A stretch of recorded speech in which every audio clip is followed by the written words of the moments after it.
Chapter 1, Rebirth Scorpion.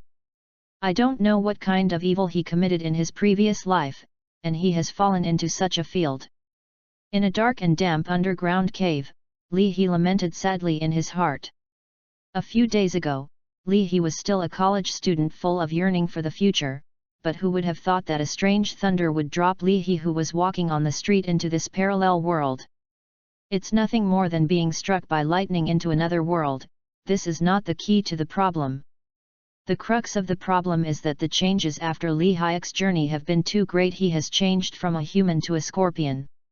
Now, Li He, the scorpion, was lying quietly in an underground cave. He is still in his infancy, and his body length is only a pitiful 5 centimeters. Although the size is small, there are many organs.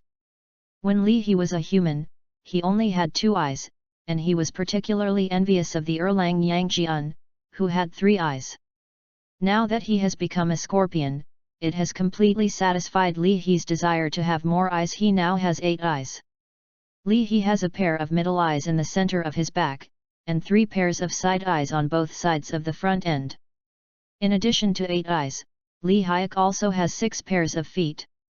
There is a pair of small feet near the head, which are auxiliary feet for food. After that is a pair of strong long legs, which look like 2 pincers. These are chelipeds used for predation. The 3rd pair, the 4th pair, the 5th pair, and the 6th pair are used for walking. Li He's tail is very long, and there are poison glands and needle-like organs in it, which can be rolled over and sting the enemy. Shame!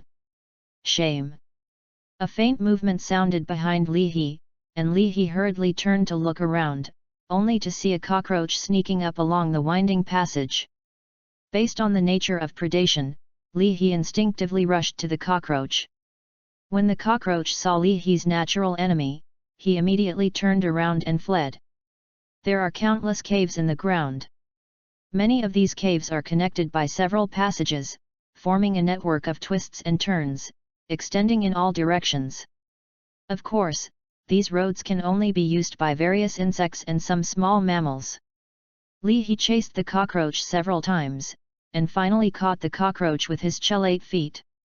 This cockroach is not small in size, and has a body length of 7 or 8 centimeters.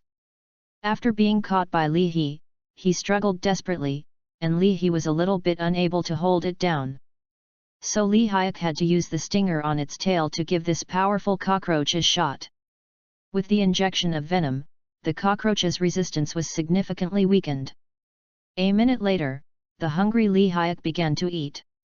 Although eating cockroaches made Li He feel very sick, but under the pressure of hunger, Li He still bite the bullet and ate the cockroach into his stomach.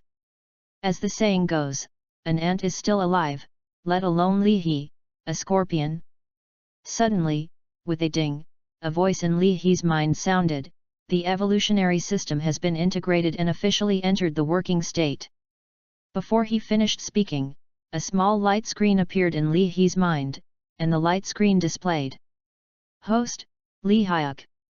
Species, Arachnida scorpionidae golden spotted scorpion. Level, none. Ability, none. Age, 0.1 years old. Lifespan, 6 years. Is this the legendary crossing gift package? Li He couldn't help feeling ecstatic. System, can you hear me talking to you with consciousness?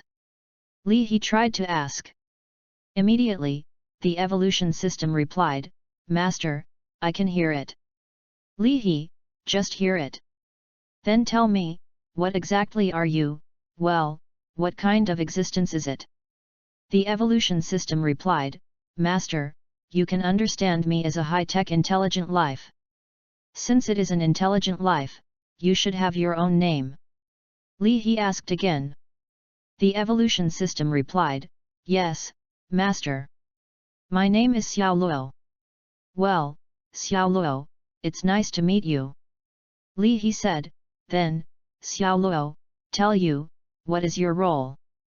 Xiao Luo explained, Master, my main role is to help the owner evolve and become a more powerful creature.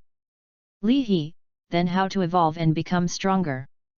Xiao Luo, Master, you need to hunt as many creatures as possible to devour the genetic energy of these creatures, and I will convert these genetic energy into evolutionary energy.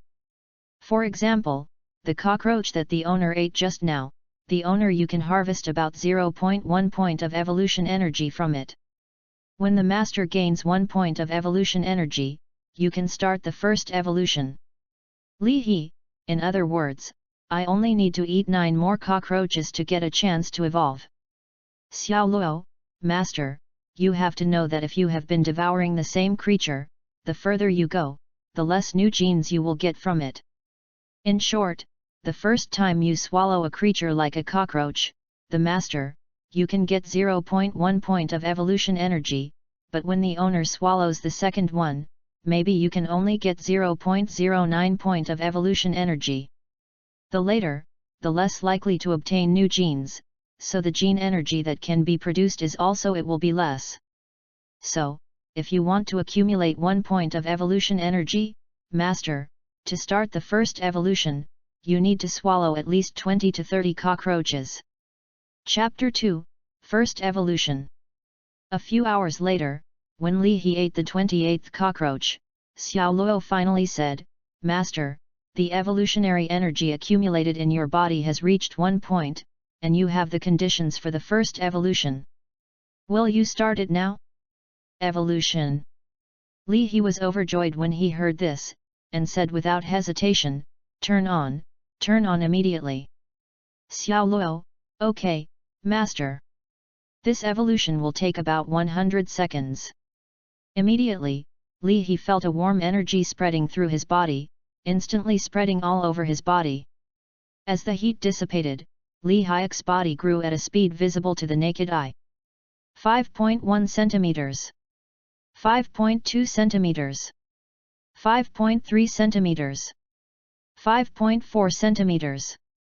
100 seconds later, when the evolution was completed, Li Hi's body length had grown from 5 centimeters at the beginning to 18 centimeters. Master, this evolution is very successful, do you need to see the specific results of the evolution? Xiao Luo asked. Of course. Li He replied.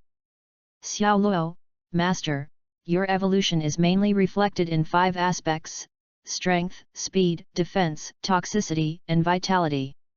Master, your strength has increased by 2.9 times, the speed has increased by 3.3 times, and the defense has increased by 2.9 times.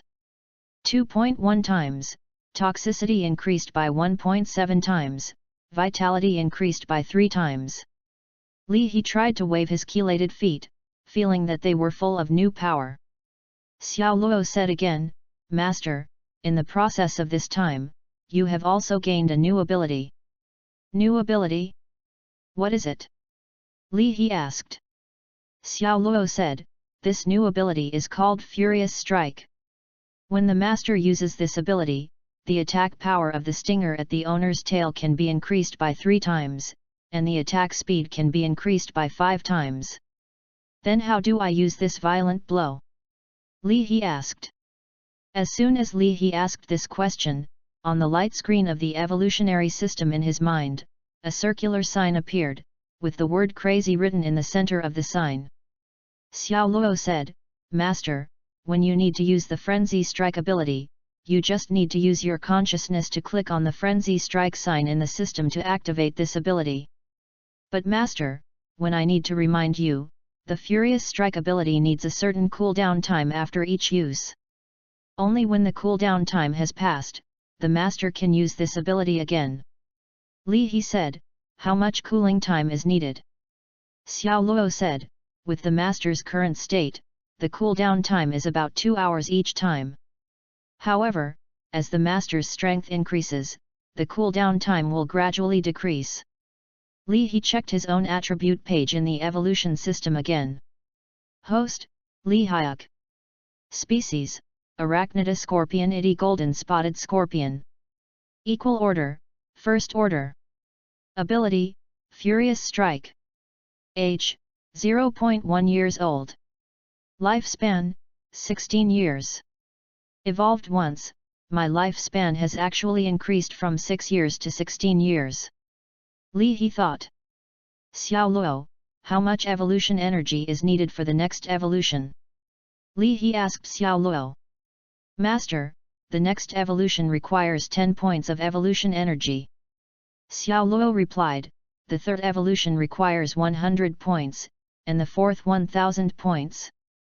Li He said, does the fifth time need 10,000 evolutionary energy? The sixth time is 100,000 points. Xiao Luo said, yes, Master. Li He, Xiao Luo, if there is enough evolutionary energy, will evolution continue? Or is there an end to evolution? Xiao Luo, Master, there will be no end to evolution. I don't know, this requires the Master to explore in the future.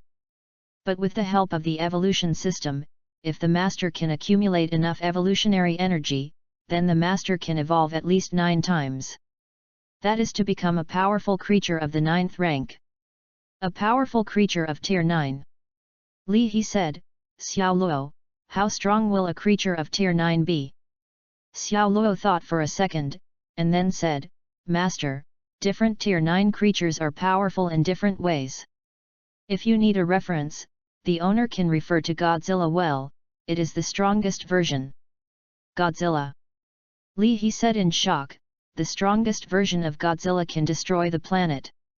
Xiao Luo said, yes, Master. Even the weakest tier 9 creature has the ability to destroy planets. In other words, at some point in the future, I might also have the power comparable to Godzilla. Li He asked in surprise. Xiao Luo said, yes, Master, even you can become even better than Godzilla in the future. Li He, Xiao Luo, is there still a 10th order above the 9th order? Xiao Luo, 10th order is also known as the Holy Order. The Holy Order has always been the lifelong pursuit of countless powerful creatures in the universe. I certainly hope that the Master will be able to step into the legendary Holy Order in the future. Chapter 3, Hunting Cobra. Above the ground, there is a vast expanse of dense rainforest. Li He quietly lurked under a pile of dead leaves, waiting for the prey to be delivered by himself. Li He didn't wait long before he heard a soft rustling sound. The prey is a grey insect. This insect is nearly 10 centimeters long and is covered with a solid carapace. Li He didn't recognize this insect. Its appearance obviously does not belong to the stag beetle family, nor does it resemble the stag beetle family. But Li He doesn't need to know the name of this insect and the subject it belongs to. For Li He, the discovery of a new insect only means that he can get some new genetic energy. After the evolution of Li He, his chelate feet and tail thorns can easily break through the shell of beetle armor. Suddenly, Li He's sensory body hair once again caught a trace of vibration coming from nearby. A new prey is approaching. A few seconds later, a field mouse approached sneakily. The field mouse didn't find Li He under the dead leaves, it went to the beetle. The size and strength of the field mouse is much larger than that of the beetle, and it can easily kill the beetle. With a click, the field mouse bit the beetle in one bite, and the beetle's armor cracked. Almost at the same time, Li He swooped from the dead leaves to the back of the voles at the fastest speed. Li He succeeded with a single blow without stopping, and then retreated a few meters away. Although Li He's toxin has evolved once, there is still no way to kill a vole in an instant. Li He didn't want to be bitten by this vole before he died. The field mouse uttered a scream, then turned and fled in the direction of its cave. Li He chased the voles for a distance of about 20 meters. The voles finally became toxic and fell to the ground and died. However, in the Amazon rainforest with tens of millions of species, it is not easy for Li He to enjoy a delicious meal in peace. Sai. A cobra spit out the letter and also swam towards the corpse of the field mouse. This guy wants to grab my prey. Li He was furious. The cobra held its head high, turning its ferocious diamond-shaped head, and staring at Li He coldly. Li He also did not show weakness, raised his tail stab, waiting for the opportunity to move. Cobra was obviously irritated by Li He's behavior, and suddenly stretched his neck. He bit at Li He. Li Hyuk was also secretly guarding against the cobra. Almost when the head of the cobra was moving, the body hair on his body that was responsible for inducing vibrations warned Li Hyuk. As Li Hyuk retreated in time, Cobra's first attack failed. Then at the moment when Cobra retracted his head, Li He suddenly leaped forward, and his two chelated feet actually clung to Cobra's neck. While the two chelated feet were climbing the Cobra's neck, Li Hyuk's tail spurs turned over and pierced into the Cobra's body fiercely. Under the severe pain, Cobra slammed his body and threw Li Hyuk out. Li He fell into the grass 2 meters away, watching the cobra stabbed by him. There is no doubt that the cobra itself is an expert in poisoning. A bite of the venom of an adult cobra can easily kill a strong human. Although scorpions also have venomous stingers, they are not very toxic. At best, they can kill some insects and small mammals. Of course, there are very few species of scorpions that are extremely venomous, such as the killer scorpion of the Promised Land. However, although the killer scorpion of the Promised Lands has a strong toxin, it has a small amount of poison, so despite the name of a killer scorpion, there are not many human beings that are really killed by it. Li He is not sure how resistant this cobra is to scorpion venom. If this cobra is very resistant to venom, I am afraid there will be another battle next. However, Li He quickly let go of his heart, because the cobra did not have strong resistance to scorpion venom, and soon fell to the ground and convulsed. Li He waited patiently for another 5 minutes, until he was sure that the cobra was completely dead. He approached carefully and began to devour the cobra. This cobra is about 1.2 meters long. To Li Hyuk, who is only 18 centimeters long, it is definitely a huge monster. And larger body size often means more evolutionary energy. With Li Hy's devouring, the evolutionary energy in Li Hy's body is rapidly increasing. 1.5, 1.6, 1.7, 1.8. A quarter of an hour later, when Li He completely swallowed the cobra, the evolutionary energy in his body had reached 3.6 points. This cobra brought 2.1 points of evolutionary energy to Li Hyuk. Next, Li He swallowed the field mouse and the beetle that was killed by the field mouse. On the field mouse, Li He gained 0.8 evolution energy, and on the beetle, Li He gained 0.2 evolution energy. In this way, the evolutionary energy accumulated in Li He's body reaches 4.6 points, and with 5.4 points of evolutionary energy, Li He can start the second evolution and evolve into a second-order creature. Chapter 4, Evolve Again. Li He walked carefully through the dark and humid rainforest. After several successful hunts, the evolutionary energy in his body has reached 6.3 points, and by accumulating 3.7 points of evolutionary energy, he can start the second evolution. Although Li He is very eager to capture prey and obtain more genetic energy, thereby starting the second evolution, but in this diverse Amazon rainforest, Li He has to maintain a high degree of vigilance. No one knows what kind of danger lurks ahead. There are a large number of various poisonous insects in the pile of fallen leaves underground. Li He came across 5 spiders and 8 centipedes along the way. For humans, these poisonous guys are creepy and dangerous killers. Fortunately, Li He, who is now a scorpion body, doesn't need to worry about them anymore. This is not because Li Hyuk no longer fears the poisons of spiders and centipedes, but because Li Hyuk's body is protected by a solid shell. The chitin shell on Li He's body was originally very solid and had a good defensive effect. After that, it has been greatly improved during the first evolution, and its defensive power may have topped the insect kingdom.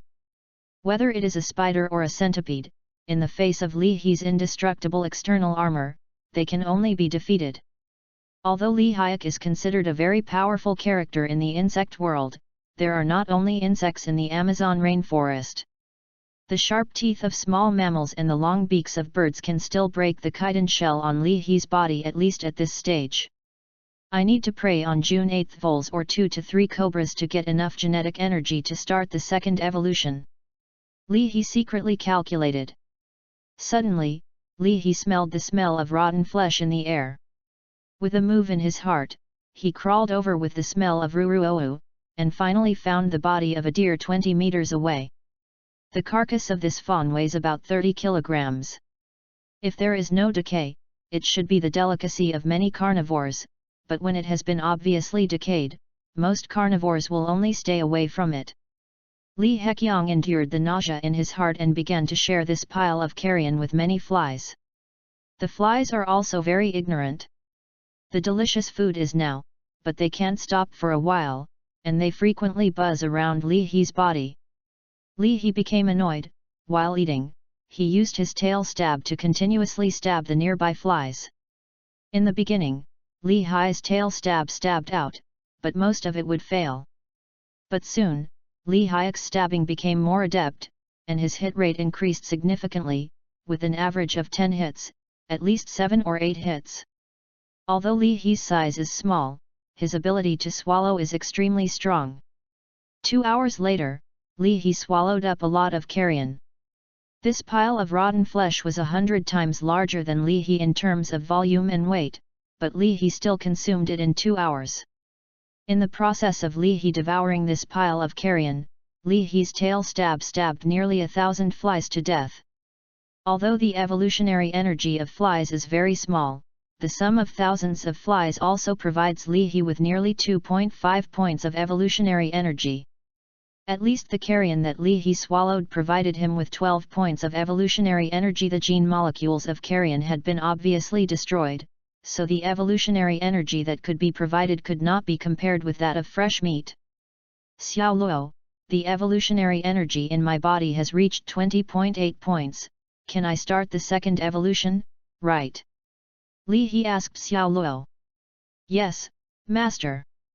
Xiao Luo replied, the second evolution only needs 10 points of evolution energy. The evolution energy accumulated in the owner's body is more than enough. But the owner, the duration of the second evolution will probably exceed. For 30 minutes, the owner must be in a static state during this process. Li He heard the words and said, Xiao Luo, do you mean to say that I need to find a safe and secure cave to complete this evolution? Xiao Luo said, yes, Master. If you are attacked by external forces during the evolution process, it is likely to lead to the failure of evolution. After a quarter of an hour, Li He crawled back into the underground cave where he lived. Since the nearby insects and small mammals have been cleaned up by Li He, this cave is relatively safe.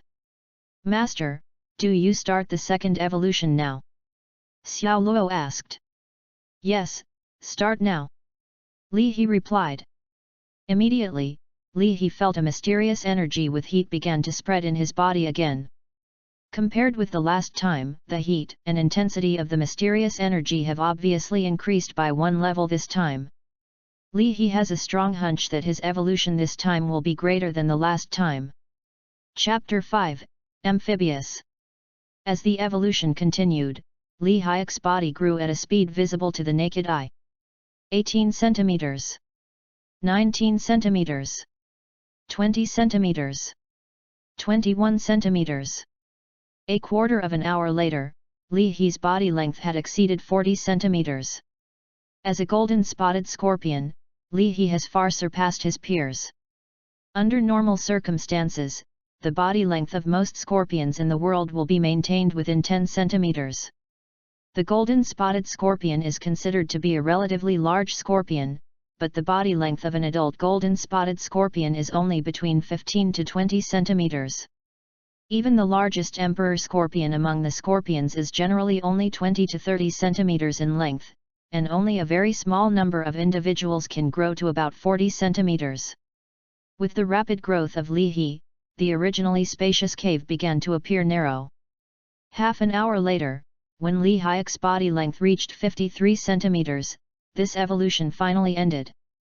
Master, this evolution is very successful, do you need to see the specific results of the evolution? Xiao Luo asked. Yes. Li He replied. Xiao Luo, Master, this evolution of yours is still mainly reflected in the 5 aspects of strength, speed, defense, toxicity, and vitality.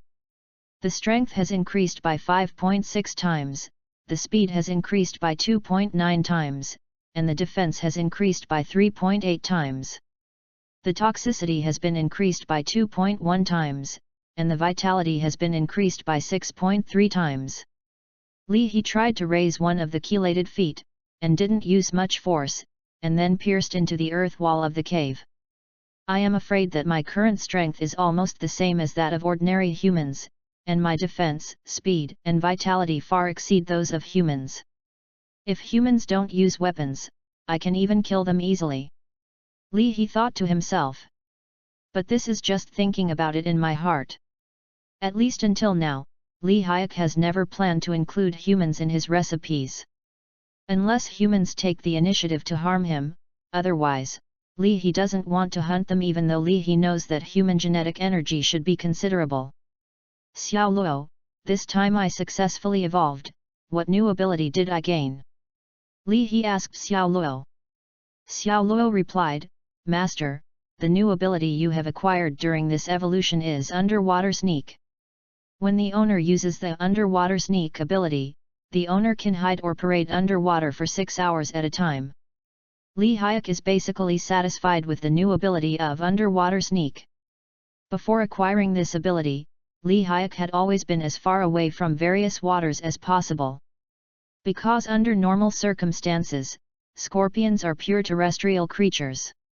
And unlike most insects and mammals that are born to swim, scorpions can't swim at all. This is because the scorpion's air valve is below the abdomen. As soon as it enters the water, the air valve will sink into the water and there is no way to breathe. But with the ability to sneak underwater, Hayek no longer has to worry about falling into the water and drowning accidentally. From then on, he changed from a pure terrestrial creature to an amphibious creature. Xiao Luo, how long is the cooling time after using the Underwater Sneak ability? He asked. Master, the cooling time of Underwater Sneak is 18 hours after use. Xiao Luo replied, however, as the master's strength improves, this cooling time will also be gradually shortened. He checked his own attribute page in the evolution system again. Host, Hayek. Species, Arachnida scorpionidae golden spotted scorpion. Equal order, second order. Ability, violent blow, underwater sneak. Age, 0.1 years old. Lifespan, 80 years.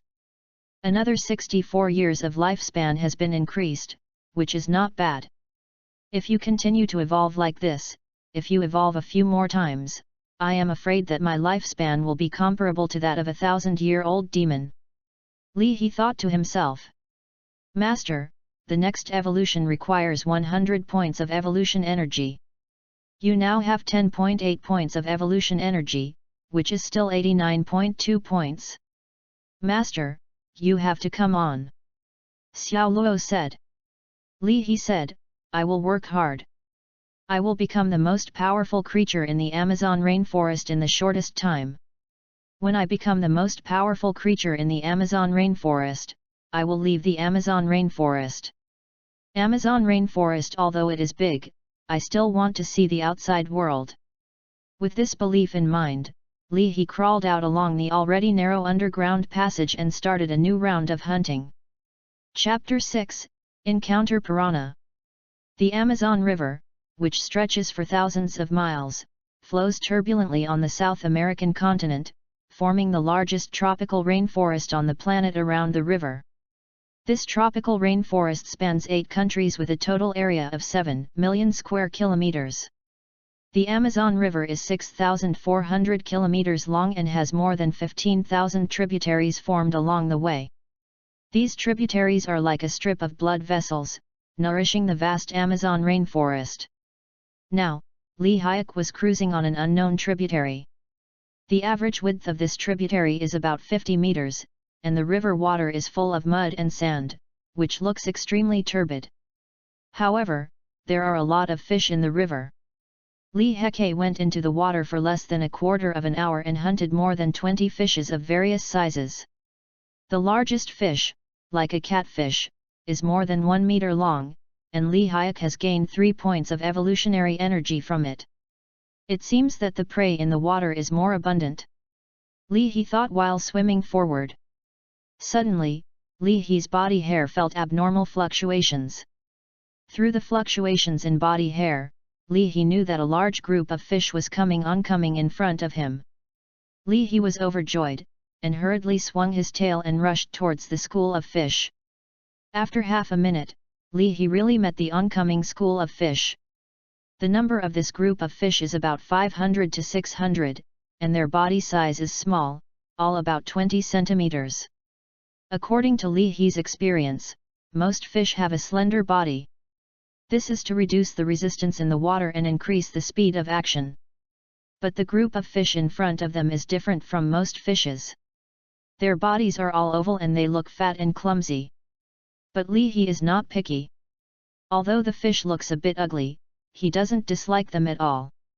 Therefore, when Li He met the group of fishes, Li He swooped forward, and 2 thick and powerful claw feet caught the 2 small fishes. The moment Li He caught the 2 small fishes, Li He felt that the scales on the 2 small fishes were much stronger than he expected. However, this layer of fish scales naturally couldn't stop Li He, and when Li He used a slight force, the 2 fishes were seriously injured. But before Li He brought the 2 seriously injured fish to his mouth, he felt that his body was bitten by the surrounding fish. It wasn't until this time that Li He discovered that these little fish had sharp teeth growing in their mouths. Although they are small in size, their bite force is very good, and they have bitten on Li He's shell one by one, not deep or shallow. Damn, why is this little thing so fierce? If my shell hadn't evolved twice, I wouldn't be able to stop the bite of this little thing. Li He thought in astonishment. Suddenly, there was a flash of light in Li He's mind. He wanted to come to this school of fish. In the rivers of the Amazon lives a fierce fish called Piranha. Because piranhas have eaten falling humans many times, they are called piranhas by humans. Compared to the piranha, the name piranha is more widely known. In fact, piranhas are not only cannibals, they will attack all creatures that fall into the water. The bite force of the piranha is amazing, and it can even cut off the hook of the steel thorn in one bite, tearing the skin and flesh of humans or cows and horses. It is simply a breeze. Knowing that this group of small fish are notorious piranhas, Li Hyuk also put away his contempt, and began to wave his 2 chelate feet to resist the piranha's attack, and at the same time, the tail thorns kept stabling the piranhas that were coming behind him. Hundreds of piranhas formed a spherical enclosure, enclosing Li He in the center, and constantly attacked Li He. Li He sank to the bottom, so he didn't have to worry about attacks from under his body. 2 chelate feet and a tail stab are Li He's powerful weapons. With these 3 weapons, Li He not only successfully resisted the siege of the piranhas, but also caused huge damage to the piranhas. Whether it is Li He's chelate feet or tail spurs, they can easily break through the defenses of the scales on the piranha, but the powerful bite force of the piranha loses its former edge in front of the shell that Li He has evolved twice. 3 minutes later, the piranha school finally collapsed after losing nearly 1/5 of its fish, and fled in all directions. After Li He took the opportunity to chase and kill more than a dozen piranhas, he used his chelate feet to clamp several piranha corpses from the river to the bank. In the previous battle, even though Li He killed 100 and dozens of piranhas, he had no time to devour the genetic energy in the bodies of these piranhas due to the rush of time. Now Li He was free, but the corpses of those piranhas had been weighted without a trace by the river. Li He felt very sorry for this. If he can swallow the genetic energy in those hundreds of piranhas, he can harvest at least 20 points of evolutionary energy. However, after the battle just now, although Li He did not gain much evolutionary energy, his combat experience and skills have improved a lot. Chapter 7, Devouring Electric Eel. The water in the river is turbid and the visibility is very low. Even if Li He has 8 eyes, in this kind of river, he can only see a small area clearly. More often, Li He uses the slender sensory hair on his body surface to perceive the abnormal fluctuations in the nearby river. However, this perception also has obvious limitations, that is, it only responds to moving creatures. For those dormant creatures, the perception of body hair cannot detect their existence. It is precisely for this reason that Li Hyuk suffered a sorrowful loss. This depressive loss occurred on the third day of Li He hunting in the river. In the past 3 days, Li He hunted nearly 1,000 fish in the river and gained 60 or 70 points of evolutionary energy. In addition to the original more than 10 points of evolutionary energy in Li He's body, now the evolutionary energy in Li He's body has reached 78 points, and 22 points of evolutionary energy are obtained, and Li He can carry out the third evolution. However, after 3 days of hunting, Li He found that the number of fish in the river had decreased significantly. As Li He kept hunting, the fish in the river began to flee in large numbers. Even the 2 schools of piranhas that were dominant in the river have moved to other rivers after being defeated by Li He 3 times. However, the most indispensable thing in the Amazon rainforest is the river. There are more than 15,000 tributaries alone. There are fewer fish in this river. Just go to another river. At least for a short period of time, Li Hyuk still doesn't have to worry about the source of food. Let's change to a new tributary for food tomorrow. Li He was cruising in the river, thinking to himself. But at this moment, Li He felt an electric current coming from the water, trembling him with electricity. Grandma, a bear, how can there be electricity in this water? This was the thought in Li Hyuk's mind the moment he was electrified. But immediately, Li He came to understand, he probably encountered the famous electric eel. The electric eel is a natural electric discharge expert, and is well known in the human world. When Li He was still a human, he was curious about electric eels, a magical creature capable of discharging electricity.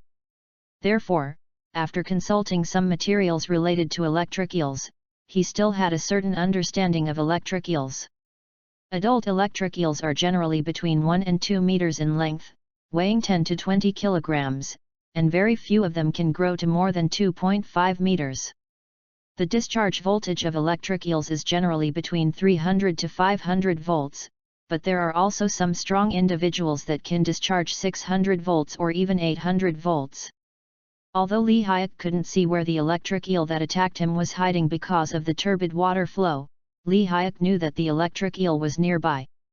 Because the electric eel's discharge range is generally 3 to 6 meters in diameter, that is to say, the farthest distance between this electric eel and Li He will not exceed 6 meters. A few seconds later, Li He found the electric eel that dared to attack him under a rock at the bottom of the river. This electric eel is about 1.8 meters long and has a cylindrical body. Its dark brown body is almost integrated with the dark black rock it hides in. When Li He was approaching, the electric eel began to discharge continuously, almost electrocuting Li He to death. Fortunately, Li He's vitality has been greatly improved in the previous 2 evolutions, and this is the only way to withstand the current attack. If another creature is changed, even a bison with a huge body and weighing more than 1 ton will definitely not be able to withstand the hundreds of volts of high-voltage electricity. As for human beings, let alone, I am afraid that 1 or 2 hits will kill them. Due to the constant attack of hundreds of volts, Li He took a full 10 seconds to finish climbing at a distance of just a few meters. Seeing his unsuccessful electric current attack, the electric eel didn't help the prey of Li Hyuk, and began to want to escape. Unfortunately, although the electric eel is a discharge expert, it is not an escape expert. It was too slow to escape in the water, which made Li He quickly catch up with it and gave it a shot with a tail stab. After 2 evolutions of Li He's toxin, the toxicity has even surpassed that of the cobra, and it can easily kill a strong adult human. After being stabbed by Li Hyuk, the electric eel was poisoned and killed. Li Hyuk clamped the tail of the electric eel and dragged it to the shore. Although Li Hyuk won the final victory in the battle with the electric eel, he was already very tired at this time. Li He rested in the grass on the river bank for 5 minutes, and then began to devour the electric eel. When the corpse of the electric eel was swallowed by a third, the evolution system suddenly followed by Xiao Luo's voice, and said, "Master, the evolutionary energy in your body has reached 100 points, and you have the third time. Conditions for evolution." Li He was slightly surprised and wondered, "I remember that I was almost 22 points of evolutionary energy before, how come I reached it so soon?" Xiao Luo said, "Master, electric eels belong to the category of strange creatures. The gene energy in any strange species is far beyond ordinary creatures. Li He, Xiao Luo, is the electric eel a strange creature because of its ability to discharge?" Xiao Luo, "Yes, Master. If the Master swallows this electric eel completely, he can harvest about 60 points of evolutionary energy, which is almost equal to the sum of the evolutionary energy in the two bison." Chapter 8, Defense Electric Field and Regeneration of Severed Limbs. Xiao Luo, this time evolution needs to last longer, right? Li He asked. "Yes, Master." Xiao Luo replied, "This time the evolution will last about 6 to 8 hours. During the evolution, you must remain still, Master." Li He, "Does it take 6 to 8 hours? This is not a short period of time. If there is an enemy attacking during this period, it will be troublesome." After thinking about it again and again, Li He decided to return to his underground cave. For safety's sake, Li He blocked several exits of his cave with mud, so as to avoid the intrusion of foreign enemies to the greatest extent. When Li He evolves, he can dig through the blocked hole. Li He's third evolution lasted a total of 6 hours, 36 minutes, and 42 seconds. When the evolution is over, Li Hyuk's body length has reached an astonishing 1.18 meters. In this evolution, Li Hyuk's strength, speed, defense, toxicity, and vitality have once again been greatly increased. Among them, the strength increased by 5.8 times, the speed increased by 3.1 times, the defense increased by 3.6 times, the toxicity increased by 1.9 times, and the vitality increased by 6.9 times. On Li Hyuk's property page.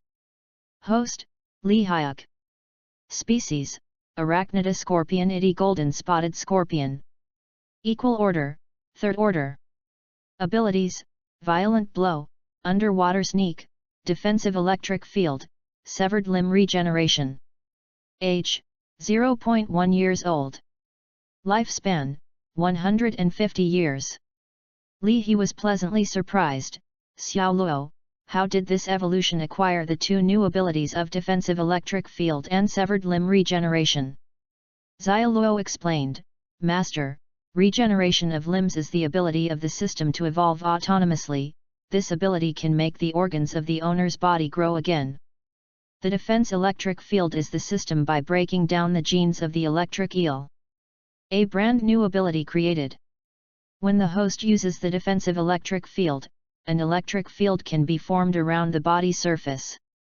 This electric field is harmless to the host, but if other creatures touch the host's body, it will be affected by the electric current in the electric field. Attack." Li He asked, "What is the strength of this electric field?" Xiao Luo said, "At present, the voltage of the defense electric field is about 100 volts, and the strength of the current depends on the resistance of the contacting creature itself. The stronger the resistance of contacting the creature itself, the smaller the current passing through the creature, and vice versa. The bigger it is. Is the voltage only about 100 volts?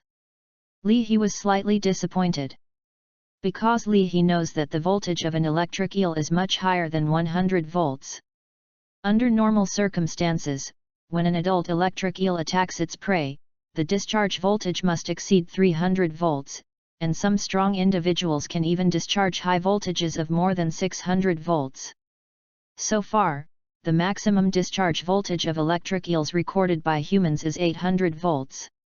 However, Li He believes that in nature, there will definitely be some electric eels with a maximum discharge of more than 800 volts. The reason why electric eels can electrocute larger animals such as cows and horses is because they can maintain a higher voltage when they discharge. The voltage of Li He's defensive electric field is only 100 volts, which means that the current in his electric field cannot cause fatal damage to some large animals. However, if humans are used as a reference, a voltage of 100 volts is not a small threat. After all, the safety voltage for human beings is only 36 volts. Even if it is continuous contact, even a voltage of 36 volts can still cause harm to humans. Normally, with continuous contact, only voltages below 24 volts are safe. Xiao Luo, can the power of this defensive electric field be improved in the future? Li He asked. Yes, Master. Xiao Luo replied, as the Master's strength increases, the power of the defensive electric field will increase accordingly. The same is true for the ability of severed limb regeneration. When Li He crawled out of the underground cave again, the world above the surface was late at night. As the nearby prey both on land and in the river has been significantly reduced, Li Hyuk decided to go to other places for food.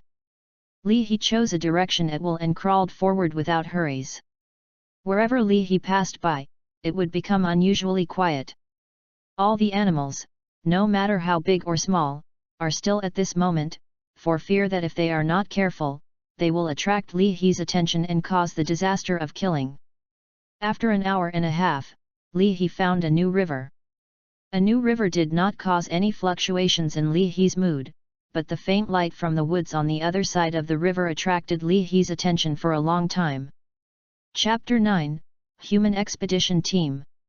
In the boundless Amazon rainforest, Li He couldn't help being curious when he suddenly saw human lights. Who lights up a lamp in the woods on the other side of the river? Is it a native or an outsider in the Amazon rainforest? When Li He was a human in his previous life, he had seen information about indigenous tribes in the Amazon rainforest in some materials.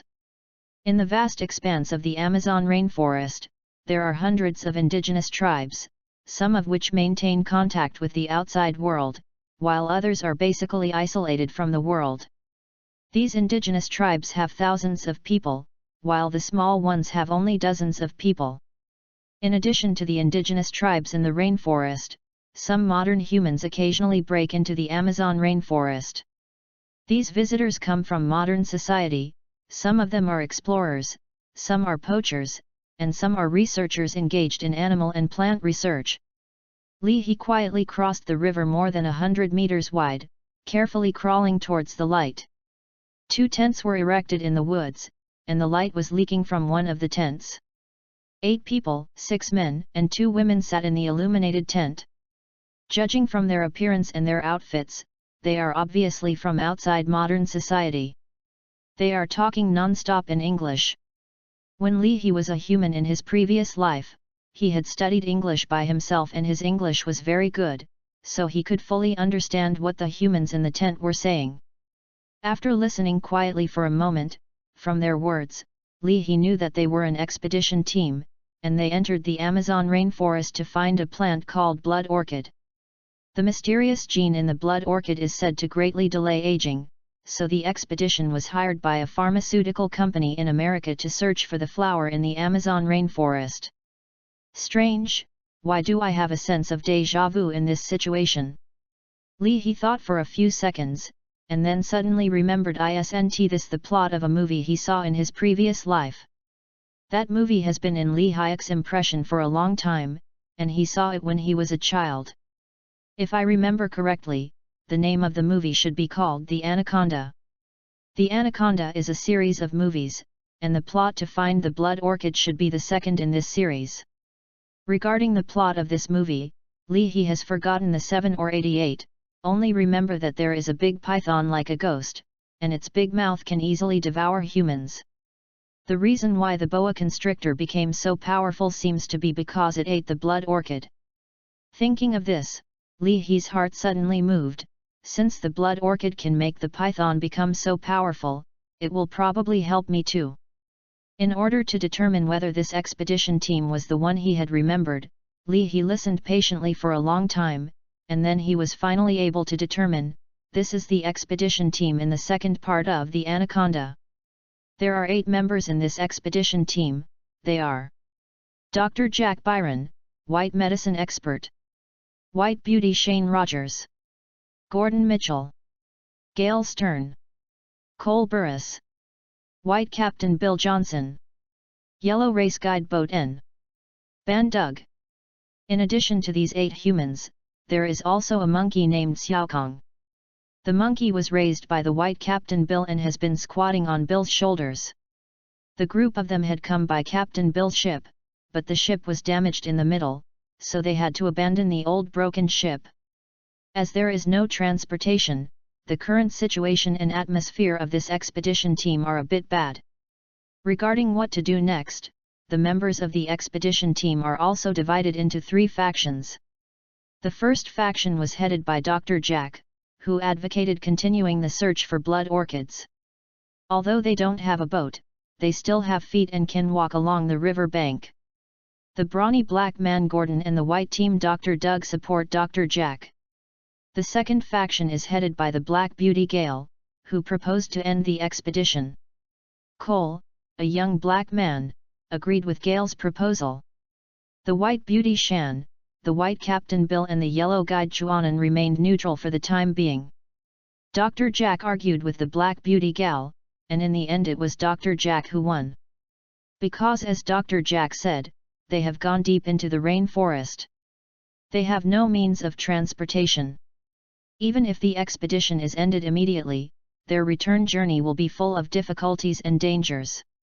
Since moving forward and returning are the same difficulties and dangers, why not choose to move forward? Li He also hopes that they will continue to move forward. If they continue to move forward, Li He can follow them to find the legendary blood orchid. Chapter 10, Giant Python Cannibal. Damn it, how long will we have to walk to see that blood orchid? The black young cur complained breathlessly, carrying a bulging backpack. Gordon, the strong black man walking behind Kerr, frowned and said, "Kerr, can't you let your mouth stop for a while? Instead of using your precious energy to complain, it is better to save them for the road." Kerr waved his hand. "Man, you told me, where is the way here?" The white team Dr. Doug patted Kerr on the shoulder and said, "Hey, buddy, you are not so bad, are you? You see that the 2 beauties in our team didn't say anything. Are you really good as a mother?" The white beauty Shan also turned her head and pointed to Captain Bill, who was opening his way with a long knife, and said, "Look at him, that's what a man should do." The white team Dr. Doug shrugged his shoulders and said in a low voice, "Actually, there is nothing great, and I can do it too." Suddenly, Captain Bill, who was walking at the front of the line, stopped. The reason Captain Bill stopped was simple, because there was no road ahead, only a muddy puddle. "My God, there is really no way out now." Kerr poked his head and glanced, holding his head and lamented. Captain Bill hesitated for a while, and then tentatively said, "The standing water here doesn't look deep, maybe we can go there." The Black Beauty Gale looked at Captain Bill with a shocked face and said, "Are you kidding? Who knows how deep this puddle is? There is chaos here, who knows what dangers are hidden in the bottom of the water?" The black young cur nodded repeatedly, "Yes, yes. Maybe there is a group of hungry piranhas in this puddle looking for food." The guide ship's end shook his head and retorted, "Piranhas like to forage in flowing river water and won't come to this relatively closed puddle." The white beauty Shan asked, "Can't we go around this puddle?" Captain Bill explained, "We are not sure how long this puddle is, because the wood blocks our sight. It may be only 2 or 3 kilometers long, or it may be 20 or 30 kilometers long. If the length is more than 5 kilometers, we may not be able to bypass it before dark. Moreover, the road to bypass the puddle may be more difficult to walk than we waded through the puddle." Dr. Jack, who has been silent, said, "The blood orchids are only open for the last week. If we can't pick them out within a week, we will lose all our efforts this time. Blood orchid takes 7 years to open. My friends, time is precious. We don't have much time." The Black Beauty Gale looked at Dr. Jack and said, "Time is precious, but our lives are more precious. As Kerr just said, there may be horrible piranhas hidden in this puddle." Dr. Jack said displeasedly, I think the guide has explained it very clearly just now. Piranhas only like to feed in flowing water. The level in this puddle is not flowing, so piranhas will not come here. Even if there are no piranhas, there may be crocodiles. The black young cur muttered, the crocodile has a big mouth, and one bite is enough to swallow any of us. Dr. Jack stared at Cur fiercely, and said angrily, Idiot, can't you close your mouth? All crocodiles in the Amazon rainforest are all caiman. This is a small crocodile. The body length is only 1.5 meters, which is a bit shorter than you. They have no big mouth that can swallow our blood basin. The strong black man also explained to Cur, only the Nile crocodiles and the Gulf crocodiles have what you said are big enough to swallow humans, but fortunately, they don't live in the Amazon rainforest. Dr. Jack glanced across everyone's faces, and then firmly said to Captain Bill, We're wading through the puddle now. The water in this puddle is obviously not deep, and its width is only 700 or 800 meters. Even if it's swimming, you can also swim past. The water in the puddles is indeed not deep, and in most places, there is no more than the people's mouth. Suddenly, Cur exclaimed, There is something in the water, there is something in the water. What's the matter?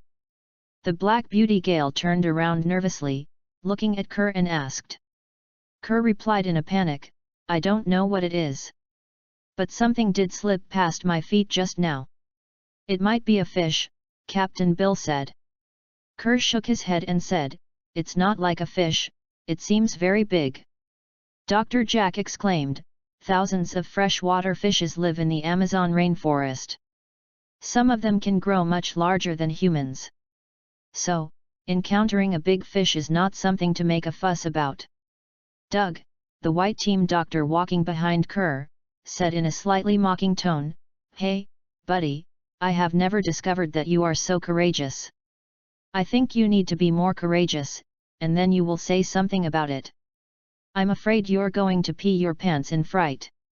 As soon as the white team doctor banned Doug's voice fell, a huge head covered with black scales suddenly burst out of the water, bit him in one bite, and fell into the water again. God, what monster is that? Snake. Run. Chapter 11, The Rainforest is Dangerous Everywhere. The expedition team waded across the puddle in horror and fled into the woods on the shore without looking back.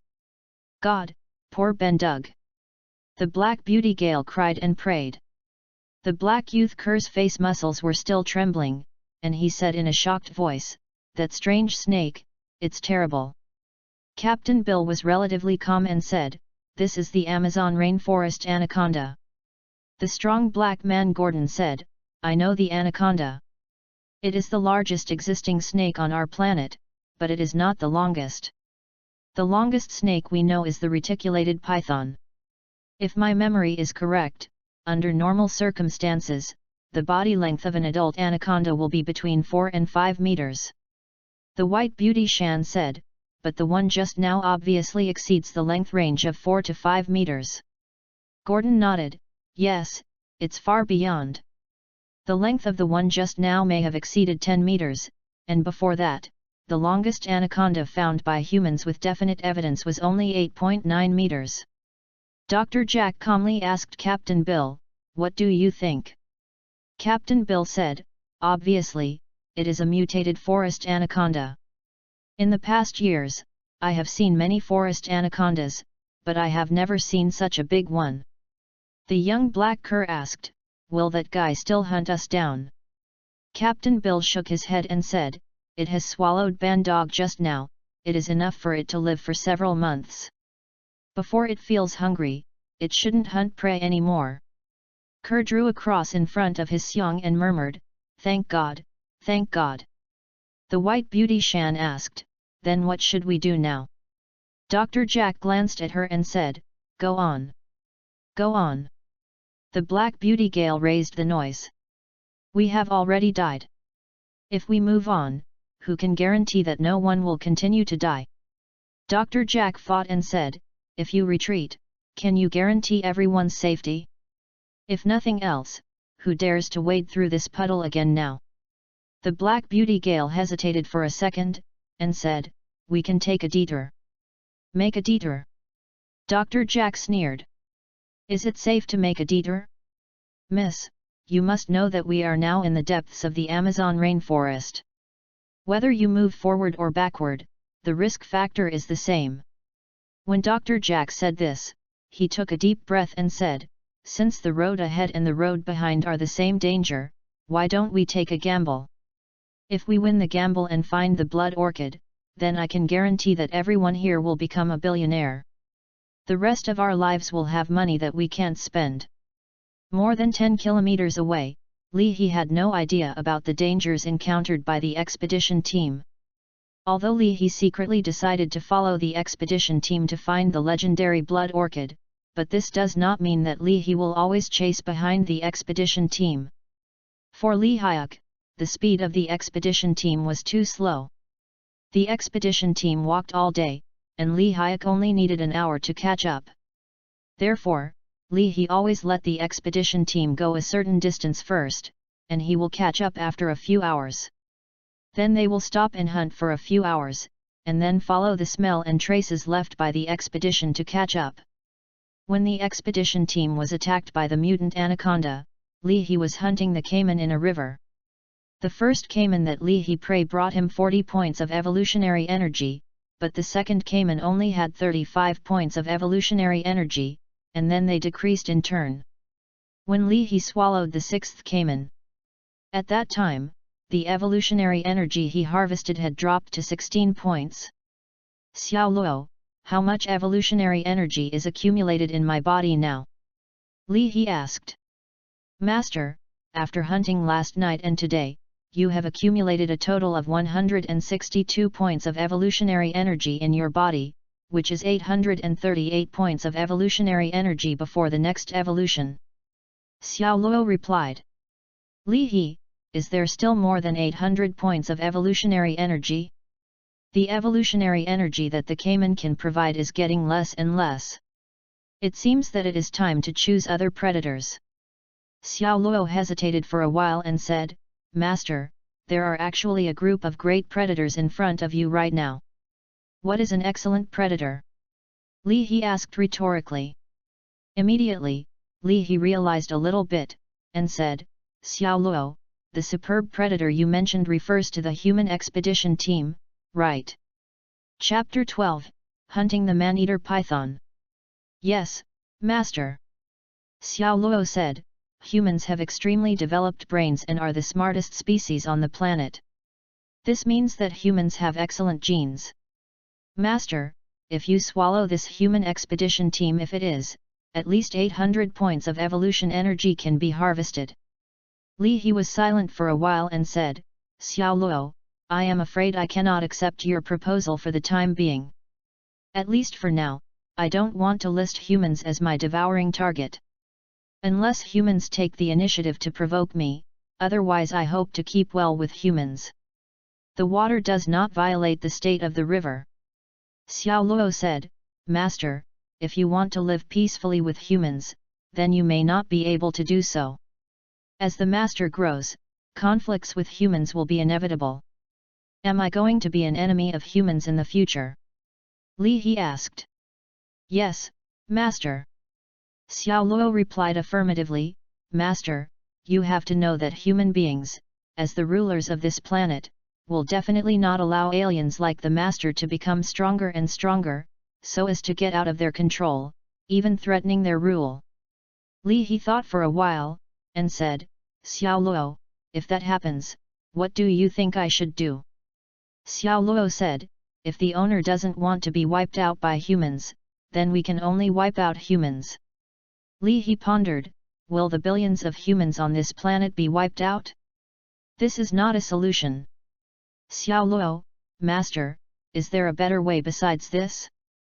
Based on my understanding of human beings have always believed in non-self race, their hearts must be different. Some people will probably never agree with the host as an alien."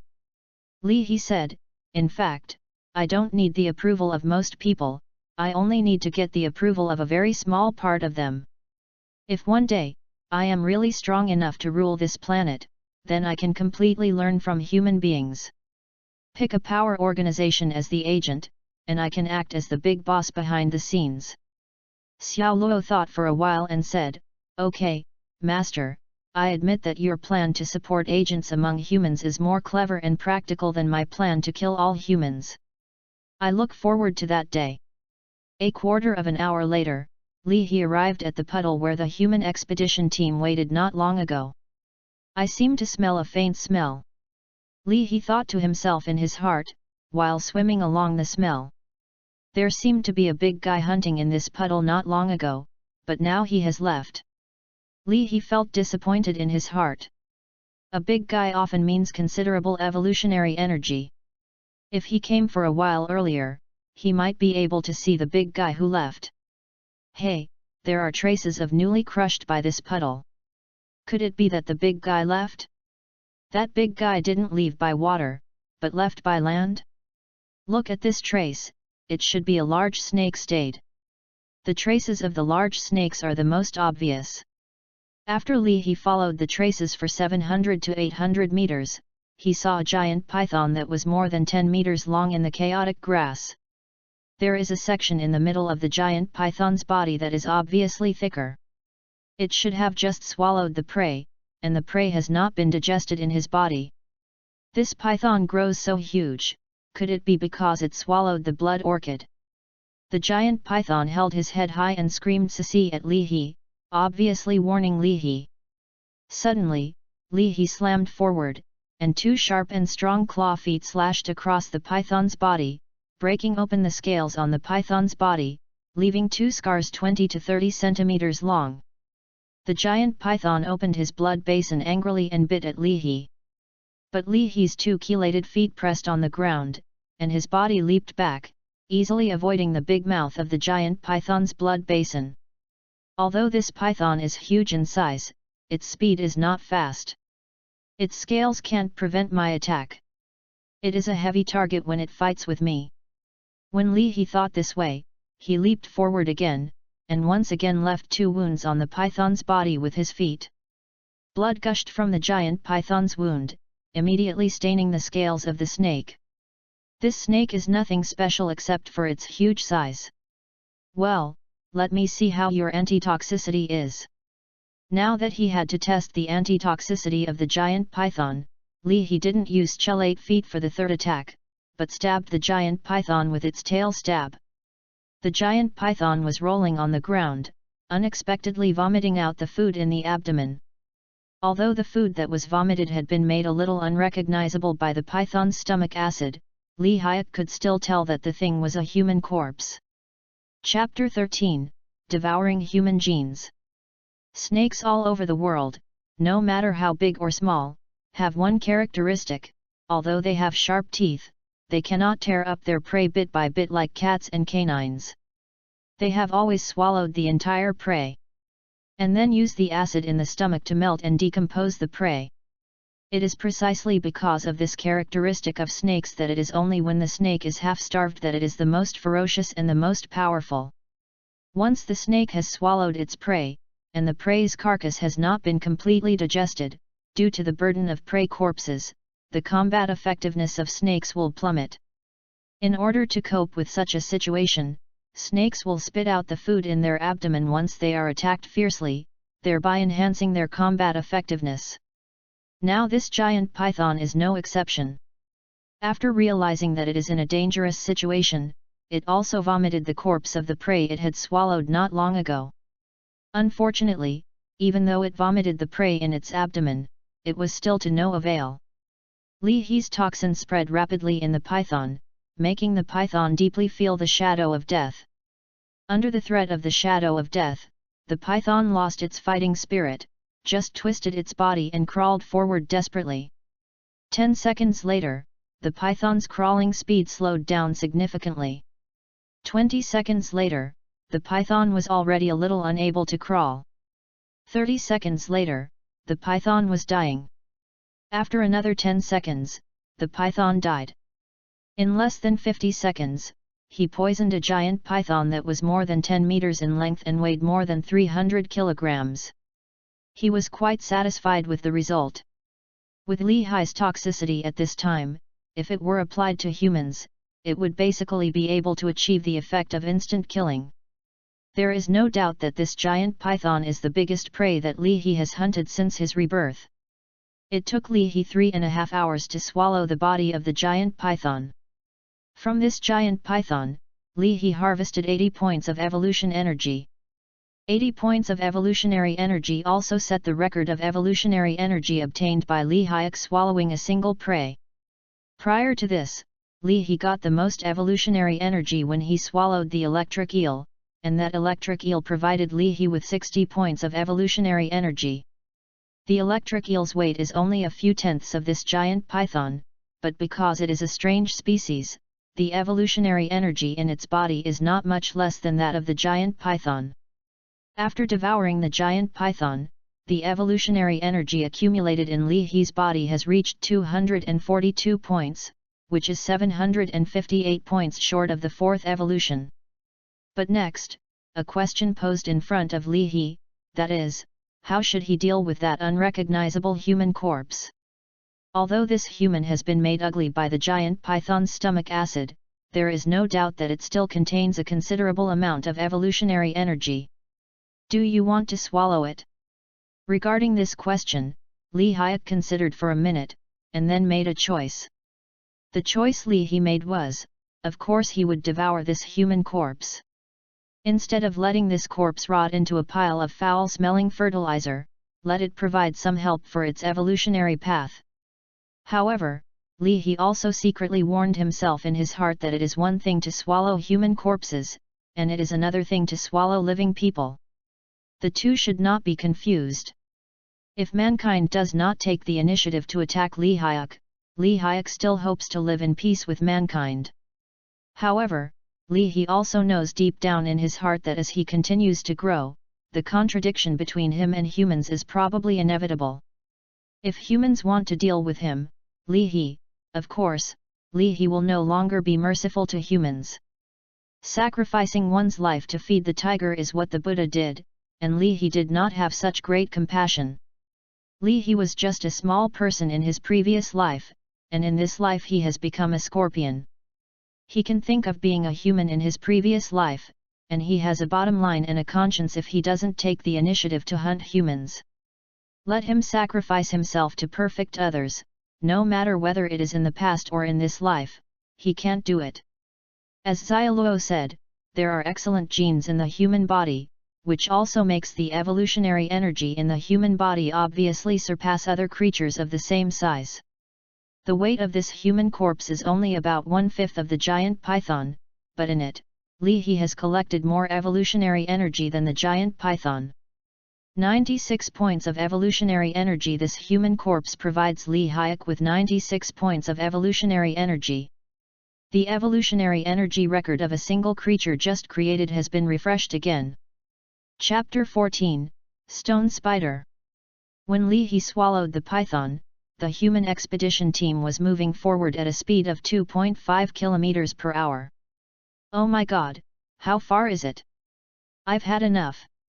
The black young cur complained breathlessly. If you insist, we are getting closer and closer to our destination. Gordon, a strong black man, comforted Cur. Cur glanced at Gordon and said, "Dude, do you know? Today is the weekend." Gordon, so what? Cur, if I hadn't come to this place, I should be attending a weekend party or sitting in the auditorium of a certain arena to watch a wonderful game.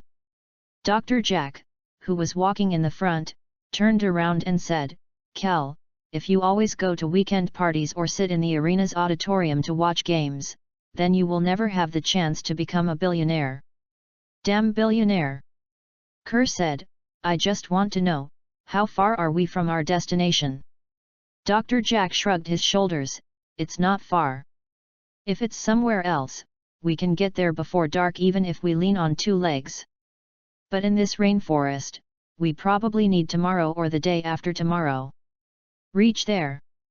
The Black Beauty Gale moved her lips, and when she was about to say something, Gordon suddenly screamed. "Damn it, something bit me, it hurts." Gordon said, dropping his luggage and inspecting the bite on his left arm. The rest of the expedition team gathered around. When the ship's guide saw Gordon's wound, his face changed drastically. "My God, you seem to have been bitten by Lababitu." Gordon opened his mouth and wanted to ask what Lababitu was, but suddenly realized that he could no longer make a sound. Anxious in his heart, he suddenly felt black before his eyes and fell to the ground. "What's the matter?" Captain Bill asked. The ship's guide sighed. "He was bitten by Lababitu." "Lababitu? What is that?" asked the White Beauty Shan. The boat's guide explained, "Lababatu is a term for a very venomous spider in the Amazon rainforest. Translated into an external language, it is roughly equivalent to a stone spider. Lababatu is one of the most venomous creatures in the Amazon rainforest. It is more toxic than the infamous black widow spider. When a human is bitten by a Lababatu, human muscles will quickly stiffen. It's like being petrified." The Black Beauty Gale said anxiously, "Then how to treat it?" The ship's guide shook his head. "There is no cure. At least as far as I know, no human being bitten by Lababatu has survived." The White Beauty Shan looked at the ship's guide. "Then we should do something? Don't we just watch him die like this?" The ship's guide gave Gordon a pity when he was unconscious, and said softly, "We can't do anything. If you really want to do something, please pray for him." After a few minutes, Gordon stopped breathing. "He's dead." Kerr, who was holding Gordon, stood up and said. "Yes," said Gal, the Black Beauty, "may he be well in heaven." Kerr suddenly got excited and glared at Dr. Jack and said loudly, "First, Bandog, now Gordon, then, who will be next?" Dr. Jack frowned. "Cal, I am also sad about Gordon's death, but—" "Fuck you, but—" Kerr said angrily. "If we had returned when the ship broke down, then Bandog and Gordon must be alive and well now. This is the place for me for a moment. I don't want to stay anymore, I want to go home." The Black Beauty Gale nodded. "I agree with Kerr's proposal. If we go on, I am afraid that more people will die." The White Beauty Shan hesitated for a while, and said, "I also agree to return." Dr. Jack angrily said, "How to return? Walk back along the same path? Do you really have the courage to wade through the puddle again?" When he mentioned the puddle, everyone couldn't help but shudder. "You know, there is a man-eating python hidden deep in that puddle. The big mouth of giant pythons is definitely one of their most feared memories in their lifetime. But they didn't know that the giant python that frightened them had now become food for some more powerful creature. Maybe we don't need to wade through that terrible puddle," the ship's envoy said. Captain Bill looked at the ship's guide. "What do you say?"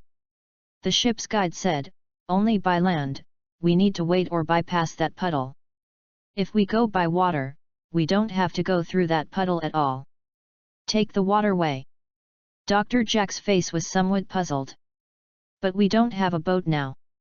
The boat guide said, "What if we can borrow a boat?" Chapter 15, Looking for Descendants of Headhunters. Borrow a boat? In this rainforest, who can we borrow a boat from? Dr. Jack asked. The ship's guide said, "I know that there is an Aboriginal tribe, and they live in this area. A few years ago, I went to that tribe." Hearing this, the black young cur instantly lifted his spirits and asked, "Is that tribe far away from us?" The ship's guide said, "Not far, if all goes well, we should be able to get there before dark." The Black Beauty Gale showed hesitation on her face.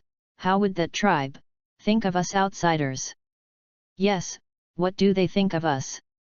Kerr nodded in agreement and asked, "I heard that there are many savage indigenous tribes living in the Amazon rainforest, some of them are even cannibals." Ship's Grace, I just want to ask now, the tribe we are going to is not a cannibal tribe, right? Of course not. The ship's Grace guide shook his head and said. That's good, that's good. Kerr secretly breathed a sigh of relief. But immediately, the words behind the ship's Grace guide raised his heart again. What the ship's guide said next was, but he is a descendant of a headhunter. Headhunters. My God, this is not inferior to the barbaric behavior of cannibals at all. Kerr said in surprise. The ship's guide explained, listen to me, Kerr, they are just descendants of headhunters, but they haven't had headhunters for many years. Kerr murmured, there has been no headhunting for many years, but that doesn't mean that they have forgotten how to hunt heads. Captain Bill said, in fact, the indigenous tribes in the Amazon rainforest are not as terrible as the legends outside. After all, the real cannibals and headhunters are only a minority. The White Beauty Shan thought for a while, and said, maybe we can go to that tribe and try it. The Black Beauty gal also nodded and said, rather than being swallowed by a giant python and bitten to death by a poisonous spider, I am also willing to deal with the natives in the rainforest. Although it is a bit risky, they are also humans after all, and there will always be some communication. Let's have room. If that's the case, try it, said Kerr, a young black man. The White Beauty Shan looked at Dr. Jack. Jack, what's your opinion? Dr. Jack said blankly, since you have all formed a unified opinion, what can I do? After several hours of arduous trek, the expedition team finally arrived at the indigenous tribe mentioned by the ship's guide. But there is a mess among the indigenous tribes, and there is no one. There seemed to be a riot here not long ago, and then they left hastily. Captain Bill said. It looks like this. The ship's guide said. Suddenly, the White Beauty Shan pointed to somewhere in front and said, look, what is that? Everyone looked at where Shan was pointing, and suddenly took a breath of cold air. 20 or 30 meters away, there is a giant python lying there quietly. This giant python is about 11 or 2 meters long, and its mouth is wide open, and everyone may clearly see the sharp teeth in its mouth. It seems to be dead, said the ship's guide. Captain Bill carefully approached the giant python a few steps, then turned to everyone and said, yes, it is dead. It is no longer in danger. The crowd approached slowly and found that the giant python was covered with scars, and several of the scars were covered with wooden arrows. In the middle of this giant python's body, a big hole has been broken, and a pair of human legs have come out of it.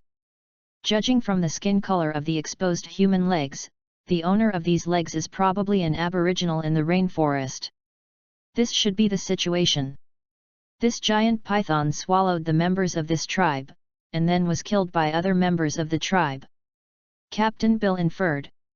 The White Beauty Shan asked, since they have killed the python, why are they leaving? What are they afraid of? Captain Bill pondered for a while and said, perhaps they are afraid of another giant python. The Black Beauty Gale said, maybe it's not just another python, but many other pythons. Captain Bill showed a contemplative look on his face and said to the ship's guide, Ewan, as far as I know, rainforest giant pythons all have a fixed site. In their turf, they will not allow other large and similar existences. Indeed. The ship's guide nodded. But now, we have encountered 2 pythons on the same day. And in the nearby area, there may be other pythons. How can this be explained? The ship's guide said, I don't know, this kind of situation is obviously extremely rare. If you make me guess, it should be something in this nearby area that is attracting these giant pythons. Chapter 16, Just Because I Have a Gun. What is attracting these pythons? Asked the White Beauty Shan. The ship's grace guide shook his head, I really don't know about this. Dr. Jack, who had been silent all the time, suddenly said, have you ever thought about why these giant pythons can grow so huge? The White Beauty Shan said, they should be mutated for some reason. But the question is, why do they mutate?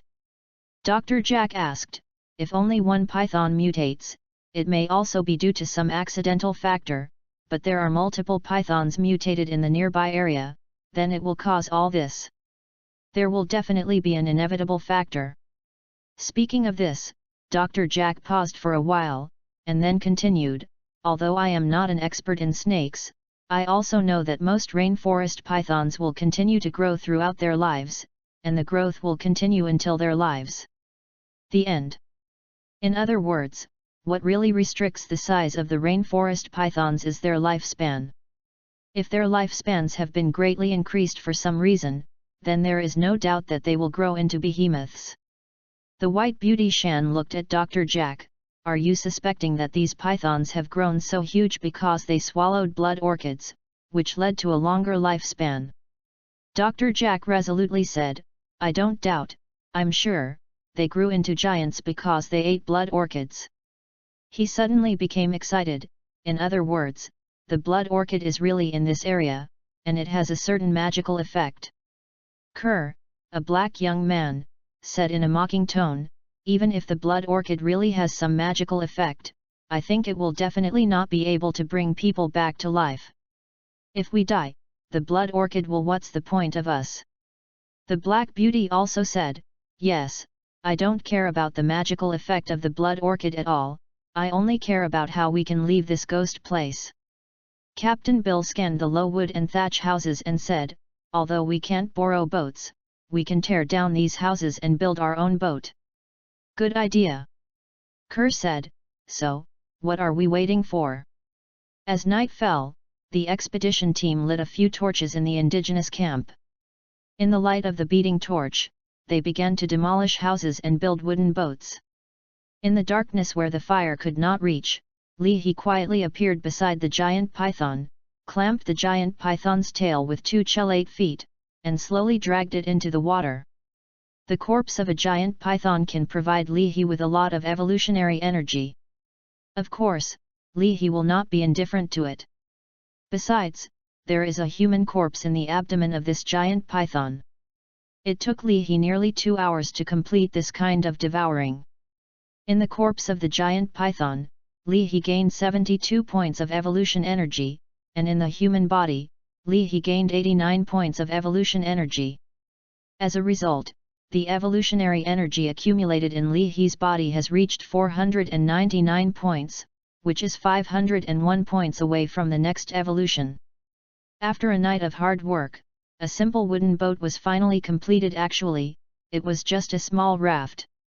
Well, now we don't have to work so hard anymore. The Black Beauty Gale said with a smile while wiping the sweat from her head.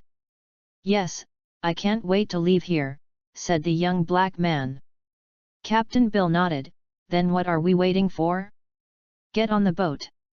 If everything goes well, we will only need 2 to 3 days to reach the nearest jungle hotel. When Dr. Jack saw that everyone was about to leave, his face was very gloomy. He decided to mobilize for the last time, so he said loudly, hey, guys, the blood orchids are already close at hand. They are growing within our reach. Are you going to give up at this time? 2 people have died, what do you want?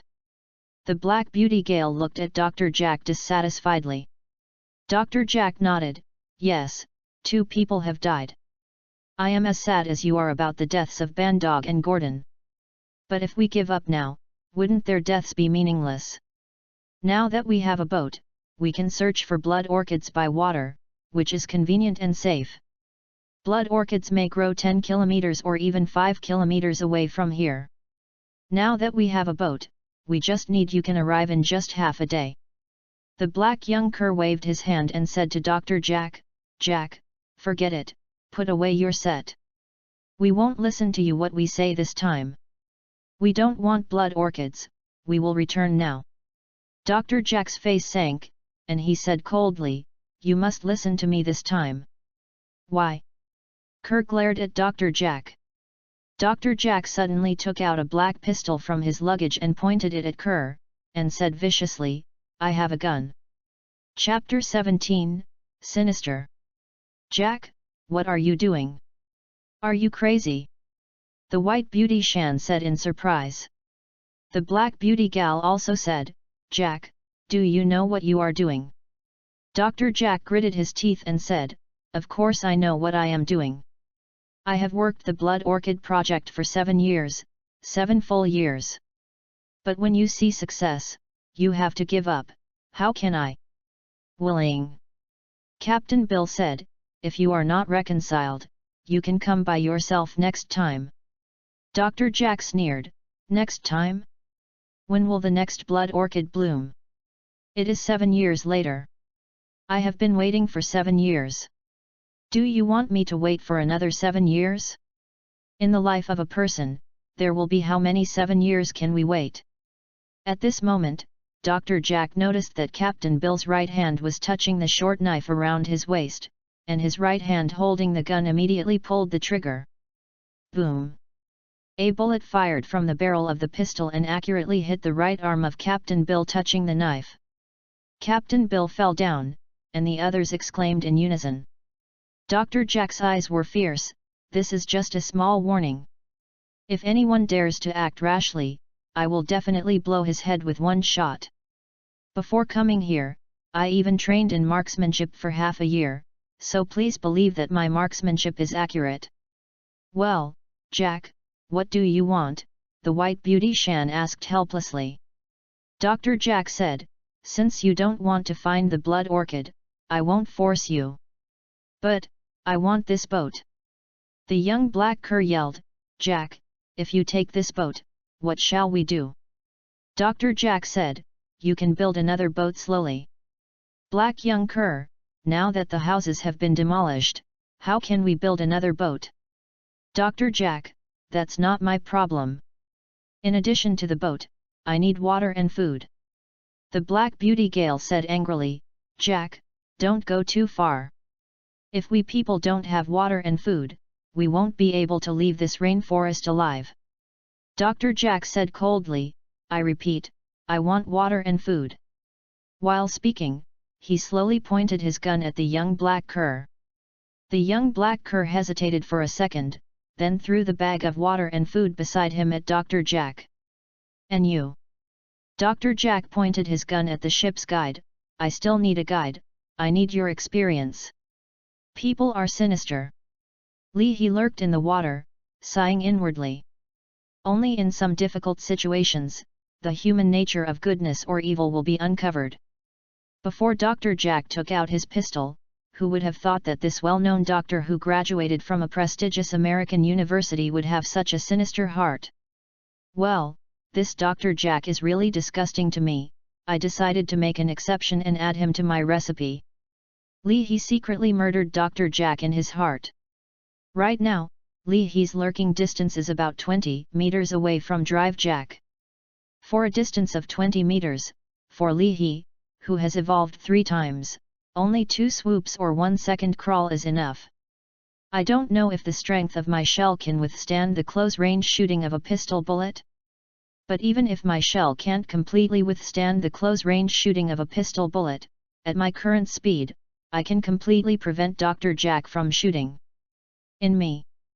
If I attack suddenly, I can even kill Dr. Jack before he can shoot him.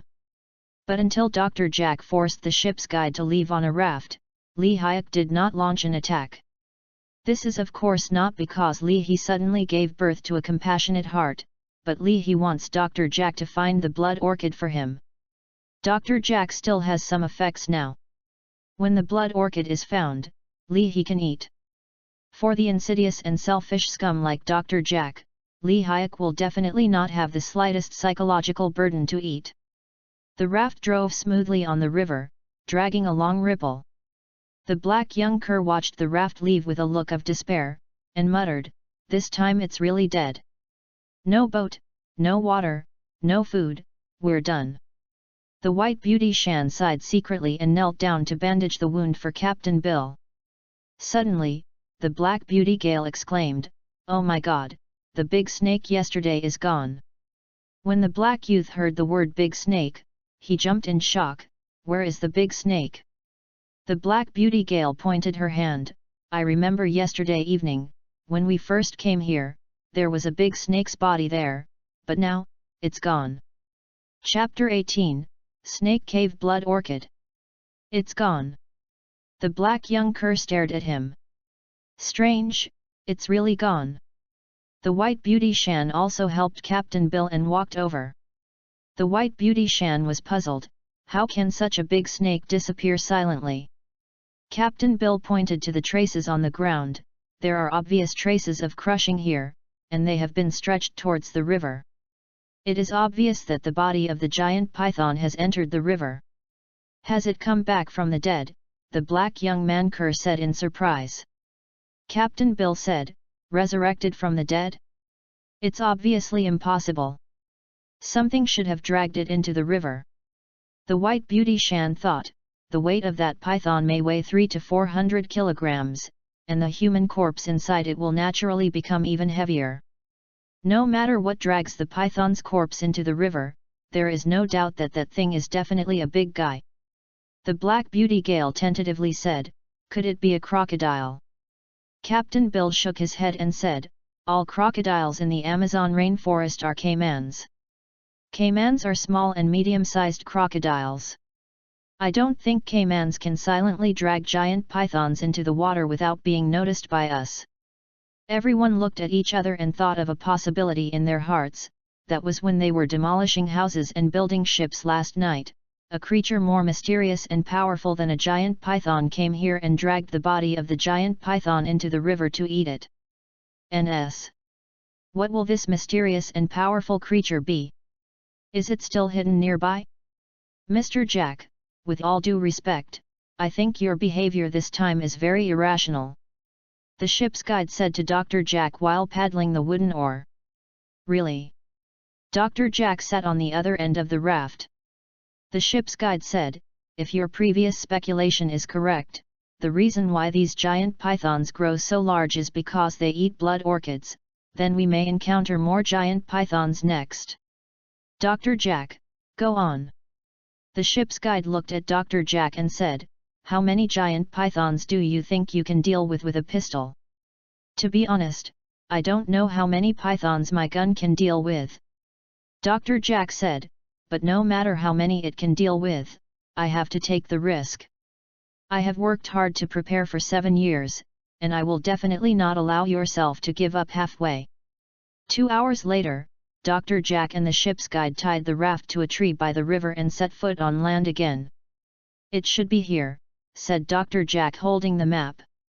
The explorer 7 years ago collected blood orchids in a valley near here. The ship's grace guide Shen pointed his finger to the front left and said, there is a hill there. If there is a valley nearby, it should be there. Dr. Jack nodded, I think so too. The hill didn't seem far away, but really wanted to walk over on 2 legs, but Dr. Jack and the ship's guide walked for a full 40 minutes. When Dr. Jack and the ship's guide climbed to the top of the hill, their gazes looked opposite, and they suddenly took a breath. There is a valley on the other side of the hill. On the steep rock walls of the valley, dozens of flowers are growing sparsely. Dr. Jack only glanced at it, and immediately recognized that these red flowers were the blood orchids he had been thinking about. But now there is a problem, that is, there are more than a dozen giant pythons entrenched in the bottom of the blood orchid. At this moment, Dr. Jack's eyes were full of greed. He handed a backpack to the hand of the ship's guide and said, go down and pick up all the blood orchids. The ship's guide shook his head repeatedly, Mr. Jack, are you crazy? There are so many pythons below, are you planning to let me go to the snake cave to pick blood orchids? What's the difference between sending them to death? Maybe I'm really crazy. Dr. Jack gritted his teeth, Bone, if you don't go down, I think I will be even more crazy.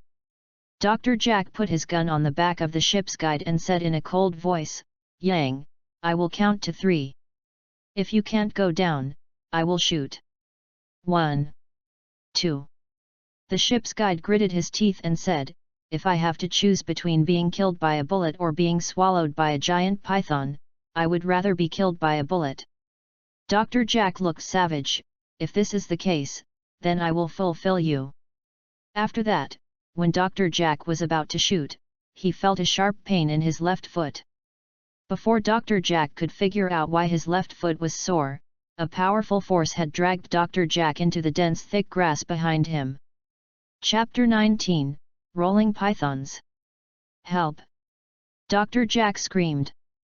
With a bang, Dr. Jack was panicked and accidentally pulled the trigger of the pistol. However, This shot was fired when he fell, and the bullet shot directly into the sky without even nodding his head. At the same time, Lee Hyuk's tail stab penetrated Dr. Jack's throat. Due to the strong toxicity, Dr. Jack suffered only a short period of time, and after a breathing time, he fell into the arms of death. But the shot of Dr. Jack before his death also alarmed the sleeping python in the snake cave. With a shoo, the giant pythons raised their heads and started to climb along the mountain wall to the top of the mountain. Seeing this situation, the ship's grace guide couldn't help but shiver, turned around and ran away. After running for tens of meters, the ship's grace guide slipped and fell to the ground. Damn it! It's not the right time to fall.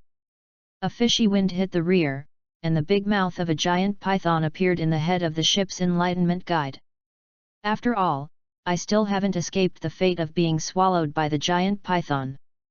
The ship's grace guide was desperate. But the expected disaster did not come down. Behind the ship's guide, the python's painful hiss suddenly sounded. The ship's grace guide looked curiously, and saw a golden giant scorpion more than 1 meter long lying on the head of a giant python. The giant python shook its head violently to get rid of the entanglement of the golden giant scorpion, but the 2 chelated feet of the golden giant scorpion pierced into the giant python's muscles. The golden giant scorpion was thrown away. Suddenly, the tail thorn of the golden giant scorpion pierced into the eye of the giant python like lightning. 10 seconds later, the giant python seemed to be drunk, his head tilted, and he slammed heavily on the ground. It was obviously not good for him. The poison of this golden giant scorpion is even stronger than Lababatu. The ship's grace guide was shocked. The golden giant scorpion that shocked the ship's grace guide was naturally Leahy. There were a total of 11 giant pythons in the valley, 1 was just solved by Leahy, and 10 were left. For human explorers such as the ship's guide, each of these giant pythons is a terrifying creature. But in Leahy's eyes, these giant pythons are evolutionary energy moving. Leahy wished to encounter them several times a day. Suddenly, the tail of a giant python swept towards Leahy. Leahy jumped and hid behind a rock 7 or 8 meters away at an extremely fast speed. Click, click. On the top of the hill, 2 trees with thick bowl mouths were swept away and flew away, and a large number of leaves fell like raindrops. Before the leaves in the sky fell back to the ground, Leahy flew out again, and the tail stab pierced into the body of the giant python fiercely. This giant python is larger than the first one, probably because of its larger size, and its body's antitoxicity is also stronger than the first one. The first giant python lasted only 10 seconds under the toxin that Leahy had evolved 3 times, while this one lasted for 5 more seconds. The ship's grace guide is not far away, some are stunned.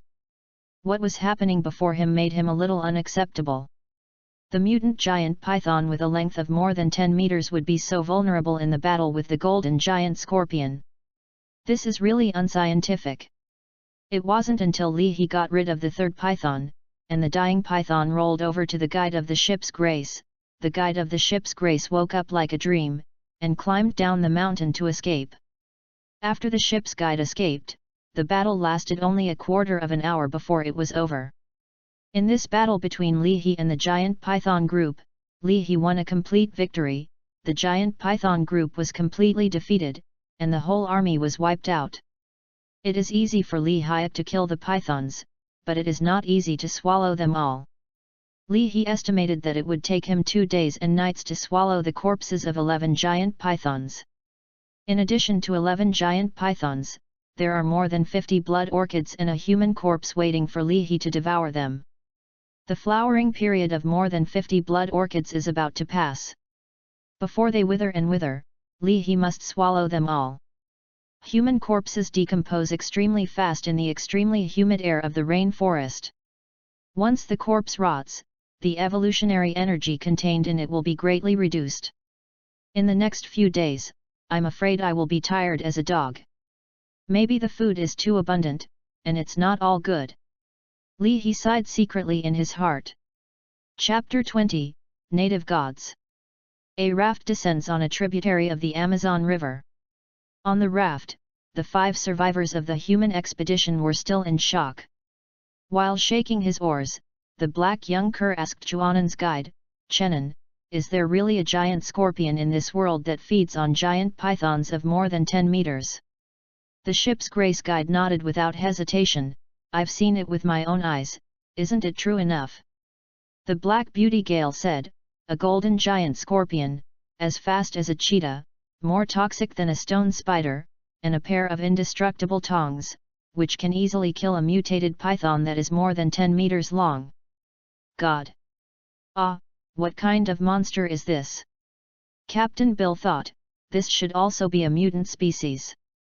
But compared to those 10-meter-long pythons, this golden giant scorpion is more mutated.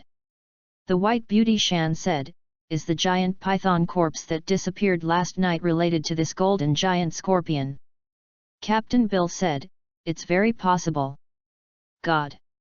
The black young cur drew a cross in front of Xiang. So, we might have had a face-to-face with the golden giant scorpion last night? Sometime during the process of demolishing the house and building the raft. That guy is watching us in the dark somewhere nearby. Very likely. Captain Bill nodded. That's horrible, said Gale, the Black Beauty. Looking back now, I feel a wave of creeps. The White Beauty Shan said, the only fortunate thing is that it doesn't seem to be very interested in us humans. The ship's guide nodded, yes, I feel that it does not seem to be malicious to people humans. Kerr, a young black man, retorted, there is no malice, how could it kill Jack? Jack's death, it's her own responsibility. The Black Beauty gal's impression of Dr. Jack was extremely bad. She didn't feel sad at all about Dr. Jack's death, but felt a little divided. If Jack doesn't die, then I must be the one who died at that time. Shippen's guide said, in a sense, that golden giant scorpion has a life-saving grace for me. The White Beauty Shan said, with the ability of the golden giant scorpion to easily kill the giant scorpion, if it lists us humans as prey, then we people will definitely not survive last night. With a thoughtful expression on the face of the ship's enlightenment guide, he said, when I was young, I once heard a legend about the indigenous tribe of the rainforest. This legend may be related to this golden giant scorpion. What legend? Captain Bill and Shan asked in unison. The ship's guide said, in the legend, some tribes in the Amazon rainforest worshipped a giant scorpion as a god. The black young cur looked at the ship's guide and said, Shippen, do you suspect that the golden giant scorpion is of the indigenous tribe? The ship's guide nodded and said, I think it is very likely to be an indigenous god. Although the Amazon rainforest tribe is blocked and backward, they are not fools after all. Since they enshrine a scorpion as a god, there must be a reason. If only ordinary scorpion, why is it enshrined by indigenous tribes? Captain Bill pondered, if the golden giant scorpion is an indigenous tribe god, some of its behavior can be explained. Because it is enshrined by the indigenous tribe, it has established some extraordinary relationships with the indigenous tribe. This makes it have a certain goodwill towards humans and does not list humans as predators. So, although this golden giant scorpion has long discovered us humans, it did not attack us. After all, we and the indigenous tribesmen in the rainforest are all humanoid creatures walking upright in its eyes. The White Beauty Shan said, Bill, I think it makes sense for you to analyze this way. But since the golden giant scorpion has a good opinion of humans, why does it kill Jack? Isn't Jack a humanoid creature walking upright like us? For Shan's question, Captain Bill didn't know how to answer for a while.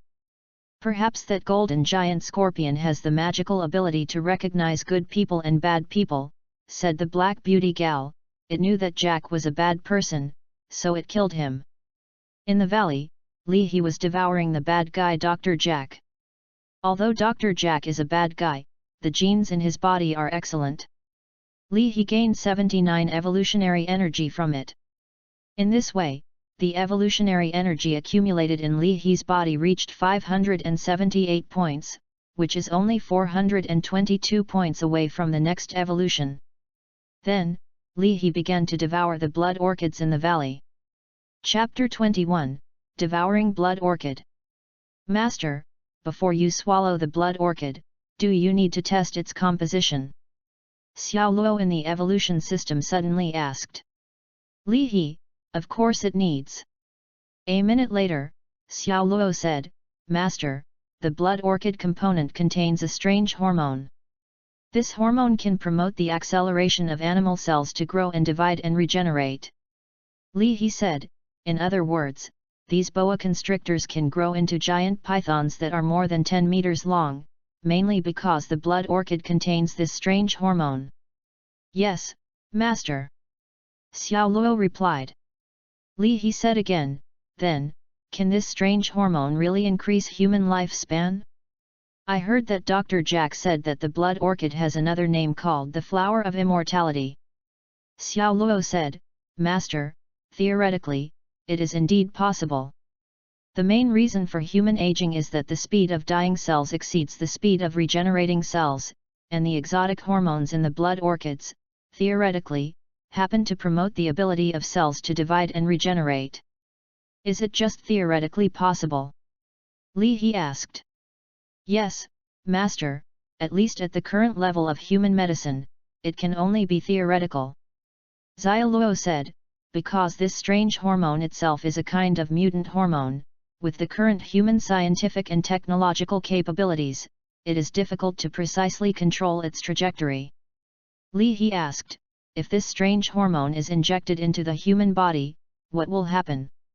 Will it become a giant? Xiao Luo said, if it can't be precisely controlled, no one can know where it will develop. If it is injected into the human body, the greatest possibility is that it will grow savagely in the human body at will. Humans may grow sarcomas on their foreheads, or they may grow noses on their cheeks, or cause intra-abdominal organs such as the heart, lungs, liver, kidneys, and stomach to be extremely large. In short, in humans, before precisely controlling this strange hormone, it can only make humans deformed and ugly. Hearing this, Li He asked with a little worried, Xiao Luo, then it won't be a hindrance for me to swallow this blood orchid, right? Xiao Luo said, Master, please don't worry about this. Although I am also exposed to this strange hormone for the first time, I am 99.9% sure that I can precisely control it. 99.999%? It sounds like 100%. Li He said, Xiao Luo, why haven't these giant pythons grown deformed? Xiao Luo explained, Master, I found some antibodies in the genes of the 2 giant pythons you swallowed before. It is precisely because of the existence of this antibody that these giant pythons have been in the blood after swallowing the blood orchid. A healthy state of growth. Li He thought for a while and asked, Xiao Luo, are these antibodies found in all snakes, or are they unique to snakes in the Amazon rainforest? Xiao Luo said, I didn't find this antibody in the cobra and other snakes that my master swallowed before. So far, I have only found this antibody in the anaconda. And I suspect this blood orchid. The antibodies in the anacondas are not natural products. Isn't it a product of nature? Li He was surprised. Is this thing cultivated by intelligent creatures with high technology? Xiao Luo said, Master, I still don't have a way to fully determine this, but there is no doubt that the antibodies in the blood orchid and the anaconda are highly likely to be cultivated by intelligent organisms. Li He pondered for a while and asked, Xiao Luo, if this thing is really cultivated by intelligent creatures, can you determine the time of their cultivation? Master, I can't determine the exact time. But I can be sure that they have been cultivated for a long time. Xiao Luo said. Li He, Xiao Luo, if everything is accurate, how long is a short period of time? Xiao Luo, Master, this period of time is at least 100 years. 100 years. Li He thought, 100 years ago, human technology was far worse than it is now. There is absolutely no way to make such high-tech things. Could all of this be made by aliens? Are the exotic hormones in the blood orchids and the antibodies in the pythons made by aliens? If it is really made by aliens, what is their purpose? Although Li He has many questions in his mind, time has passed so long, and there is no way to investigate it now. All Li Hai needs to do now is to swallow all the blood orchids in this valley. Compared to the huge size of the giant python, the blood orchid is much more petite and cute. With 53 blood orchids, Li He only swallowed them all in 3 minutes. The first blood orchid provided Li He with 36 points of evolutionary energy, and the evolutionary energy provided by subsequent blood orchids was reduced for the second time. By the time Li He swallowed the last blood orchid, the evolutionary energy that this blood orchid could provide had fallen below 10 points, which was a pitiful 7.1. In total, the 53 blood orchids provided Li He with 1082 evolutionary energy. Chapter 22, Indigenous Tribes in the Rainforest. Boom long. The dull thunder rolled over the rainforest, making a huge noise. Through the gaps in the woods, the 5 members of the expedition team on the raft could clearly see the pitch-black sky like the bottom of a pot. Something is wrong. The ship's grace guide looked up at the sky with a solemn expression on his face. Black young cur, obviously, there will be a heavy rain soon. We don't have umbrellas, so we will inevitably be drenched. Captain Bill frowned and said, "It's not the worst to be soaked in the rain. The worst thing is that once the heavy rain comes, a lot of rainwater will be poured into the river in a short time, and a terrible torrent will be formed in the river." "It's not good," said Gal, the Black Beauty. "Our poor raft can't sail smoothly in the rapids." The ship's guide said, "Not only is there no way to sail smoothly, the raft is likely to be dismembered in the rapids." The White Beauty Shan said worriedly, "Then what should we do next?" The ship's guide thought for a few seconds, and said, "Let's go ashore to avoid the heavy rain before leaving. The raft is towed to the shore and secured with a rope under the tree." Captain Bill nodded, "Just do it." 10 minutes later, the expedition team made some effort and finally managed to land and drag the raft into the woods on the shore. After the ship's guide used 2 ropes to tie the raft firmly to a big tree, the expedition team of 5 people began to look for rocks or caves in the woods that could shelter from the rain. They walked more than 100 meters, and suddenly found that the ground in the forest ahead was a bit strange. Under many trees, a small bag of soil has protruded, some of which are still inserted with branches. "What's that?" the black young cur asked the ship's guide curiously. The ship's guide whispered, "It seems to be the cemetery of an Aboriginal tribe. Let's go back." Most Aboriginal tribes don't like outsiders disturbing their cemetery. As soon as his voice fell, he heard footsteps behind him. Immediately, 7 or 8 natives with their upper bodies and wooden spears surrounded them. Among them, the natives who looked like the leader kept yelling to the expedition team. Among the 5 members of the expedition, the grandfather of the guide Chuanan is a native of a certain tribe in the Amazon rainforest. He counts as a quarter native of native descent and can also speak the native language of the rainforest tribe. The ship's grace guide kept explaining to the native leader in native language, but the native leader obviously did not calm down his anger. Although the other 4 members of the expedition could not understand the words of the ship's grace guide and the native leader, looking at the angry face of the native leader, they knew that their situation was not good at the moment. Suddenly, the native leader waved his hand, and the remaining natives pointed their wooden spears at the members of the expedition. Kerr, a black young man, was shocked. "Boyan, shouldn't they be cannibals?" The ship's guide whispered, "They should not be a cannibal tribe. But they think that we trespassed into their tribe's cemetery and disturbed the ancestral spirits they inhabited here." "Then what do they want to do?" Captain Bill asked. The ship's guide said, "They want to take us back and wait for their chief to be punished." The Black Beauty Gale said in surprise, "How are they going to punish us?" The ship's grace guide shook his head, "I don't know about this." The White Beauty Shan said, "Then what should we do now?" The ship's guide said, "If we don't follow them, they will kill us now. If we run away now, is there any hope of success?" asked Kerr, a young black man. The ship's guide shook his head. Their ancestors have lived in this rainforest for generations, and they are very familiar with the plants and trees in this rainforest. In this rainforest, let alone us, it is the lightning bolt. When he comes, he still can't escape the hunting of the natives. Okay. The black youth looked frustrated. Good God, please bless us lost children, Amen. The heavy rain poured down from the dark sky and enveloped everything in the world. In the small valley, a mountain stream formed by rainwater has formed. The mountain currents gathered at the bottom of the valley and formed a turbulent river. This weather is really horrible. He grabbed the corpse of a giant python with 2 claw feet, while secretly cursing the heinous rain. This sudden heavy rain interrupted He's work of devouring the python. In order to prevent the giant python corpses in the valley from being washed away by the rising river, he had to drag the giant python corpses that had not been swallowed to a higher place. Chapter 23, The Fourth Evolution. The heavy rain lasted for a full day and night, until the next morning, the rain gradually decreased. He kept devouring the giant python's body in the rain. As Hayek swallows, the evolutionary energy accumulated in his body is constantly increasing. 1982, 1983, 1984, 1985. Until the evening of the next day, when he swallowed the last giant python, the amount of energy in his body had reached 2,416 points. The fourth evolution only needs 1,000 points of evolution energy.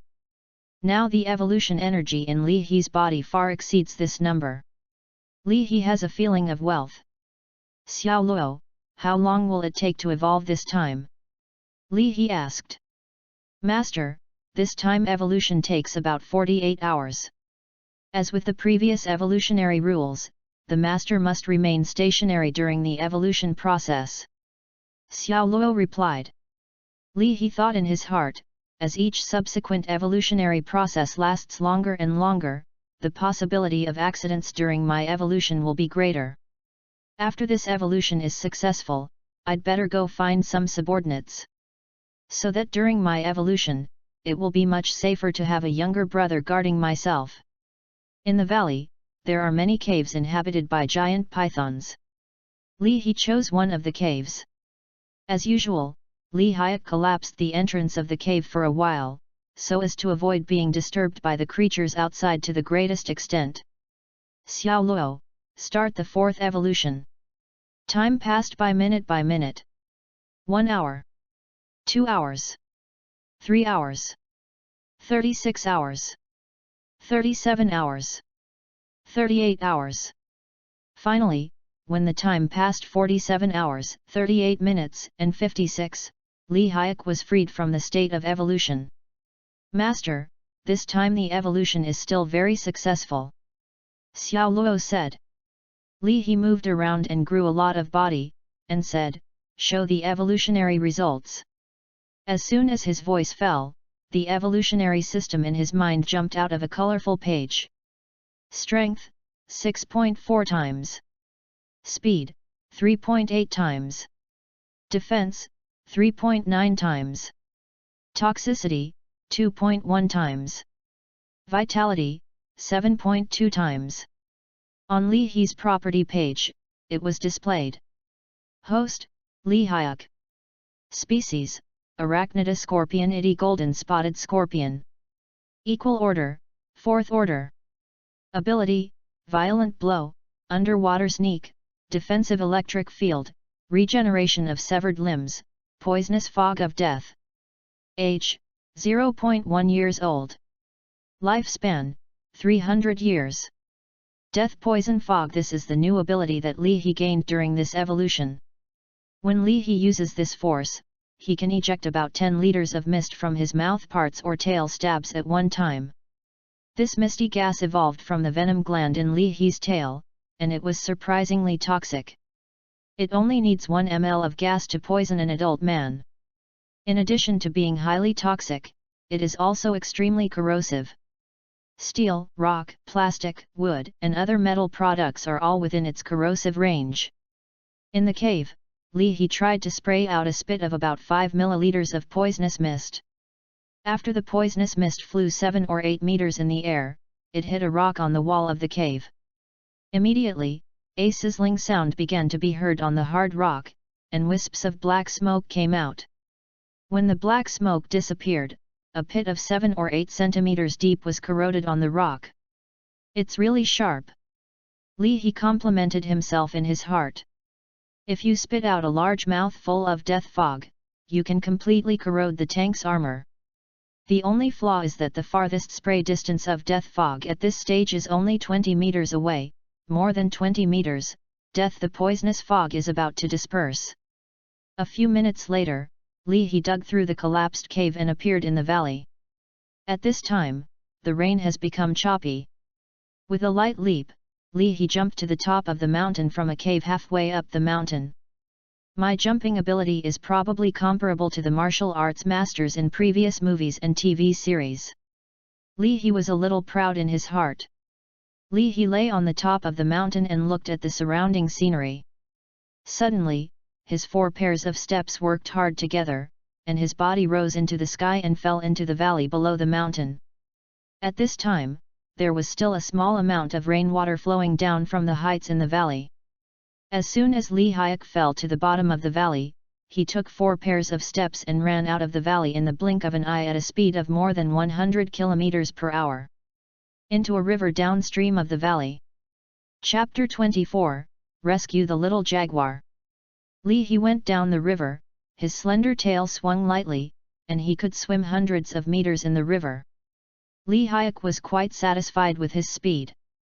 Although Hayek was able to parade lurking in the water before, the speed was not very fast. After this evolution, he found that his swimming level has improved by leaps and bounds. Now he is fully confident in hunting down the fastest fish in the Amazon River. Suddenly, a small animal struggling on the surface of the river appeared in Hayek's field of vision. It's a little jaguar. It looks only about 2 or 3 weeks old, and its small face is obviously childish. The little jaguar waved its 4 short legs desperately, only barely able to keep it from sinking, but it was obviously impossible to swim to the bank of the river in the rapids. With a hoo, the little jaguar was hit by a wave and sank. Although the little jaguar quickly floated to the surface of the water, the waves just now made it obviously choke. Perhaps because of choking, the 2 round eyes of the little jaguar were filled with tears. When he was a human in his previous life, he was full of favors with hunting animals. Although incarnate as a scorpion in this life, Hayek still likes cats. It is precisely because of this kind of good feeling that he will subconsciously avoid cats when he swallows prey in the Amazon rainforest. Poor little guy! He said to himself in his heart, and then speeded up to swim towards the little jaguar. At this time, He's body length has exceeded 2 meters, in the eyes of the little jaguar, he is definitely a monster. Seeing Hayek approaching, the little jaguar waved 4 short legs desperately in fright. Shen put out a chelated foot, gently clamped the little jaguar's body, and lifted it out of the water. Following that, with a flick of He's long tail, his body sprinted towards the shore like an off-string arrow. When he reached the shore, he jumped up and landed among the nearby bushes. He put the little jaguar down. The little jaguar was scared enough, but he still braved his head and grinned at He felt a little amused, and couldn't help but touch the little jaguar's head with chelate feet. Suddenly, the grass not far away suddenly broke, and an adult brown jaguar sprang out. The jaguar is the largest cat in the Amazon rainforest. If you compare it worldwide, the jaguar is the 3rd largest cat in the world. As for the top 2 cats, they are naturally tigers and lions. The weight of an adult jaguar is generally about 80 to 120 kilograms, and occasionally some large individuals may reach 150 kilograms, but this is not common. In the Amazon rainforest, jaguars are among the top predators. Of course, it does not include some mutated unconventional creatures. The jaguar is brave and tenacious, and they even venture to go to the water to prey on the caiman. In some seasons when food is scarce, the jaguar will also attack the anaconda, which is also at the top of the Amazon rainforest food chain. But no matter how brave and tenacious a jaguar is when facing Leahy, he will feel a burst of inexplicable fear from the bottom of his heart. This is the natural deterrence of high-level creatures against low-level creatures. The adult jaguar watched Leahy tremblingly, and made a low call. The little jaguar rescued by Leahy heard the call of the adult jaguar and ran to it immediately. When the little jaguar ran to the front, the adult jaguar sniffed it a few times, then opened his mouth to bite the back of the little jaguar's neck, and gingerly retreated into the grass. Leahy knew that this adult jaguar was the baby jaguar's mother, so he didn't stop it. But when the mother jaguar left with the little jaguar in his mouth, another little jaguar poked his head out of the grass and looked at Leahy curiously. After the jaguar family of 3 left, Leahy returned to the river. Leahy didn't hunt jaguars. On the one hand, it was because he liked cats, and on the other hand, because his evolutionary degree improved, the evolutionary energy of ordinary creatures was already a drop in the bucket for him. From the time he traveled to the present, Leahy has undergone a total of 4 evolutions. In the first evolution, Leahy only consumed 1 point of evolution energy. In the second evolution, Leahy consumed 10 points of evolution energy. In the third evolution, Leahy consumed 100 evolution energy. In the fourth evolution, Leahy consumed 1000 evolution energy. For the next 5th evolution, Leahy needs to consume 10,000 points of evolutionary energy. The evolutionary energy in Leahy's body is now 1416 points, which is 8,584 points short of 10,000 points. If only relying on devouring ordinary creatures to obtain evolutionary energy, Leahy suspects that he needs to swallow half of the creatures of the Amazon rainforest to gather the evolutionary energy required for the 5th evolution. After all, any creature can only have a better effect when it is swallowed for the first time, and then swallowed again, the effect will plummet. As a result, Leahy couldn't maintain evolution by devouring a large number of low-level creatures. Leahy now places his main devouring target on some mutant creatures, just like he had swallowed blood orchids and giant pythons before. However, it is really not an easy task to find mutant creatures in the vast Amazon rainforest. Chapter 25 – Encountered a native hunting team. In the vast expanse of the Amazon rainforest, there are hundreds of indigenous tribes. The large indigenous tribes may have thousands of people, while the small ones may have fewer than 100 people. Each tribe has a different degree of civilization. Some tribes have a preliminary understanding of the modern society outside due to frequent contact with the modern outside of the rainforest, and strive to move closer to modern civilization. Some are still isolated from the world and remain extremely primitive state of life. The Nada are one of hundreds of indigenous tribes in the Amazon rainforest.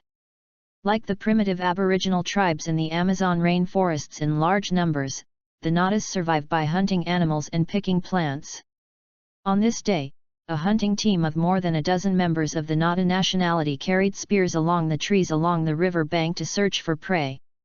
The prey list of the Nada is very extensive, including almost all mammals and a small number of insects.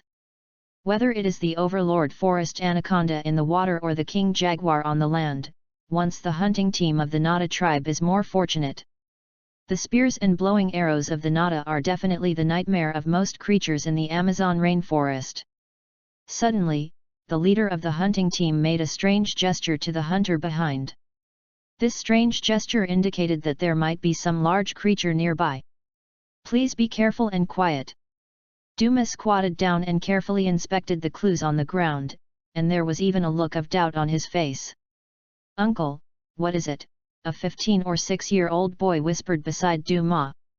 The young man was named Horned Eagle, the nephew of Duma, and the youngest hunter in the tribe. Duma hesitated for a while, and said, "I'm not sure." Horned Eagle heard the words, with a strange feeling on his face. You know, his uncle Duma is the best hunter in the tribe. In this rainforest, there has never been any trace of prey that can be concealed from his uncle alone. But now, his uncle Duma actually said he was not sure. Duma explained, from the traces, it looks like a huge insect. But if it is really an insect, then, its size is really too big. Uncle, how big is it? It's as big as a cat. Horned Eagle asked. Duma said, it's bigger than us. Is there really such a big insect in this world? If there is such a big insect, then is it herbivorous or carnivorous? If it is carnivorous. Thinking of the terrible consequences, Horned Eagle couldn't help shivering. Uncle, what shall we do now? Xiao Diao asked. Duma thought for a while, and said, we still have to catch up and see what it is. If we don't understand this thing, we will sleep insecure. In the jungle, Li He suddenly stopped. After 4 times of evolution, Li Hi's vision and hearing have far surpassed human beings by many times. The reason why he stopped suddenly was because he heard a group of creatures following him 700 or 800 meters away. Are there still people who cast themselves in the trap? Li He sneered to himself. Although Li He is only interested in mutant creatures now, if there are general prey delivered to his mouth, then he doesn't mind having a nutritious lunch. This group of stalking me turned out to be creatures walking upright.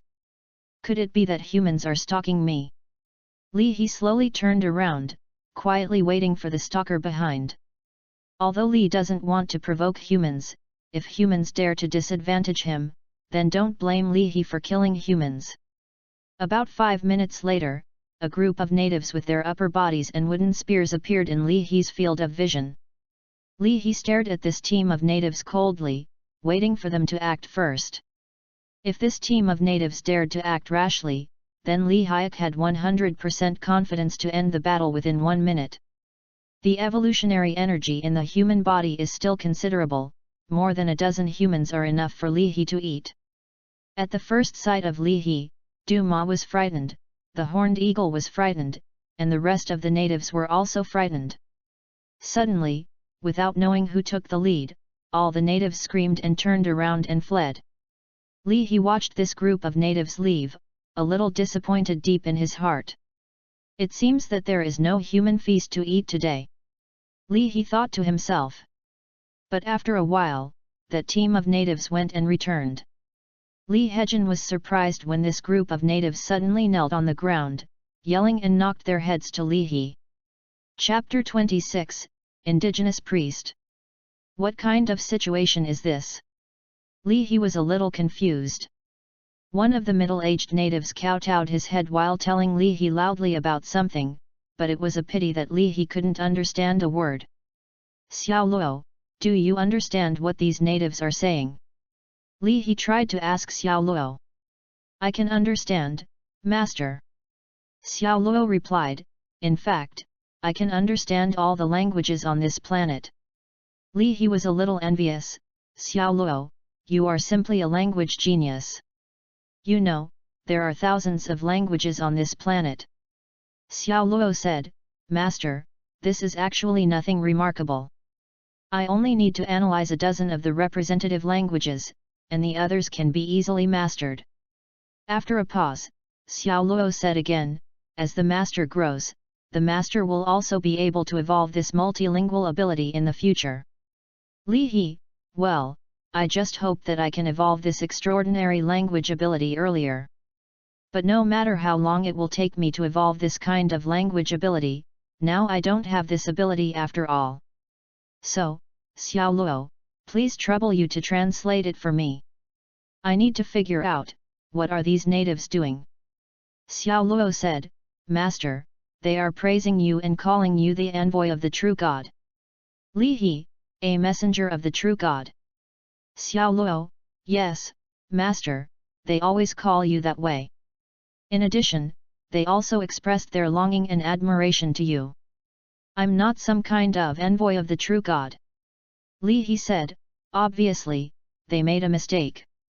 After Li He understood the situation, he ignored the natives, turned and crawled forward. When the natives saw Li He left, they were all anxious. They knelt on the ground and crawled forward. They crawled and called out loudly. Many natives even cried loudly. Li He asked Xiao Luo, "What are they yelling?" Xiao Luo said, "Master, they are calling the angel not to go, and ask the angel not to abandon them. Maybe I can go and take a look at these native tribes." Li He's thoughts changed. When he was a human in the previous life, Li He was very interested in all kinds of things in the Amazon rainforest, which of course also includes the indigenous tribes in the rainforest. After turning into a scorpion, Li He walked through the rainforest day and night to hunt, and his thoughts on this aspect slowly faded. But since these natives are so enthusiastic, what harm does Li He go to their tribe and take a look? Thinking of this, Li He turned around, raised a chelate and gently patted the head of the middle-aged native in the front. The middle-aged native is the leader of the hunting team alone. Du Ma was patted on the head by Li He's chelated feet, and his heart was both frightened and joyful. What's frightening is that the clawfoot of the divine envoy is so huge and strong, I am afraid that it only needs a light pinch to smash his head. Fortunately, the divine envoy seemed to have changed his mind. A quarter of an hour later, in the cell of the Nada tribe, Kerr, a young black man, was sitting on the ground with his hands tied behind his back and was muttering to himself. The white beauty Shan said, "Kerr, you've been talking non-stop since the morning, what are you doing?" The young black Kerr said, "Shan, don't you see it? I'm praying to God. I pray that God will send an emissary to save us."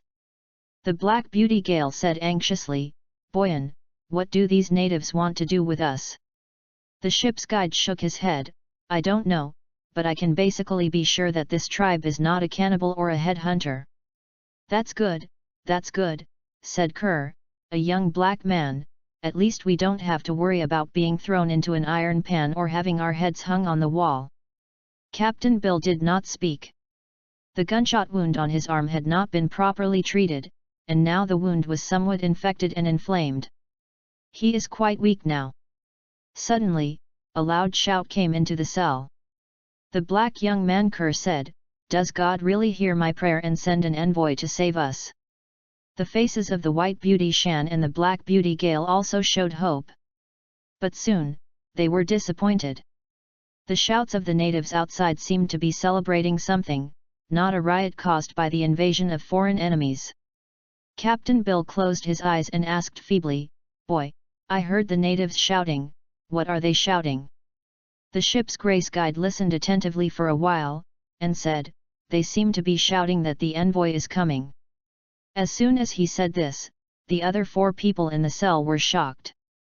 Kerr, a young black man, looked surprised, "No way? Did God really hear my prayer? Otherwise, how could it come?" The white beauty Shan looked at Chuanan's guide and said, "Chenan, are you sure they are shouting for the envoy?" The ship's guide nodded, "Yes, I'm sure. They are indeed calling for a divine messenger." The black beauty Gale's eyes lit up, "Perhaps God really sensed our prayers. The benevolent and almighty Emperor, please continue to help us lost children. Amen." Even the ship's guide and Captain Bill, who have not always believed in Christianity, began to pray to God at this moment. Chapter 27, Alien Ruins. Judging from Li He's eyes, the settlement of the Nada tribe is really terribly poor.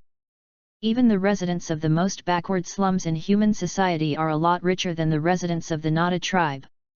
The population of the Nada tribe is about 200 to 300, of which the majority are young and middle-aged. The age structure of the population is obviously different from that of modern human society. The age structure of the population in modern human society is generally dominated by the elderly, but in the Nada tribe, the elderly are surprisingly rare.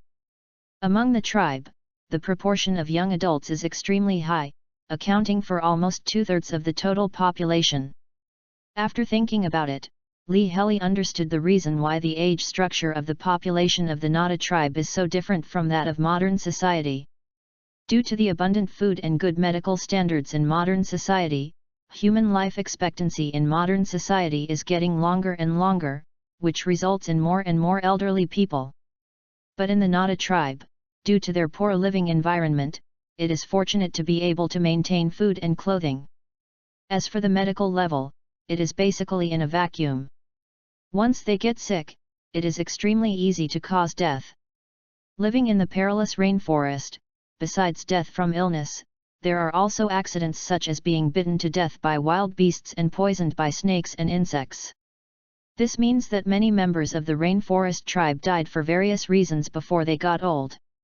When Li slowly climbed into the camp of the Nada tribe, almost all the members of the Nada tribe knelt down and kowtowed at Li with a pious face. The reason why it is almost all is because there are still a few babies under 1 year old in the Nada tribe, and they can't help Li kowtow. Li went around the tribe's camp and found that almost all houses in the tribe were made of wood and thatch, with one exception. This house is obviously higher than the other thatched huts. Of course, the high and generous here is only relative to those low thatched huts. As a matter of fact, the area of this lofty house is only about 30 square meters and the height is about 3 meters. The main building material of this house is stone. Obviously, it has been built for many years, and on its stone wall, it has been covered with dense moss. Li crawled into the stone house, only to see that the stone house was cleaned extremely clean. On the side of the wall opposite to the gate, there is a stone platform more than 1 meter high. On the stone platform, there is a stone statue. The upper part of this stone statue is a deformed human with a big head and a small body, and the lower part is a huge scorpion-like creature. The deformed human stood on the back of the scorpion and looked into the distance with his head raised ting xiang. On the stone wall behind the stone statue, there are several murals with simple lines carved.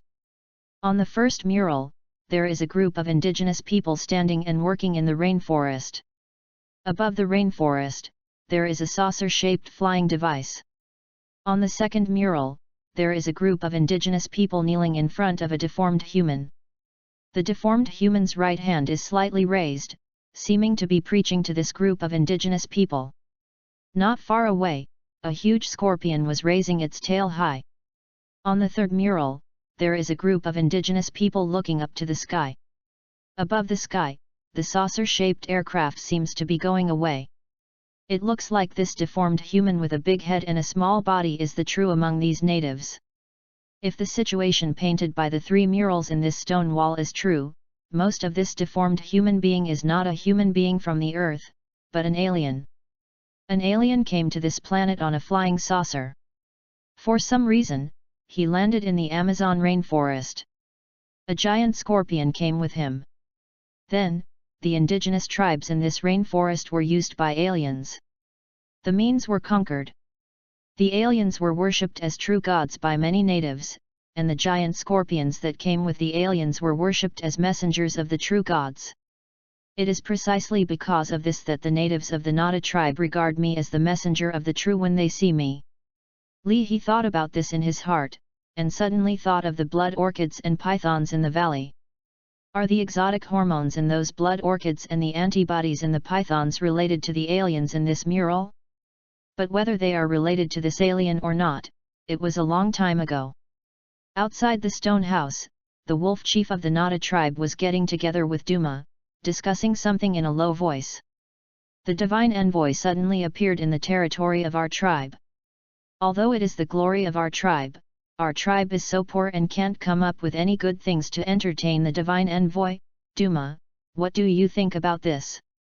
The chief said anxiously. Duma pondered for a while, and said, Chief, aren't there still a few slaves in our cell? Let's pick 2 of them and give them to the gods to enjoy, how about? That's a good idea. Chief Grey Wolf nodded and said, Duma, leave this to you. Chapter 28, Sacrifice. Duma's gaze flicked over the 5 expedition team members in the cell, and he was a little undecided in his heart. Therefore, Duma decided to listen to the advice of his nephew Horndiao. Horndiao, they now have 5 people. Which 2 should we pick for sacrifice? The Horned Eagle thought for a while, then Shen pointed to Captain Bill and said, This prisoner has injuries on his body. Duma nodded, Yes, you go on.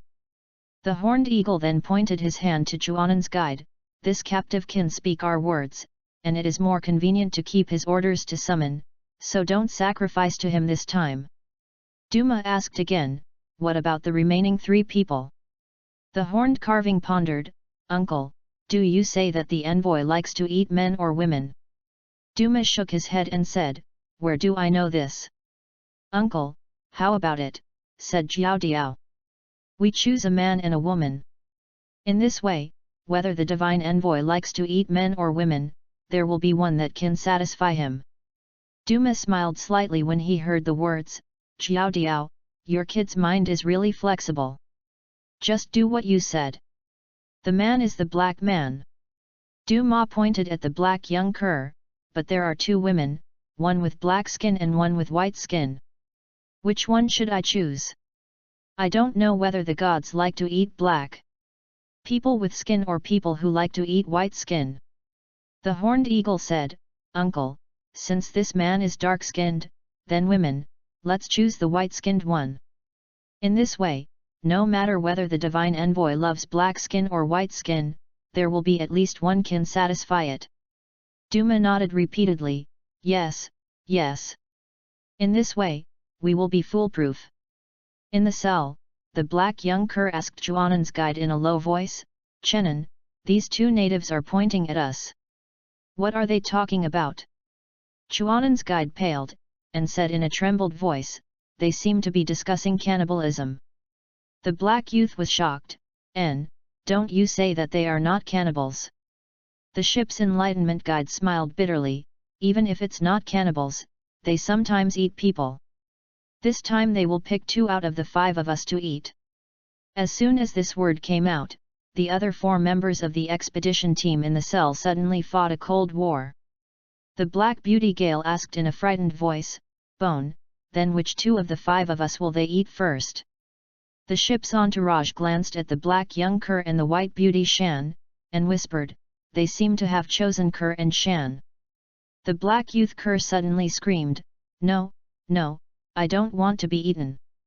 What about the envoy? Why didn't he come to save us? Grace, you tell these natives, I want to see their envoy." The ship's guide said, "Cur, you will see the envoy soon, because they just want to sacrifice you to the envoy to eat." The white beauty Shan's lips trembled, trying to say something, but she couldn't say anything. When the 4 indigenous hunters took the black young cur and the white beauty Shan out of the cell, the black young cur suddenly cursed, "God of a bitch, I will never believe you again. You barbarians, I curse that you have no when you give birth to a son. When I die, you must become an evil spirit and make your entire tribe to death." In the stone house, Li He suddenly heard the black young cur shouting and cursing, and felt a little surprised in his heart. Strange, how come there are English-speaking people in this indigenous tribe? And how can I hear this sound a bit familiar? The owner of this voice seems to be a member of the human expedition team. Haven't they left the Amazon rainforest yet? Soon, the indigenous hunters transported the black young cur and the white beauty Shan to the stone house, and spoke a lot of respectful words to Li Hebai. Xiao Luo translated, "Master, this native is offering sacrifices to you, and these 2 humans are the food sacrificed to you by natives." The black young cur had already lowered his heart and was about to meet the native's divine envoy. No matter what the other person's appearance, he would use the most vicious language to scold the other person before he died, in order to relieve his heart. Hatred. But when he really faced Li Hezi, he was frightened by Li Hezi's aura. Those vicious words that he had already thought of were unable to utter a single word from his mouth. You. The young black man had his hands and feet tied up, and he could only move back on the ground. "You big scorpion, it's terrible. Don't come, don't come. Wait. The giant scorpion angel, maybe we can talk about actually my meat is not tasty at all. God, what serious fault I have committed, you have to punish me like this."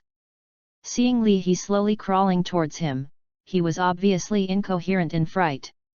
Chapter 29, Gunshots in the Rainforest. Li He really didn't expect to go round and round, the 2 members of the human expedition team still became his food. The food is on the lips, should I eat or not? This is a problem.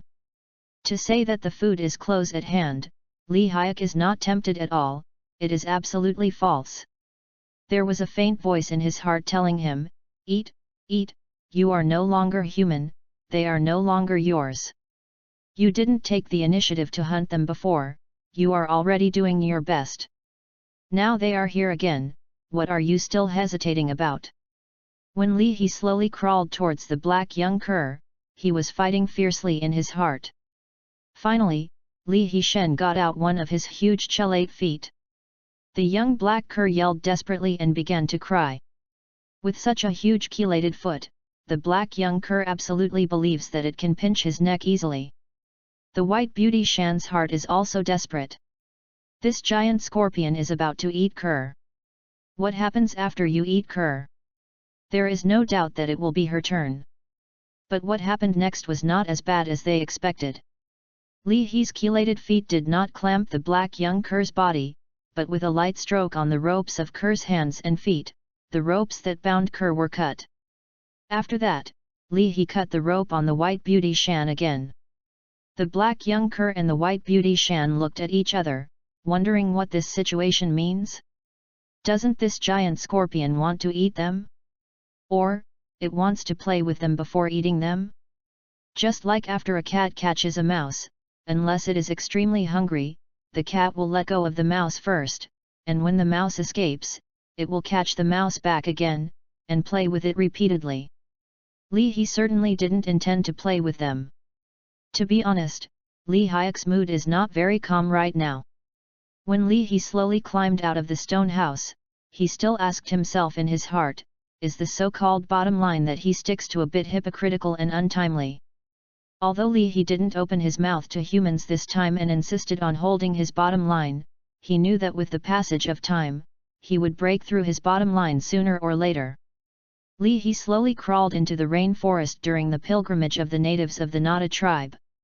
As for the expedition members who are still in the Nada clan, he doesn't want to bother about it anymore.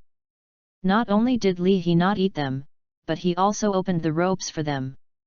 If they are smart enough, they should take advantage of this opportunity. If used well, they have a high probability of leaving the Nada tribe safely. After Li He left the Nada clan, he didn't know where to look for mutant creatures, and he wandered aimlessly in the rainforest. Suddenly, an abnormal sound came into Li He's ears from a distance. It seems like gunshots. When Li He secretly judged in his heart, he heard several gunshots one after another.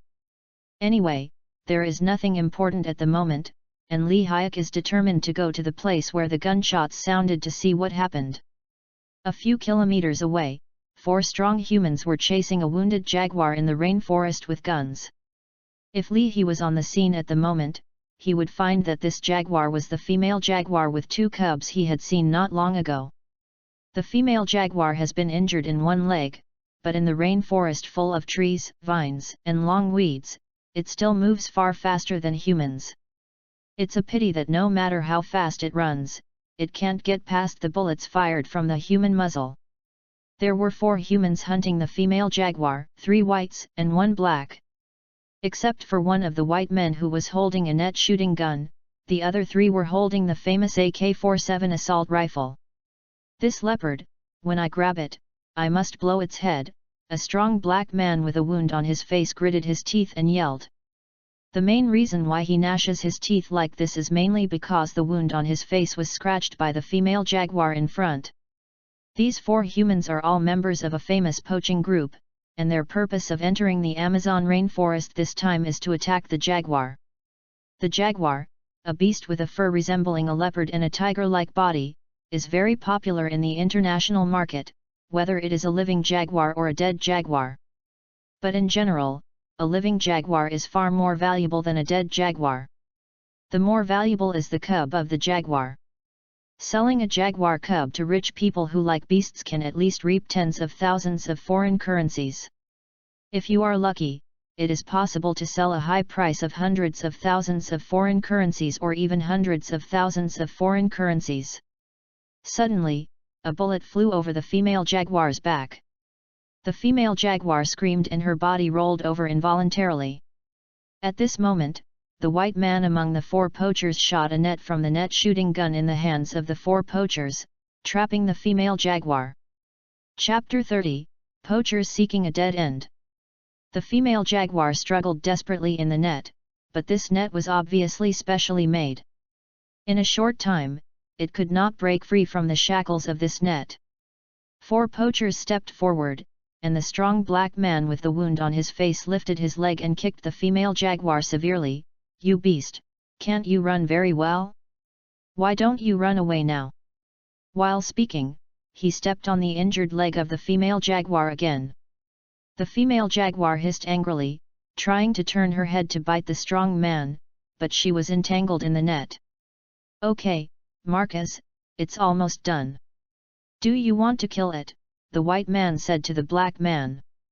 Marcus, a strong black man with a wound on his face, said viciously, "I just want to kill this beast." The big white man was named Dick, and he was the captain of this little poaching team. "Marcus, are you crazy?" Dick yelled. "A living jaguar and a dead jaguar, which is more valuable, don't you know? Don't influence us because of your stupidity. Everyone's earnings." "But this beast scratched my face," Marcus said dissatisfiedly. "My face is hurting fiercely now, I think I might have been disfigured." A black man named Hubert said, "Marcus, if you can make up for some of our financial losses, then I am not against you killing this jaguar and avenging your own face." "Yes, Marcus," another black man named Chad said. "If you are willing to give us 1,000 foreign currency each, then you can do whatever you want next." Marcus considered for half a minute, and then nodded. "I'm going to die. Dick, Chad, Hubert, I owe you 1,000 foreign currency now." After speaking, Marcus raised his gun, aimed at the head of the female jaguar, and sneered, "Damn beast, go to hell." Just as Marcus was about to pull the trigger of the AK-47 in his hand, the grass behind them suddenly turbulent, followed by a golden giant scorpion. The 4 poachers unanimously aimed their guns at the golden giant scorpion. "Oh my God, what kind of monster is this?" Hubert exclaimed. "Obviously, it is a scorpion," Chad said. "Hubert, of course I know it is a scorpion. But the question is, why can it grow so huge?" Marcus said, "I suspect this thing is the biggest scorpion in our world." Chad nodded. "Marcus, I totally agree with you." A look of surprise appeared on Dick's face. "Hey, guys, I'm afraid we got lucky this time. You said, if we get this golden giant scorpion out, how much do you think it can sell for?" When Hubert heard the words, his eyes began to glow. "This giant scorpion is an extremely rare species. I think it is worth at least 200,000 foreign currency." Chad said, 200,000 foreign currency is too low, I think it is worth at least 500,000 foreign currency." Marcus said, "Maybe some rich people can buy it for 1,000,000 foreign currency." Dick stared at the golden giant scorpion intently. "This thing may be unique in this world, so its value is immeasurable. I want to get it with just 1,000,000 foreign currency, it's a dream." "Is this thing worth more than a panda?" Chad said. Dick nodded. "Yes, I think it will be more valuable than the panda." "Oh my God, if that's the case, we will be really rich this time." Hubert said, "You know, the pandas are only rented now, not for sale. A pair of pandas are rented out, just rent. They are all in 1,000,000 foreign currency. During this period, if you give birth to panda cubs, they all belong to the sex. In addition, there are many additional conditions." Marcus looked at Dick and asked, "So, Dick, how much do you think it is worth?" Dick hesitated for a while, and shook his head. "I don't know how much it is worth. If you let me guess, I guess it is worth at least 10,000,000 foreign currency. After all, it may be the largest scorpion in the world. It may be unique on this planet." Lee He's 8 eyes watched the 4 poachers quietly and listened to their unscrupulous conversation. He is waiting patiently. Wait for what? Waiting for the 4 poachers in front of him to die by themselves. Dick was already loading new net bullets into his net shot. During this process, Dick was slightly worried. He worried that this net might not be able to trap the golden giant scorpion. Everyone, be careful. Dick reminded, the 2 big tongs of this thing look very powerful, our net may not be able to catch it. Chad looked at Leahy and said, it doesn't seem to be afraid of us. Hubert laughed and said, do you think it should be afraid of us? It grows so huge and strong. In fact, we should be the one who really should be afraid, if we don't have a gun in our hands. Marcus nodded and said, to be honest, if I don't have a weapon in my hand, I will never provoke it. Even if you have weapons in your hands, you shouldn't provoke me. Leahy said silently in his heart. Chapter 31, Horror Killing. Well, guys, I count 1, 2, and 3, and I will launch net bombs. Dick said, if there is any abnormality, you can act by chance.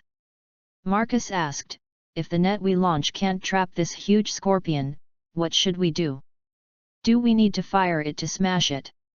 Hubert said, Marcus, are you crazy? This thing is an ultra-rare species worth at least millions of foreign currencies. Chad also said, Marcus, you have to understand that if you break it with fire, it will be worthless. Dick hesitated for a while, and said, let's live it as much as possible. But, if it is a dangerous moment, for example, when it has threatened our lives, we can only choose to kill it. Although hundreds of 10,000 foreign currency is very attractive, but we can't lose our lives for it. Okay, I'm going to start counting. 1, 2, 3. As soon as Dick's last 3 was exited, a net bullet flew out of the barrel of his net shooting gun. During the flight, the net bomb turned into a 5 square meter wire net and shrouded Lee Hyuk. Now that human beings have already acted on themselves first, what can Lee Hyuk have hesitating? Almost at the same time that the screen flew out, Lee He had already leapt up and threw Marcus to the ground. Before Marcus fell to the ground, Lee He had already snapped his neck. Oops! Chad exclaimed. Damn it! Hubert also exclaimed. Chad and Hubert screamed while moving the muzzle of the AK-47 in their hands, preparing to shoot at Lee He. But before their muzzle was aimed at Lee He's tail stab was like a whip on the heads of Chad and Hubert. In an instant, the heads of Chad and Hubert exploded almost in no particular order. At this time, Dick had just put down the net shooting gun in his hand and was about to get the pistol in the holster around his waist. Although Dick considered that things would change before acting, he still felt unbelievable when the changes did come. Things are 10 times worse than the worst situation he expected. His 3 AK-47 partners didn't even have time to shoot, they were killed on the spot by Spike. The horror of this golden giant scorpion has far exceeded Dick's imagination. Before that, Dick had never thought that there would be such a terrifying monster in the world. Lee He walked towards Dick slowly, and Dick didn't even have the courage to turn around, but backed away in horror on his face. Finally, Dick gritted his teeth and took out the pistol from the holster around his waist. But in the next second, Dick's head dropped because Lee Hyuk's tail thorn had penetrated his throat. In just 10 seconds, Lee Hyuk killed 4 poachers armed with weapons. The female jaguar trapped in the wire mesh is the only witness to this brief killing. Under the pressure of Lee He's breath, the female jaguar couldn't help shaking. Lee He crawled to the front of the mother jaguar, and slammed his 2 chelated feet on the silk net, and then pulled out a big hole in the silk net. After helping the female jaguar out of the predicament, Lee Hyuk began to devour the corpses of the 4 poachers on the ground. The female jaguar came out from the silk net carefully, looking at Lee He with 3 points of gratitude and 7 points of fear. After a while, the female jaguar saw that Lee He was always ignoring it, and then it quietly got into the nearby grass that was more than 1 meter high. With the growth of strength, Lee He swallowed food faster and faster. The corpses of 4 poachers, Lee Hyuk, swallowed them in less than 10 minutes. From these fresh corpses, Li He harvested a total of 218 evolutionary energy. As a result, the evolutionary energy accumulated in Li He's body increased from more than 1,400 to more than 1,600. If you can eat this kind of food often, it should be a good thing. Li He thought to himself. When Li He was about to leave, the female jaguar appeared in his field of vision again. The female jaguar has 2 scars on her body, one on the left front leg and one on the back. However, these 2 wounds were only caused by bullets, and they were only skin injuries, not serious. With the recovery ability of this female jaguar, it should not take long to recover. The female jaguar stood fearfully at a distance of more than 10 meters from Li He, and called to Li He softly. Li He felt a little strange, and slowly crawled towards the female jaguar. When the female jaguar saw Li He crawling towards it, she turned around in shock and fled. However, it fled a few steps, then looked back at Li He, still making a soft cry. Li He understood a little, the female jaguar seemed to be asking him for help. Therefore, Li He followed the mother jaguar unhurriedly to see where the mother jaguar would take it. After Li He followed the mother jaguar about 1.5 kilometers away, a small temporary human camp appeared in front of Li He. Chapter 32, Add Poachers to the Recipe. Among humans, one of the tents has been torn apart, revealing a metal box in the tent. The female jaguar called Wu, and the baby jaguar's immature cry was heard from the metal box. Seeing this situation, Li Hyuk certainly understood. This human temporary camp should belong to the 4 poachers who were swallowed by Li He. They caught the 2 cubs of the female jaguar and locked them in a metal box. Since the female jaguar couldn't open the metal box, she asked Li Hyuk for help. In fact, this female jaguar is very afraid of Li Hyuk, but in order to save his 2 children, she is still willing to take a risk. Li He slowly climbed to the side of the metal box and tapped lightly on the silver-white box wall with a chelate, and found that the box wall was about 5 mm thick. On the wall of the box, there are some scratches and bite marks. These marks are obviously left by the female jaguar when she tried to save her child. Li He secretly injected power into the chelated feet, and slowly stroked across the silver-white box wall. As Li He's chelated feet passed, the wall of the box sank slightly, and then it was cut apart. Half a minute later, Li Hyuk cut a square hole in the metal box. 2 little jaguars came out of the hole and kept whining around the mother jaguar.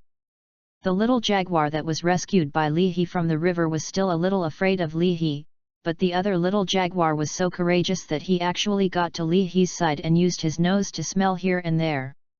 Smell it! It even wanted to climb onto Li Hyuk's back. Li He touched the head of the little jaguar with a chelated foot, then turned away. Crawling in the damp rainforest, Li He was thinking about a question: what should he do if he can't find mutant creatures in the next period of time? Although at the level of Li He's evolution at this time, he didn't eat for 3 years and 5 years, and he still didn't starve to death. But if you don't eat, you can't harvest evolutionary energy. Without evolutionary energy, his strength will always stagnate. Can Li Hyuk tolerate stagnation in his own strength? The answer is of course intolerable. Li Hesi thought about it and found that among non-mutated creatures, humans seem to be the most suitable prey. The human body contains the most evolutionary energy. Why not add humans to the recipe? Li He thought for a long time, and finally made a decision. He wants to take the initiative to contact those poachers. If those poachers are indifferent to him, then he will not take the initiative to attack them. But if those poachers dare to disadvantage him, why should Li Hyuk be kind to them? But Li He also knew deep down that after he made this decision, he basically added those poachers to the recipe. Since those people are poachers, once Li Hyuk appears in their field of vision, who can be indifferent? You know, the rarer the prey, the more valuable it is. A golden giant scorpion like Li He is likely to be a unique existence on this planet. How can those poachers control it? In the previous life, when Li He was still a human being, he heard that some management agencies used a special method to increase performance in the process of law enforcement. This special method is called phishing law enforcement. What is phishing law enforcement? To put it simply, law enforcement officers first lure the target person to commit a crime or make a mistake, and then when the other party really commits a crime or makes a mistake, then use legal provisions to punish the target person. He felt that if the decision he just made was to be summed up in one word, it would be phishing and cannibalism. Lure the poachers to make mistakes first, and then eat them. After making this decision, he felt that his Xingxing had slipped into the dark abyss again. Since the 19th century, poaching activities on this planet have been extremely rampant. When he was still a human being, he read a report related to poaching. The report said that the industry chain of poaching is extremely large, and the global annual transaction volume of poaching wild species is as high as hundreds of billions of foreign currencies. The Amazon rainforest has always been a hard-hit area for poaching due to its abundance of species. Thousands of poachers enter the Amazon rainforest every year to plunder the rare species in the Amazon rainforest. The hound poaching group is one of the hundreds of poaching teams in South America. In terms of numbers, the hound poaching group can only be regarded as a small poaching group. There are only 6 of them, but each one is a veteran poacher. Even the most junior among them have dozens of poaching experiences. In the evening, the hound poaching group was sitting around their camp for dinner. Not far from their temporary dining table, there are a lot of animal fur. Some poaching gangs like to catch live animals and sell them for money, and some poaching gangs are accustomed to killing their prey, earning money by cutting off the fur or certain organs from their prey. The hound poaching group belongs to the latter. Chapter 33, Fear Spread. I hate compressed biscuits. The bearded Byron took a bite of the compressed biscuits in his hand and said angrily. Waiters shook his head, no one likes compressed biscuits. But sometimes this thing can provide us with enough calories. Maybe we can try to set a fire and make a simple barbecue party. Alger said. Barry, the head of the hound poaching group, shook his head. The roasted meat party can be held when we are on vacation. What we need to do now is to be as careful as possible. If we start a fire, the smoke will make others found our trail more than 10 kilometers away. In general, our earnings this time are not bad. Waiters said, we may each earn 60,000 to 80,000 foreign currencies. I believe these foreign currencies are enough to resist the bad taste of compressed biscuits. Suddenly, a rush of footsteps sounded in the opposite woods, and the 6 poachers of the hound team picked up their own weapons at the same time. The 6 members of the hound team have 4 long guns and 2 short guns. Among the 4 long guns, 2 are shotguns, and the other 2 are the famous AK-47. The first shot of a shotgun can shoot dozens of tiny marbles, which are used to deal with enemies at close range. As the most famous rifle in the world, the range of the AK-47 is actually not far, but after all, it is much farther than the shotgun. Since its birth in the former Soviet Union in 1947, AK-47 has sold more than 100 million units worldwide. Due to its simple structure, durability, and continuous use in harsh environments, many poachers equipped with weapons would prefer the AK-47. About a minute later, a bald young man ran out of the woods hastily. Help! Help! The bald young man carrying a shotgun shouted while running towards the hound team. Because of running too fast, the bald young man was tripped by a branch in the woods and fell over. Hey, buddy, can you tell me what happened? Barry asked the bald young man. The bald youth looked horrified. There are monsters. Monster? Barry asked, what kind of monster? The bald young man calmed his emotions and said, the monster is a big scorpion. When Byron heard this, he suddenly laughed. Big scorpion. How big is a scorpion? As big as a puppy. The bald young man said, a scorpion bigger than us. It is 2 or 3 meters long. Byron's face changed slightly. A big scorpion 2 or 3 meters long. Man, are you sure you are not drunk? Do you think I'm talking nonsense? The bald young man glared at Byron angrily. Byron shrugged, well, even if there is a huge scorpion 2 or 3 meters long, what can we do? Guang Guang youth, what can it do? It only takes a second to kill you and then eat your body. Byron raised the AK-47 rifle in his hand, with a slight arrogance in his tone. It's not that easy to kill me and eat my body, because I have a gun. When I have a gun, even if it is I dare to fight a Tyrannosaurus Rex, let alone a scorpion. The bald young man sneered, do you think we don't have guns? We originally had 7 people, and each of them was equipped with a long gun and a short gun. But now, everyone else is dead, and I'm the only one alive. Barry's face sank when he heard this, and asked, didn't you shoot that giant scorpion with a gun? The bald young man said, of course we can shoot it with a gun. But the speed of that scorpion is too fast, we can't shoot it. Speaking of this, the bald young man glanced at the shotgun in Waiters's hand and said, we originally had a shotgun, but the man with the gun was the first to be killed by the giant scorpion. The speed of the giant scorpion's actions. It's too fast. If you use a shotgun, you might be able to hit it.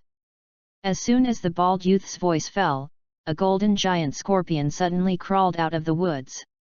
The members of the hound team raised their muzzles while intently looking at this golden giant scorpion. The bald youth did not speak nonsense, this golden giant scorpion is really bigger than a human. It just crawled out of the woods so slowly, turning a blind eye to the hound team and the bald youth. The bald youth was covered with cold sweat on his forehead, and shouted hysterically, everyone, shoot! Kill this monster together! While talking, with a bang, a shotgun shell shot at the golden giant scorpion. Chapter 34, Hound Poaching Group Collapsed. The 6 members of the hound team were affected by the bald youth, and they all triggered the weapons in their hands. 7 guns shot at Leahy at close range, especially 2 shotguns among them. Although Leahy's speed is as fast as the wind, it is impossible to avoid these flying bullets completely. But it doesn't matter if you can't avoid it completely. After 4 evolutions, Leahy's shell has become astonishingly solid. Whether it was a bullet fired from a pistol, a bullet fired from a rifle, or a bullet fired from a shotgun, there was no way to break Leahy's shell. These bullets shot on Leahy's shell, discarding the amount and leaving a shallow pit on it. With Leahy's extremely strong vitality now, these insignificant bullet marks will soon be repaired by Leahy. In the rain of bullets formed by the 7 guns, Leahy's slender tail spur suddenly rolled over and pierced West's top door. West trembled, the shotgun in his hand could no longer be held and fell to the ground. At the same time, Leahy's 2 huge chelated feet were not idle, and they broke the necks of Byron and Colby in a thunderous manner. A second later, Leahy's tail stab was pulled out of West's top door, and twirled it on Barry's head. Before Barry even had time to hum, he died. In an instant, 4 of the 7 humans with guns were killed on the spot. Until this time, the 2 survivors of the Hound Gang finally understood why the previous bald youth were so panicked. As experienced poachers, there are countless animals that died under their guns. Before today, they had always believed that as long as they had a gun in their hands, they were invincible in this natural world. But now, they know they were wrong. It's a pity it's too late. With a sound of caw, the last 2 of the hound team were also smashed to death by Leahy's tail. A few tens of meters away, the bald youth was running desperately. During the entire battle, the young bald shot only 1 bullet with his shotgun. After shooting a bullet, he turned around and fled without hesitation. The bald youth had already seen Leahy's horror, so after firing the first shot, he decisively chose to escape. As for the survival of the hound team, the bald youth didn't care at all. He only hopes that the hound team can buy him more time to escape. From the beginning of the battle to the end of the battle, it lasted about 10 seconds. The 6 members of the hound team used their lives as a price to gain 10 seconds of escape time for the bald youth. Leahy watched the bald youth run hurriedly a few tens of meters away, but did not intend to chase him immediately. In the Amazon rainforest, Lee Hyuk doesn't think there is any kind of prey that can escape his pursuit. It was easy for Lee Hyuk to kill the bald youth. When Lee He first destroyed the poaching team where the bald young man belonged, he could actually kill the bald young man altogether. If Lee He really wanted to kill the bald youth's ability to escape is 10 times more powerful, and there is absolutely no way to escape. Lee He deliberately kept this bald young man. Because the bald youth belongs to a well-known poaching organization, Lee He hopes to find more other poachers through the bald youth. The bald youth did not disappoint Lee He. In the past 3 days, Lee He followed the bald youth and eliminated 5 poaching teams. While Lee He was devouring the hound poaching group, the bald young man was panting and took out a black phone from his backpack. This is a satellite phone. The bald young man looked down at the signal sign of the satellite phone and found that the signal strength was weak, but he might be able to make a call. He tried several times and finally managed to get through once. "Hey, boss, hello, I'm Brooke, I hope my phone doesn't disturb you," said the bald young Brooke. On the other end of the phone was a thin middle-aged man with a hooked nose. His name was Conran Wells. On the surface, Conran Wells is the owner of a farm in the football country, but secretly, he is the leader of the largest poaching group in the Americas. Anyone who knows about the poaching industry basically knows that there are 3 famous poaching groups in the world. The 3 famous poaching groups are the Mamba Group, the Scorpion King Group and the Clown Group. Among them, the Mamba Group is mainly active in America, the Scorpion King Group is mainly active in the Americas, and the Clown Group is mainly active in Central Continent. Conran Wells is the leader of the Scorpion King Group, nicknamed Scorpion King. "Brooke, to be honest, you have disturbed me," Kunlun said coldly. "You have a minute to explain why you disturbed me." "Boss, 1 minute is probably not enough," Brooke said. Kunlun frowned slightly and said, "So Brooke, how long will it take you?" Brooke said, "Boss, I'm afraid it will take 10 minutes. "That's it, I'm in big trouble now." "What kind of big trouble?" Konglun asked. "Did the goods be seized by the customs of the football country?" Brooke said, "Boss, the situation is worse than that. I'm still standing in the Amazon rainforest and calling you." Kunlun said impatiently, "Well, to make a long story short, what is going on with you?" Chapter 35, Ask for Help. The bald young Brooke took a long breath, calmed his emotions, and said, "Boss, we are in trouble this time." "You have said this sentence just now." Konglun said impatiently, "I just want to know what this so-called trouble is." "You shouldn't be cannibalized by some native in the rainforest. Catch the tribe, right?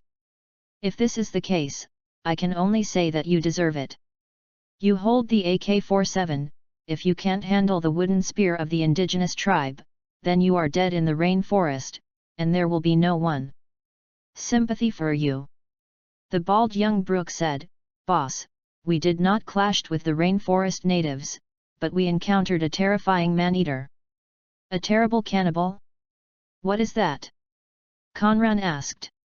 As soon as the bald young Brooke mentioned the monster, his mood immediately became a little unstable. "That is a huge scorpion." "Boss, I promise you will never dream of such a huge scorpion. It is 2 or 3 meters long.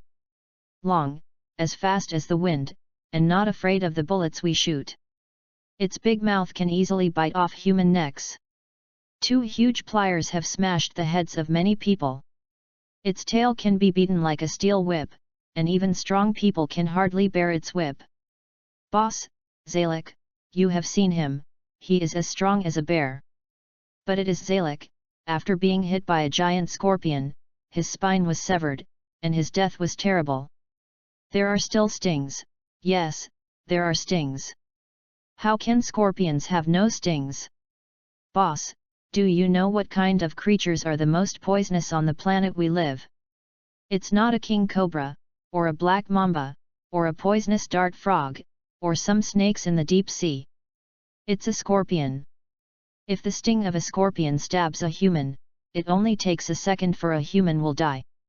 Speaking of this, the bald young Brooke sighed, but this is not a good thing. At least it can make us suffer less. If I have to choose a death method, I am still willing to be killed by its stinger. On the other end of the phone, Kong Lun showed a solemn look on his face and asked, Brooke, I heard that your current mood is a little bit wrong. Didn't you smoke, dame? Brooke was a little annoyed. Boss, I haven't smoked that thing for a few months, I have quit. Besides, I am sober now, I know what I am talking about. In short, the giant scorpion monster is still chasing and killing me. It may be 1,000 or 2 kilometers away from me, following the smell I left behind. Speaking of this, Brooke couldn't help but see a picture of a huge golden scorpion crawling fast on the route he had passed not long ago. As soon as this horrible picture formed in Brooke's mind, Brooke was frightened by it, and he couldn't help but shudder. But Brooke didn't know that the giant scorpion he was terrified of was not 1 or 2 kilometers away, but was lurking in the grass behind him. Yes, he was lying quietly in the grass behind Brooke at this time. The straight line distance between him and Brooke is less than 10 meters. Hayek can hear Brooke's call clearly. Boss, I'm afraid I can't get rid of that giant scorpion by my own ability, so I need help. Brooke said. Brooke said, Boss, a team of mercenaries may not work. That giant scorpion has already wiped out several heavily armed poacher teams, and their weapons and equipment are not much worse than ordinary mercenaries. Boss, this giant scorpion has evolved and mutated into some kind of terrible monster, and ordinary humans can't fight it even with weapons. Kunlun frowned and said, if the heavily armed mercenaries can't solve your dilemma, Brooke, what do you think I should do? Brooke said, Boss, I know you know some superpowers. The giant scorpion monster I encountered may only be dealt with by superpowers.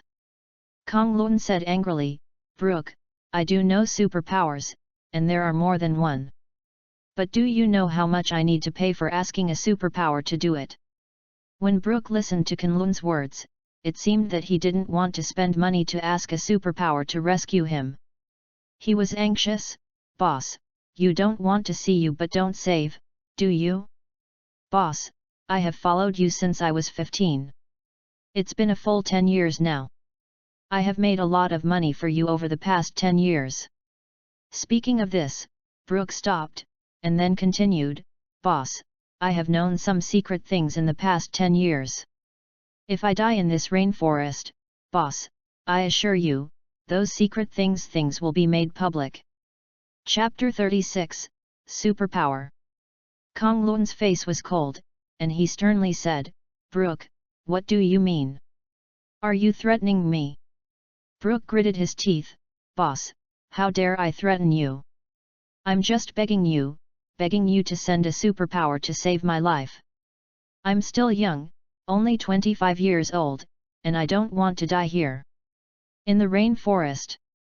Kong Lun snorted coldly and said, keep your satellite phone safe so that the superpower can find you. After speaking, Kong Lun hung up the phone. But before hanging up the phone, Kong Lun had a murderous heart in his heart. As Brooke said on the phone, he has known a lot of secret things in the past 10 years, these things are so exposed, it may cause a lot of trouble to Kong Lun. Actually, this guy should have been thrown into the crocodile pool long ago. Kong Lun thought bitterly. Although he thought so in his heart, Conran had to find someone to rescue Brooke first. If he does not pay attention to Brooke, then Brooke may really expose some of the secret things he has known all these years before dying. An hour later, Kong Lun walked into a members' bar in the western district of Sao Paulo. The so-called membership bar means that only members of the bar can enter it, and the bar does not accept individual guests.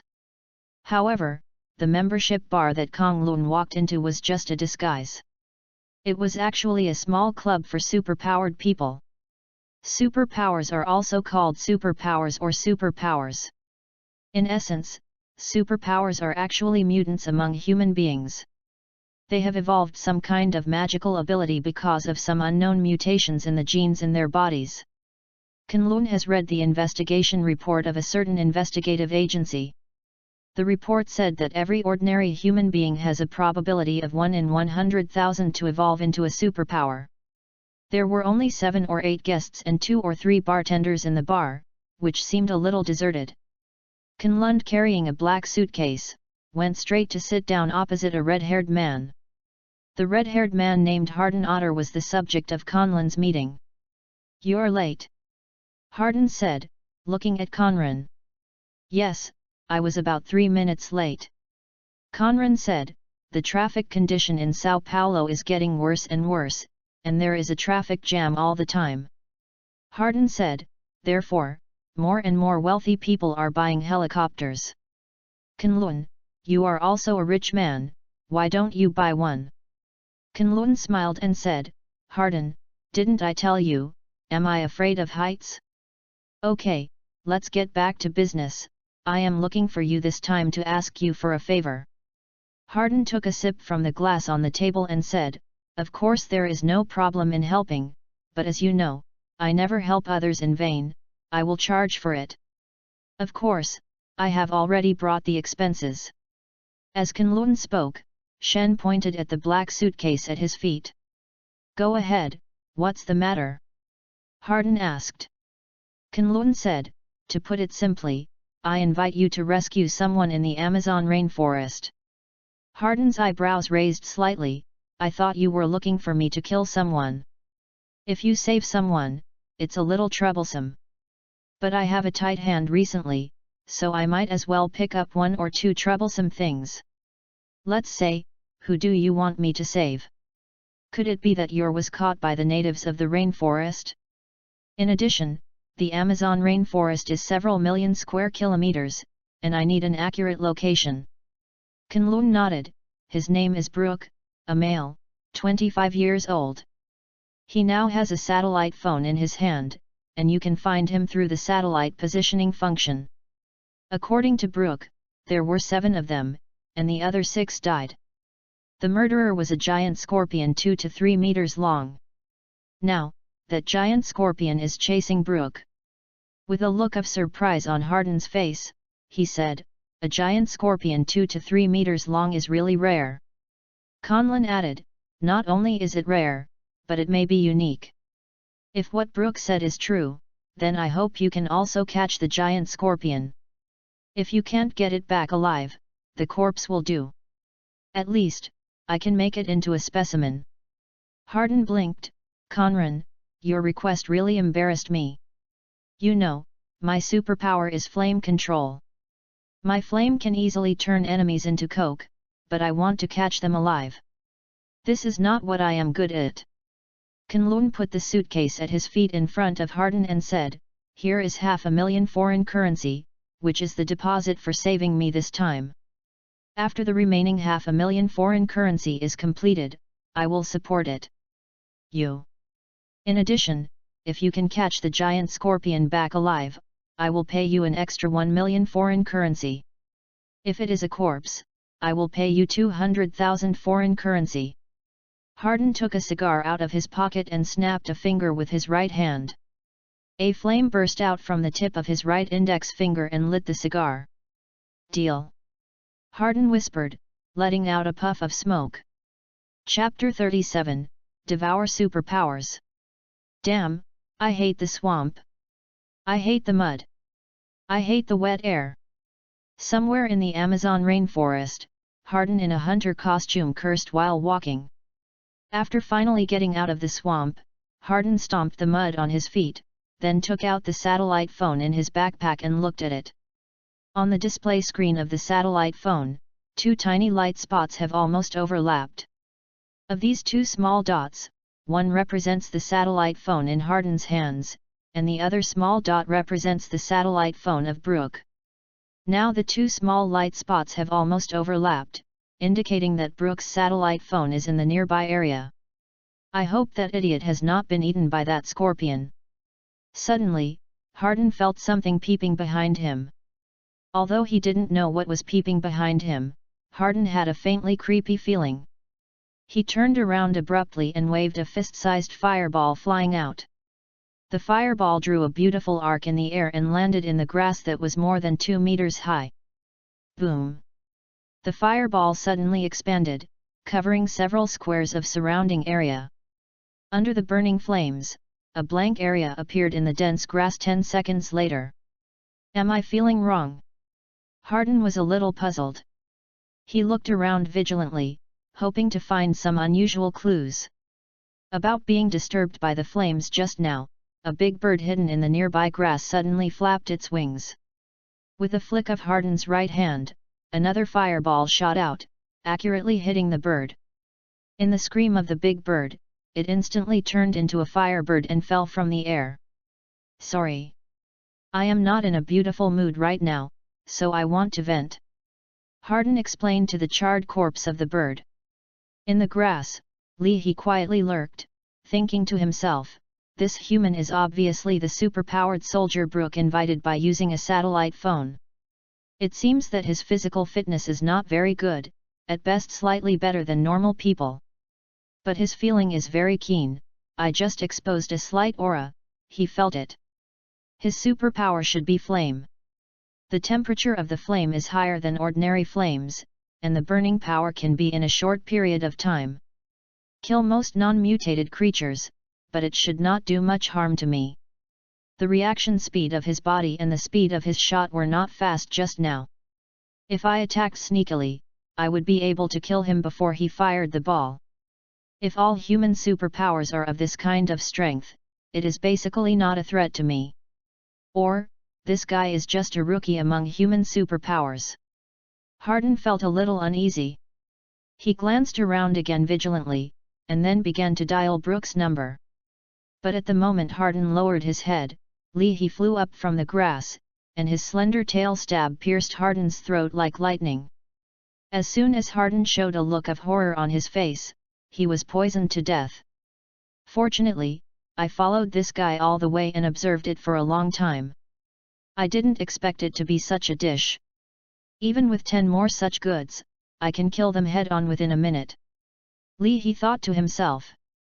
At this time, he did not know that human superpowers are usually divided into 5 levels, from weak to strong. They are C level, B level, A level, S level, and X level. Hardin is only the weakest C grade among the 5 grades.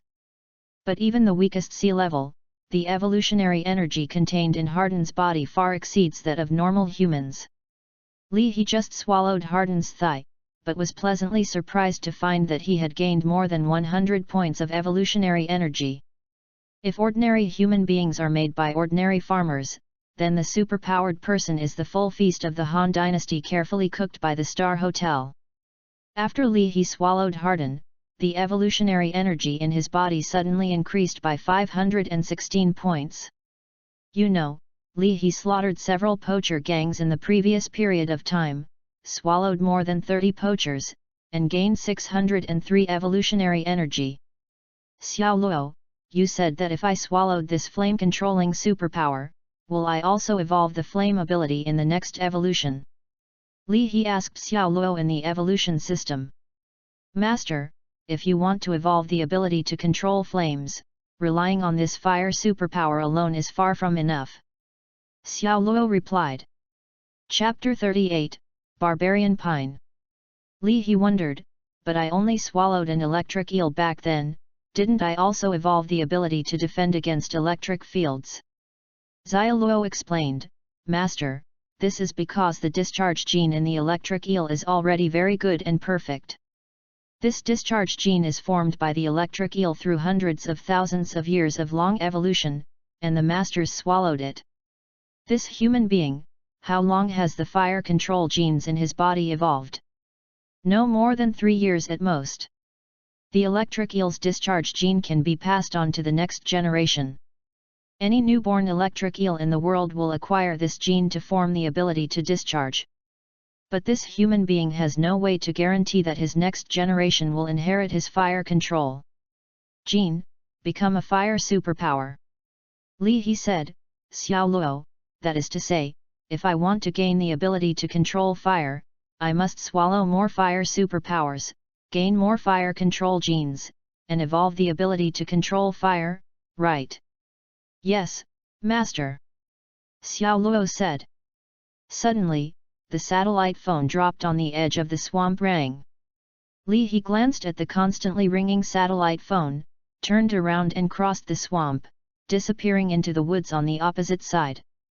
In the next few hours, the ringing of the satellite phone rang from time to time, causing a group of curious monkeys to circle around it non-stop. Finally, a bold monkey picked up the satellite phone and took it to the tree to play and study slowly. In a high-end villa in downtown Sao Paulo, Kunlun had a sullen face and said angrily on the phone, "Brooke, please pay attention to your words. You want superpowers, and I have invited superpowers to rescue you. What do you want?"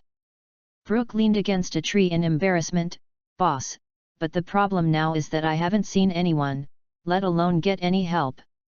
"Boss, did you really invite superpowers to rescue me? You should. Isn't it about planning to ignore me and let me fend for myself in this Amazon rainforest?" "Of course I did." Kong Lun roared, "I have already paid 500,000 foreign currency for this.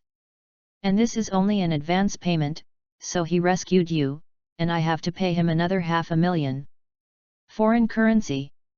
Brooke said, "Well, boss, I apologize to you for your disrespect. But to be honest, I really didn't see the superpower you hired. There must be something wrong in the middle." Kong Lun said annoyedly. "The last time I spoke with him was 6 hours ago. He said that he had arrived in your area and should be able to find you soon. But half an hour later, when I called him again, his satellite phone remained unanswered. 2 hours ago, his satellite phone couldn't get through either." Brooke said, "Boss, what should I do now? You know, I can't live in the rainforest for a long time. That terrifying giant scorpion may find me at any time and turn me into food in his mouth. Boss, do you know how hard I have been hiding from the Plateau province these days? To be honest, I've cried secretly several times. My psychological endurance is almost at its limit, and I'm about to collapse."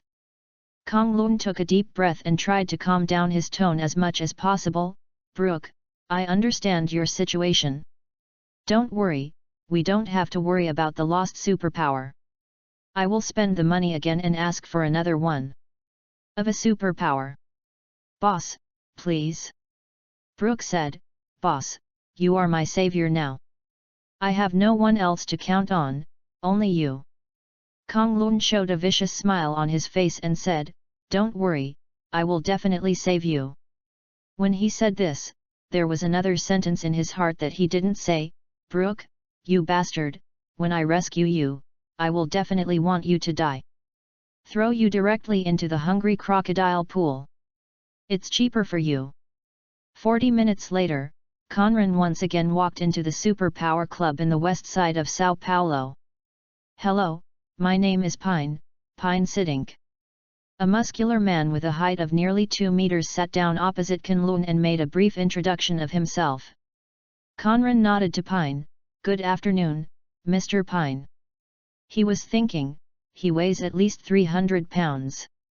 "I think you might have heard of it," Pine said with a smile. "Everyone likes to call me Barbarian Pine.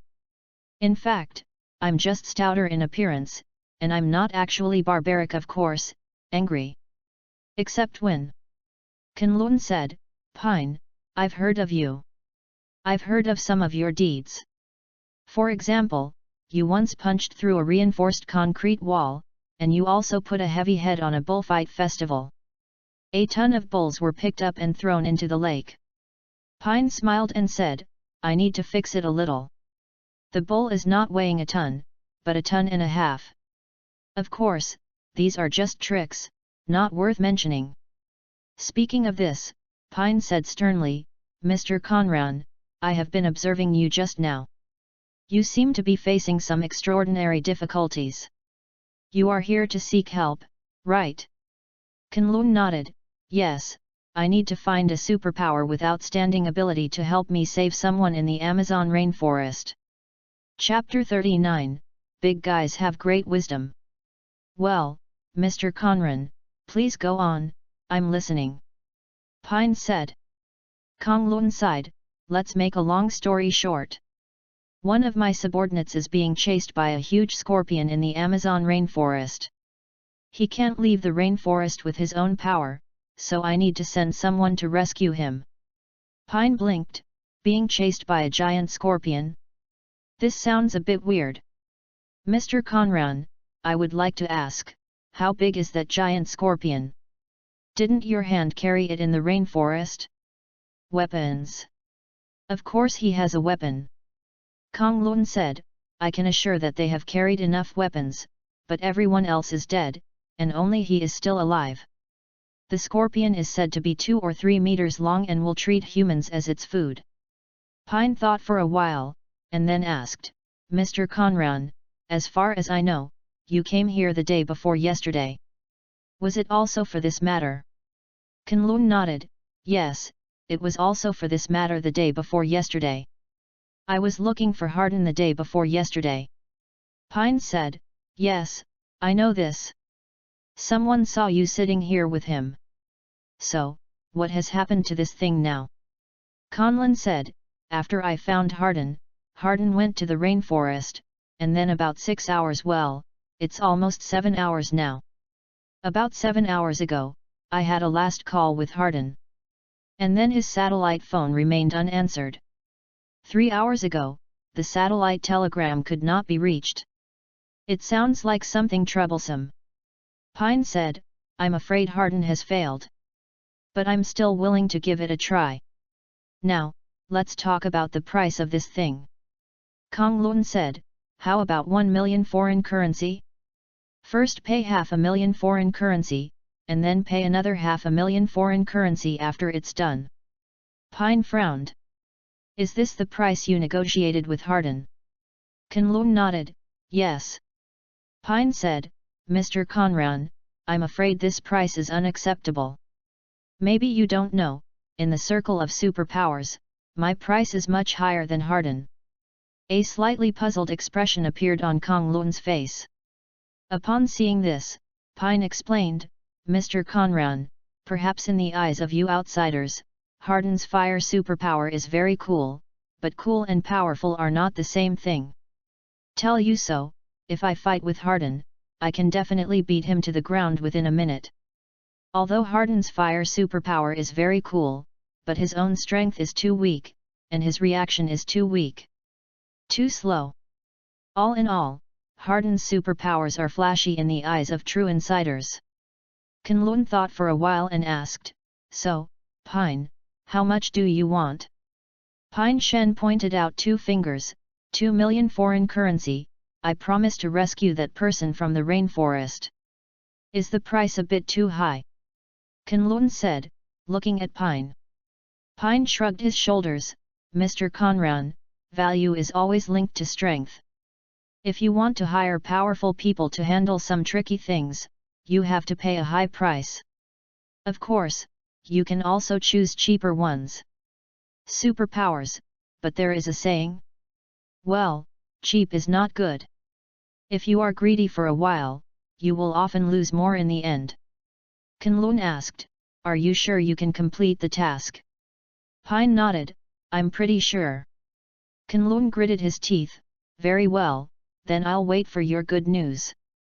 Besides, if you can catch the giant scorpion alive, I will give you another 1 million foreign currency, if it is a corpse it's 200,000 foreign currency.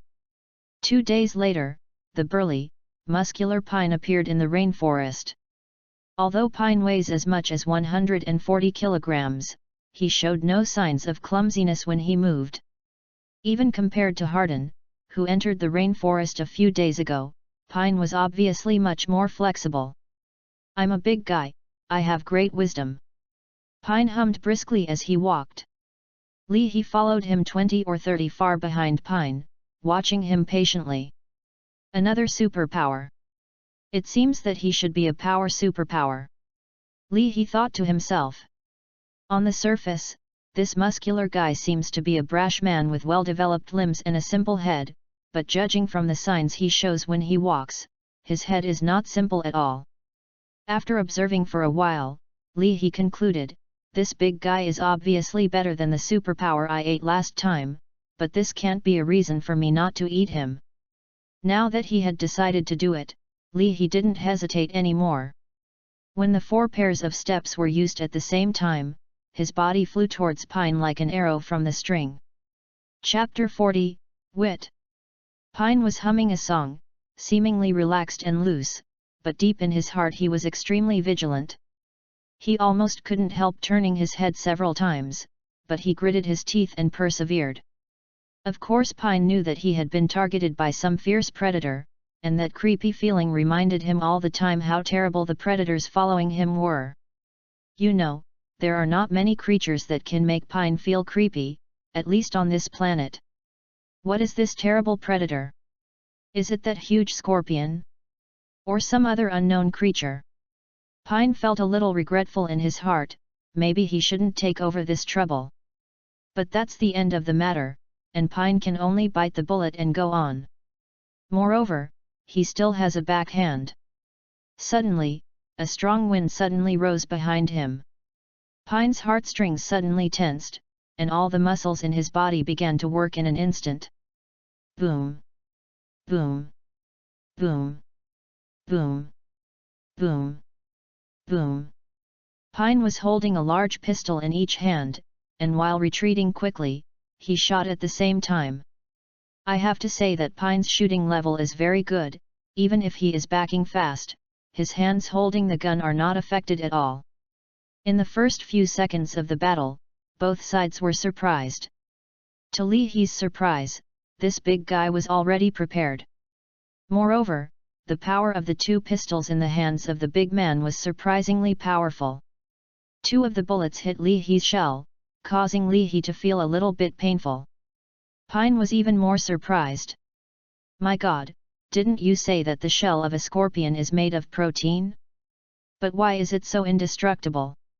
My M500 can't beat the shell of this giant scorpion. It's incredible.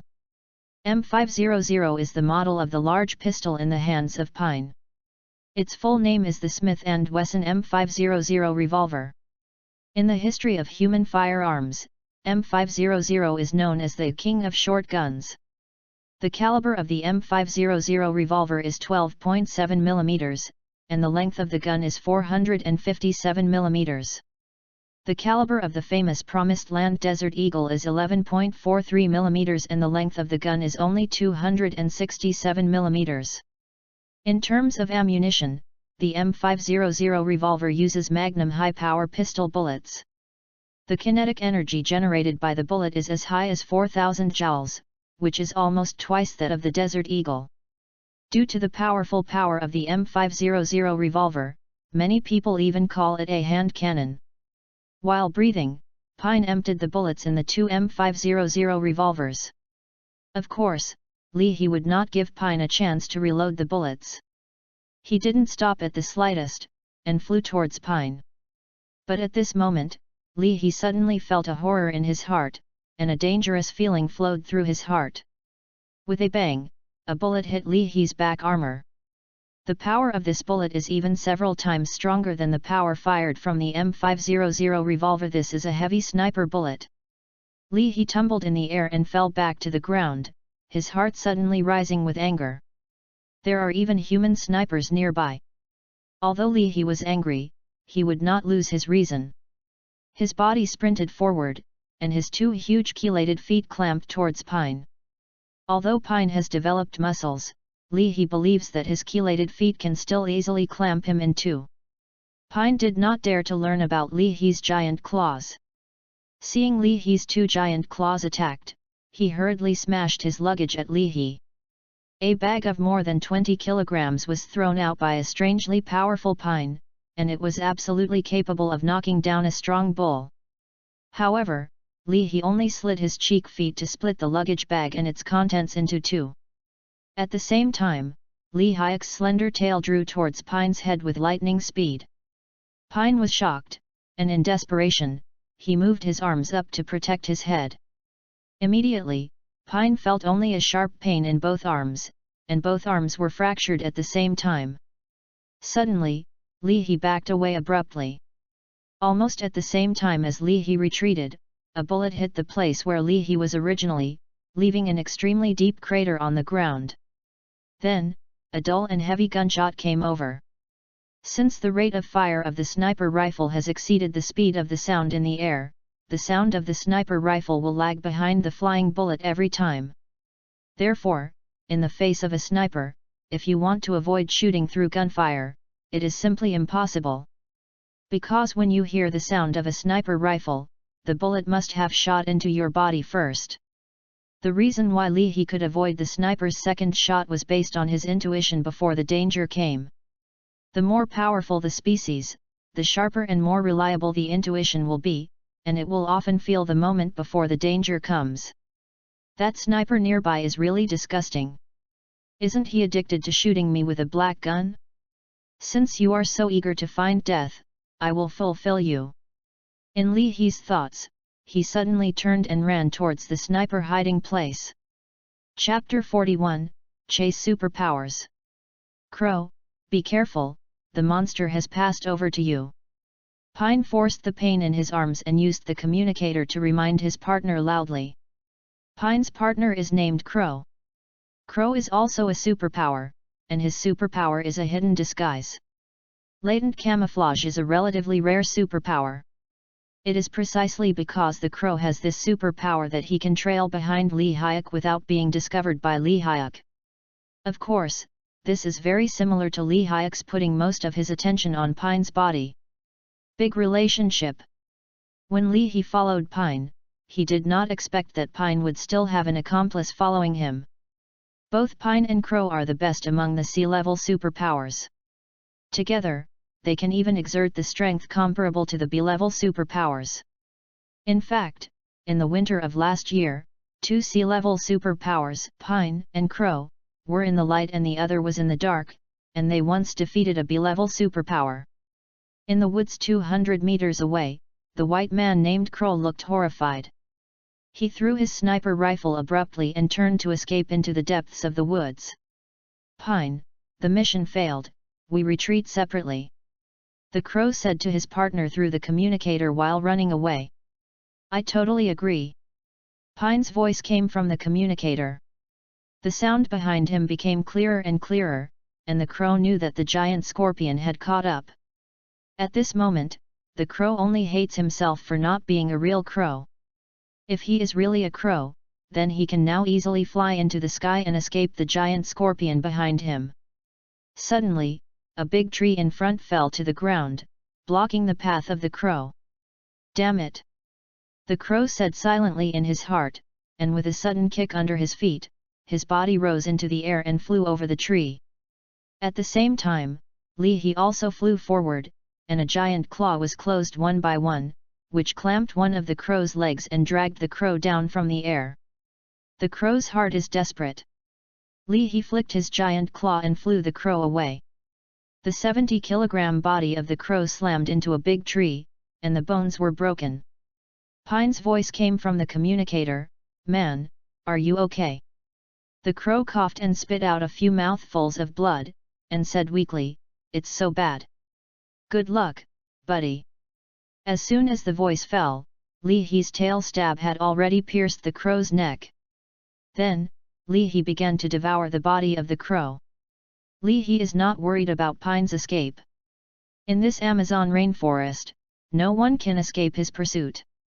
Thousands of meters away, Pine was traversing rainforest after rainforest at a speed of 40 km per hour. Pine had a strong feeling that the giant scorpion would not let him go so easily. Suddenly, a question arose in Pine's mind: since it is difficult for superpowers to escape the chase of the giant scorpion, why can the guy named Brooke escape the chase of the giant scorpion many times? A few seconds later, the satellite phone on Pine's waist rang. Pine ignored it and continued to run for his life. 2 hours later, when Pine was resting under a tree, the satellite phone on his waist rang again. Pine laboriously picked up the phone with his severed arm and pressed the answer button. Hey, Mr. Pine, this is Kunlun, what's the situation? Kunlun asked on the other side of the phone. A wry smile appeared on Pine's face. Sorry, Mr. Conran, it's a terrible situation. Conran, it's terrible? Is poor Brooke already dead? Pine, Brooke may be alive, but I may be dying. Conran's tone of voice revealed an unhappy mood. Mr. Pine, you are not funny at all for this joke. You haven't found Brooke yet, have you? Yes, I haven't found Brooke. Pine said, but I have found the giant scorpion. To be precise, the giant scorpion found me first. Speaking of this, Pine took a deep breath. Mr. Conran, the other superpower who came with me is probably no longer good fortune, and I have suffered serious injuries. Can I live? Leaving here is also unknown. Mr. Conran, Brooke didn't exaggerate what you said. That giant scorpion is really a terrifying monster. It doesn't fear human guns at all, and ordinary weapons can't hurt it, even heavy ones. The bullet of the sniper rifle can't penetrate its shell. Conlon of Sao Paulo heard this, with dark clouds on his face. Mr. Pine, didn't you say that to me before? You said you are 100% sure to bring Brooke out of the rainforest. Pine nodded. Yes, I am sure I said so, and I did think so at the time. Kunlun, if I leave the rainforest alive this time, I will return the deposit of 1 million foreign currency to you.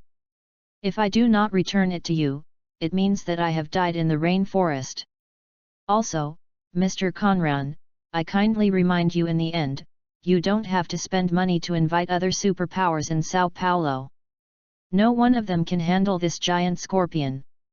Maybe you can go to America to see look, because there are the top superpowers in the American continent.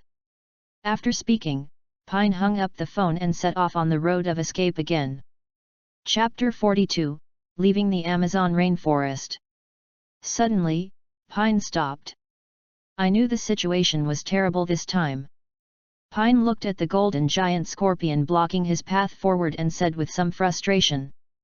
Pine looked at the golden giant scorpion slowly crawling towards him, with a tragic smile on his face, and took out a grenade from the small bag on his waist. Big Scorpion, don't you want to eat me? Pine said, pulling away the grenades. Seeing that Pine was about to commit suicide, Lee threw his tail like a whip, knocking the grenade in Pine's hand into the air. Boom! The grenade exploded tens of meters away, raising the sky full of dirt and dust. Lee Hyuk was indifferent to the explosion behind him. A look of surprise appeared on Pine's face. Just as he was saying something, Lee's tail thorn had already pierced his throat. 7 or 8 kilometers away, Brooke was crying with the satellite phone in her arms. After a long time, Brooke dialed Kunlun's phone number again. Brooke, can't you let me be quiet? Kunlun said impatiently on the other side of the conversation, I'm trying to figure out how to do your thing. Boss, I don't think you need to worry about my business anymore. Brooke said, waiting day by day and disappointed day by day, I have had enough. I called this time just to tell you, an hour ago, I have notified a friend of mine and sent an email to the city government of Sao Paulo, the state government of Sao Paulo and the government of the football country. Upon hearing this, Kong Lun felt a strong ominous feeling in his heart. Brooke, I don't understand what you mean. Brooke said, Boss, that email contains most of the illegal activities I have done with you over the years. It also includes some evidence I have collected over the years. Conran growled, Brooke, you son of a bitch, I must take your skin off. Brooke laughed loudly when he heard the words, Boss, seriously, I am not afraid at all now. I still have the last bullet in my shotgun, which I keep for myself. If you want to peel my skin, please come. I'm here waiting for you. After speaking, Brooke suddenly threw the satellite phone into the rainforest opposite, grabbed the shotgun next to him, put the barrel in the mouth, and pulled the trigger. Boom! Brooke was bloodied and fell down like a stake. After a few minutes, Lee slowly crawled out of the opposite rainforest and began to devour Brooke's body. Brooke's body only contributed 28 points of evolutionary energy to Lee. As the number of human beings devoured by Lee has increased, the evolutionary energy that Li He has harvested from ordinary humans has become less and less. Since the first time he swallowed human poachers, Li He has swallowed about 50 human poachers, gaining a total of nearly 2,000 points of evolutionary energy. And because of Brook's bait, a total of 3 human superpowers were lured into the rainforest. These 3 human superpowers contributed about 1,600 points of evolutionary energy to Li He. At this time, the total number of evolutionary energy accumulated in Li He's body has reached 5,018 points, which is 4,982 points of evolutionary energy short of the 5th evolution. In the next 2 weeks, Li He never encountered human poachers or superpowers again, and only gained more than 100 points of evolutionary energy from animals in the Amazon rainforest. After several months of hunting, the valuable prey to me in the Amazon rainforest is getting less and less. Li He thought in his heart, it's time to leave here. The outside world is still very vast, and there is more. Many prey are waiting for me to devour. Chapter 43, Hunting the Atlantic. The Amazon River stretches for thousands of miles and flows violently from west to east to the Atlantic Ocean. After deciding to leave the Amazon, Li Hayek headed east along the Amazon River. A week later, Li Hayek finally arrived at the mouth of the sea in Belém, a football country. Li He floated above the water and could clearly see the scenery on the land along the way. Belém is also a relatively large city in the football country, but it doesn't seem to be very prosperous. The buildings in the city appear old, some of them still bear the colonial style.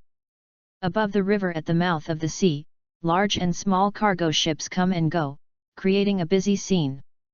Suddenly, a teenager on a cargo ship spotted Li Hayek's figure floating on the water, and exclaimed, "Dad, look, what's that?" The middle-aged man behind the boy raised his head when he heard the sound.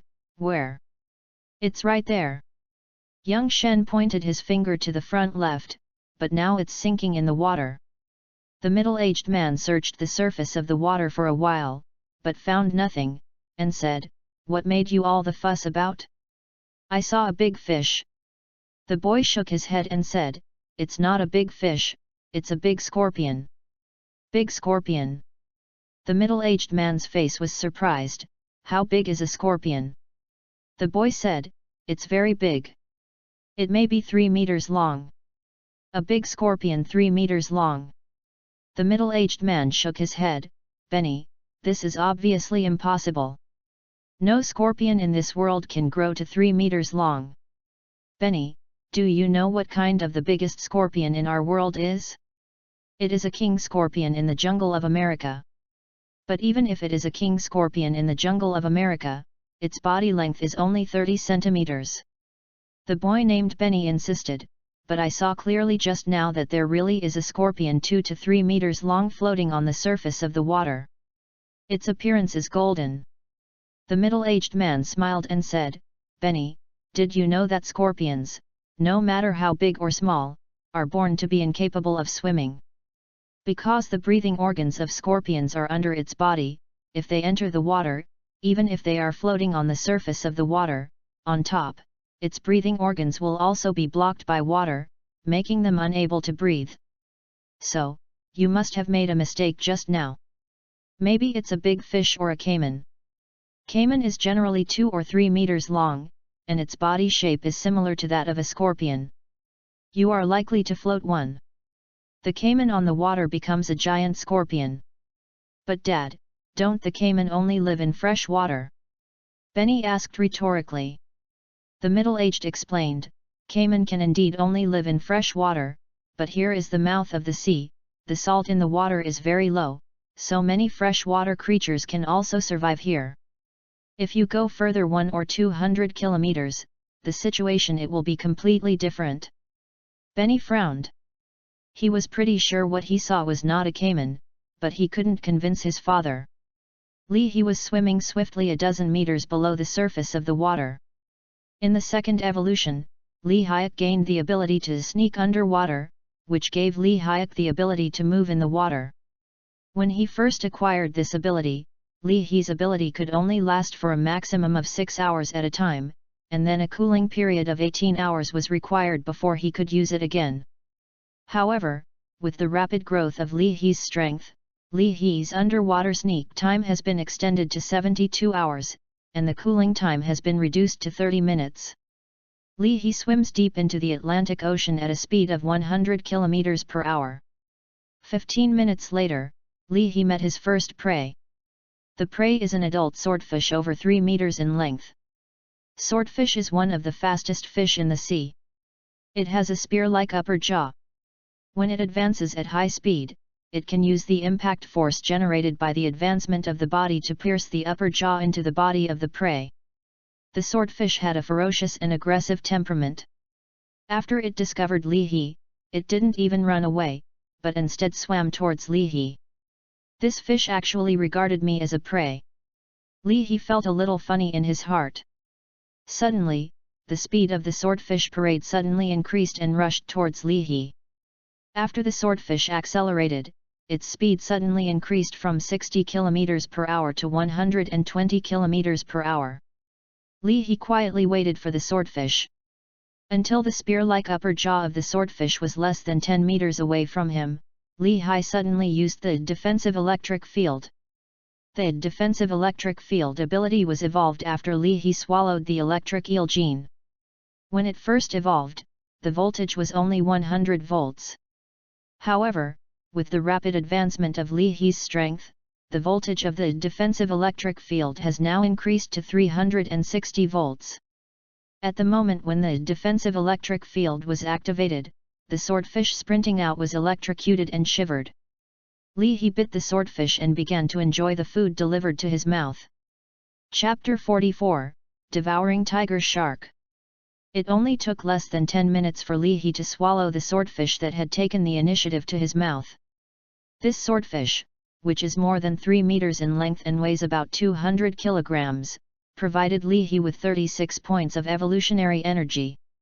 Li He was a little dissatisfied with the amount of evolutionary energy harvested from the swordfish. The weight of this swordfish is almost equivalent to 3 normal humans, but the evolutionary energy contributed to Li He is only 36 points. You know, when Li He first swallowed human corpses, he could harvest hundreds of evolutionary energy every time. That is to say, more and more humans were swallowed later, and fewer new genes were obtained, which caused the evolutionary energy of humans to plummet. But now, for the first time, Li He has swallowed a swordfish that is 3 times the weight of a human, but he has only obtained 1/3 of the evolutionary energy of a human. Perhaps I should try a shark that is bigger and more ferocious than a swordfish. Li He thought to himself. Speaking of sharks, Li He first thought of it was the giant of sharks, the great white shark. The great white shark, also called the man-eating shark, is the largest carnivorous fish on the planet. Adult great white sharks can grow to more than 5 meters in length and weigh more than 2 tons. A few of these individuals can even grow to 7 meters in length and weigh more than 3 tons. With such a large size, no other fish can compete head-on with the great white shark. Great white sharks have extremely sharp triangular teeth, which are more than 10 centimeters in length, and can easily tear apart the muscles of their prey.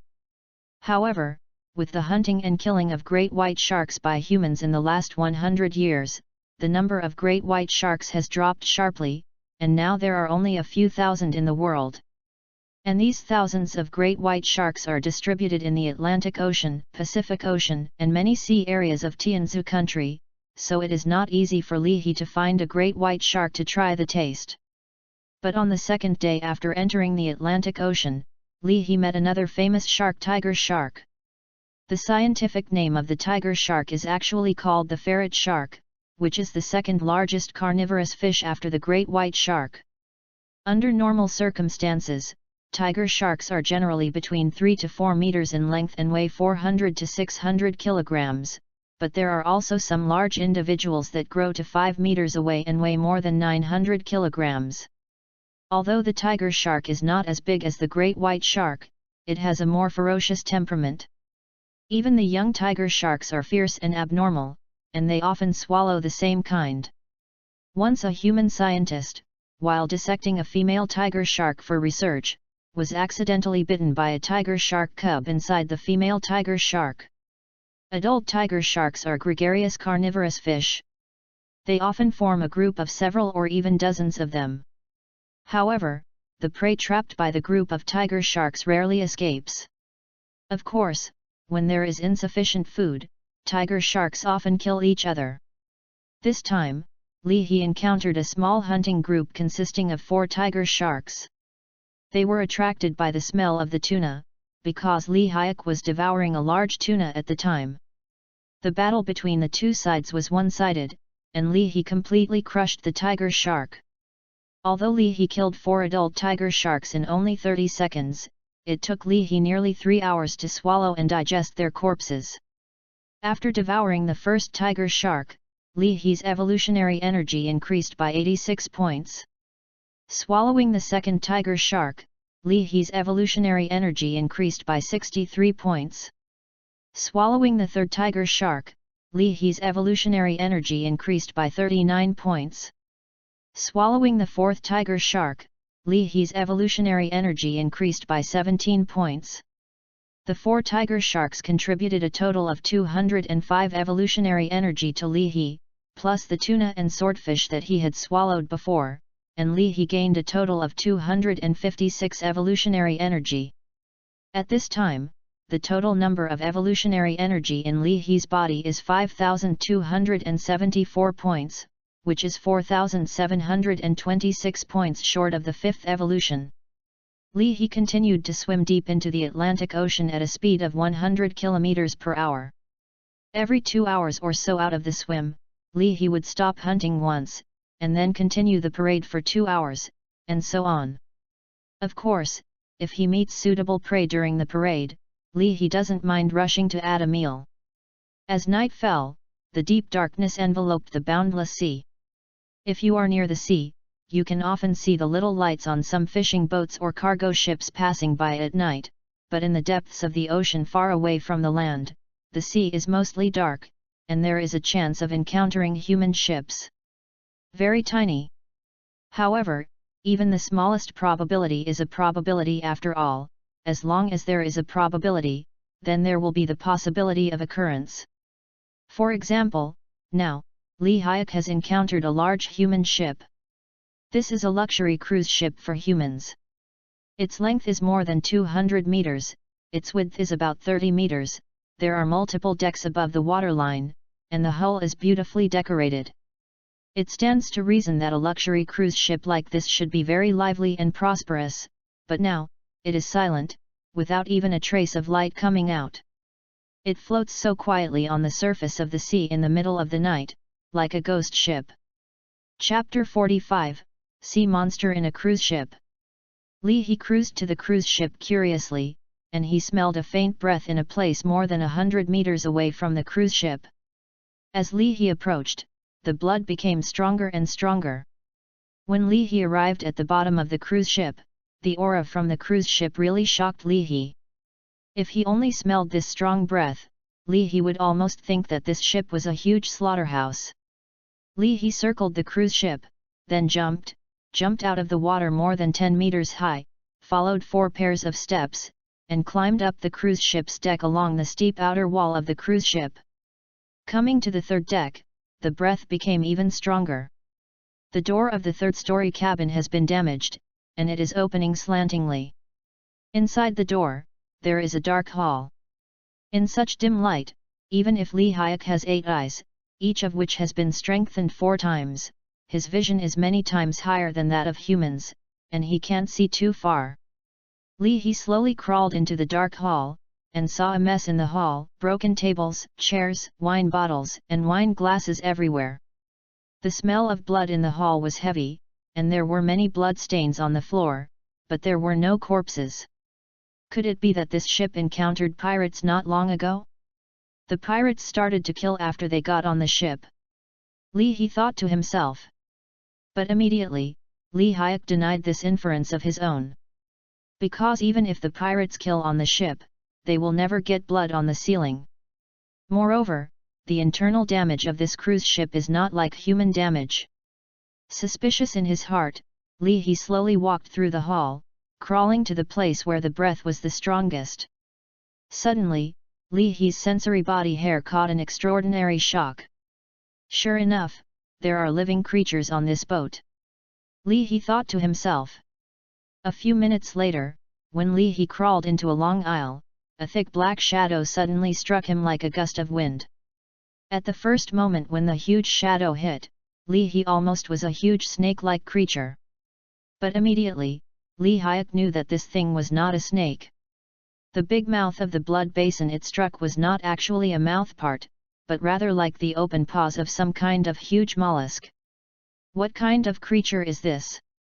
Li He couldn't help but wonder to himself. However, no matter what kind of creature this strikes, one thing is obvious, it is definitely a bad one. This weird creature attacked very quickly, but Li Hi's speed was even faster. Its body suddenly leaped high, and the two giant claws cut abruptly, and then cut on the two claws that the weird creature attacked. Li Hi's giant claw can easily cut a steel bar with a diameter of 12 mm, but it cuts on the two claws of this monster, but it feels more difficult than cutting the steel bar. But despite the effort, Li Hyuk still cut off the two claws after all.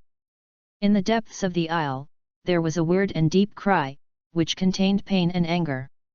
As the sound rang, the snake-shaped creature whose two claws were cut by Li He's giant claws quickly retreated to the depths of the aisle. Li He thought to himself, it turns out that the snake-shaped creature that attacked me is only a part of an organ of a certain creature, and its main body is still hiding somewhere in the space below this aisle. What kind of creature is this? This thing has no fur on its body and is covered with mucus. It should be a creature in the sea. Li He thought to himself, while touching the two paws that fell on the aisle floor with his chelate feet. After these two claws were cut off, they still maintained a strong vitality, and they kept twisting on the floor. Just by looking at the two claws of this sea monster, you can know how powerful this sea monster is. Li He believes that if the claw is now connected to the sea monster, the claw will grow together with the sea monster soon. Of course, even without these two claws, it shouldn't take long for the sea monster's powerful life force to grow new claws. Xiao Luo, can these two paws be eaten? Li He asked Xiao Luo in the evolution system. Yes, Master. Xiao Luo said, this claw contains a wealth of evolutionary energy, which is a rare tonic for the owner. Unfortunately, the appearance of this tonic is really not flattering. Li He vomited, and then opened his mouth to bite a claw that was still struggling. Half a minute later, the evolutionary energy in Li He's body increased by another 38 points. On these two small claws, the evolutionary energy contained in them can actually be worthy of an adult swordfish that is 3 meters long and 200 kilograms in weight. If I swallow this sea monster, how much can I increase?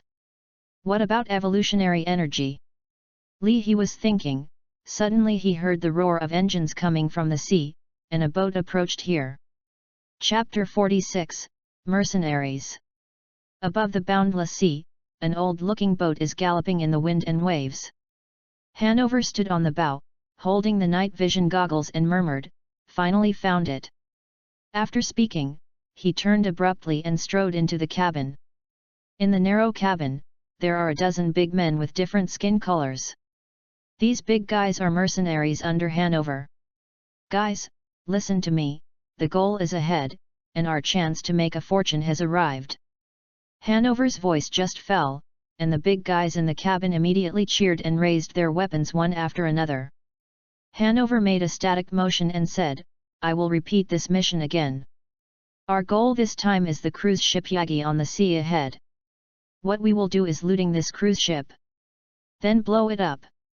A mercenary named Henry said, "Boss, I heard that our target is a 5-star luxury cruise ship. Is it a pity to blow it up?" Hanover glanced at Henry. "Why, Joey, do you still want to drive it away? This cruise ship must be blown up. Is there any problem?" Mulligan raised his hand and said, "Boss, I want to ask, what if someone on the cruise ship resists?" Hanover said, "If someone doesn't know each other, then use the weapons in your hands to teach them how to behave." Mulligan nodded, "Boss, I like your approach. If anyone resists, I promise to use my submachine gun to sieve him." Vivo shrugged, "I think there should be a lot of women on the boat." "Boss, if I want to a few women, you won't object?" Hanover said, "Women on the boat, you can do as many as you want. But the premise is that you can't delay business. If you dare to delay business, then I will explode your chrysanthemum with a gun barrel. Everyone check your equipment again. If there is no problem, we will start now." 5 minutes later, more than a dozen mercenaries headed by Hanover all climbed onto the cruise ship along the ropes. Mulligan looked at the dark cruise ship and said strangely, "Why is there no light?" Hanover said, "The power supply system on the ship should be broken. The passengers should be in a hall on a certain floor. What we have to do is to control them all, and then let them hand over all the money." On the upper deck, Leahy stared coldly at the group of armed robbers, only sneered in his heart. Now that they have embarked on this cruise ship, they absolutely can't leave alive. The sea monster on this cruise ship will definitely make this group of robbers unbearable. Hanover waved his hand, and a group of mercenary robbers rushed into the cabin hall like wolves, shouting, "Don't move! Raise your hands!" But there was no one in the hall. "Boss, there seems to be something wrong with the love department, there is no one here," Michael said. Hanover said, "They may be gathered in the lobby on the other floor." Mulligan and Henry, you took 4 people to search the 4th, 5th, and 6th floors of the cruise ship. Michael and I took others to search the 1st floor. The 2nd and 3rd floors. While speaking, Hanover sniffed his nose and said to himself, "It seems to be bloody." He took a flashlight and took a photo on the ground, only to see stains of blood everywhere on the floor. "With so much blood, is there a colleague who is the first to board?" Vivo said in a puzzled manner. Hanover's face was solemn. "The situation is a little bit beyond our expectations. Please be careful when you act." When a group of soldiers in Hanover searched the cruise ship in 2 ways, Lee Hayek was also searching on the cruise ship. However, Hanover's search target is the passengers in the group, while Lee Hayek's search is the unknown sea monster. After the sea monster attacked Leahy for the first time and suffered a small loss, he went into hiding. But Leahy was not worried. He knew that the sea monster was still on this ship, and he would arrive at it sooner or later. It was terribly quiet in the dark. Hanover and his party searched all the way, but they still didn't see anyone. "Boss, this situation is so weird," Michael whispered to Hanover. Hanover nodded. Michael said again, "Boss, honestly, you should have an inside line on this ship. Can you contact the inside line on the ship to see where the entire ship's guests are hiding?" Hanover thought for a few seconds, then took out the short-range communicator from his body, tuned to a channel, and said softly, "I am a coyote, call sailfish, please answer when you hear it, please answer when you hear it." After a while, a low male voice suddenly came out from the communication device, "Coyote, I am a sailfish, where are you now?" Hanover said, "I'm on the cruise ship now, but I didn't find any passengers. I want to know, what happened? Where are the passengers hiding?" The sailfish's voice said from the communicator, "The cruise ship was attacked by a sea monster, and most of the passengers were eaten by the sea monster. Coyote, be careful, I am not sure about the terrifying sea monster. It's the blame if you still stayed on the cruise ship and didn't leave." As soon as his voice fell, there was a stern scream from upstairs, followed by the gunfire. Chapter 47, Sea Monster Eats People. In the hall on the 5th floor, Mulligan, Vivo, and Henry stared at the surroundings with their backs touching their backs, the cold sweat on their foreheads dripping down. What monster was that just now? Mulligan looked horrified. "It should be a giant snake," Vivo said. Henry shook his head, "It doesn't seem to be a giant snake." "It's not a giant snake, what is that?" Vivo asked. Henry said, "I don't know what kind of monster it is, but it doesn't seem to be a giant snake." Mulligan said, I now know where all the passengers on this ship have gone. Henry said, do you suspect that they were all eaten by this monster? Like it just ate Charlie. Suddenly, Hanover's voice came from Mulligan's headset. Mulligan, what happened? Mulligan replied, Boss, there is a giant snake-like monster on the boat, and Charlie was eaten by it. As soon as the voice fell, a gust of wind came suddenly. The 5 people in the hall raised their guns in unison and shot at the black shadow that came. But at this moment, the other 2 black shadows came out from behind the crowd, and grabbed 2 mercenaries with lightning speed. The 2 mercenaries screamed and disappeared into the darkness. Mulligan yelled, Oh my God, there are more than one monster, at least 3. Pete and Rick, where are you? Can you hear me?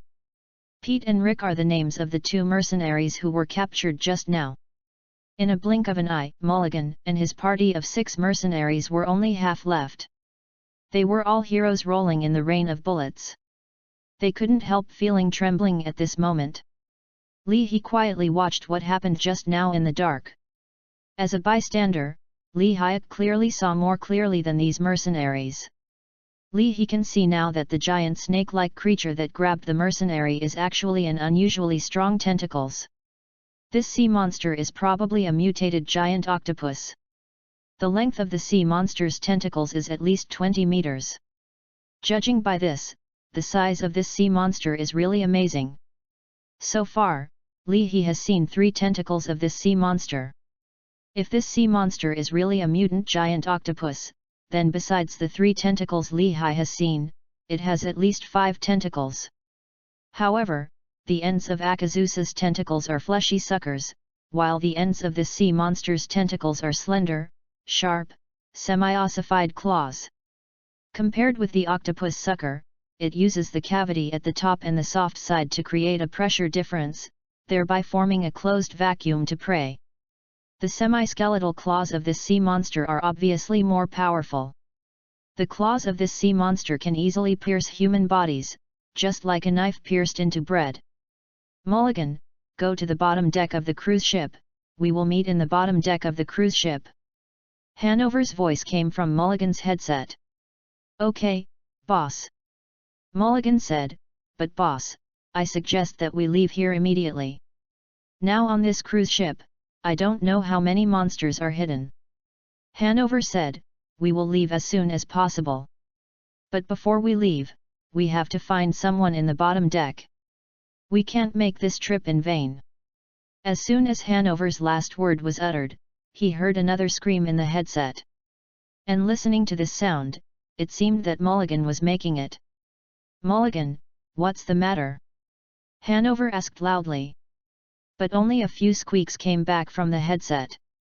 Boss, Mulligan and the others were attacked by monsters. Are we going to save them?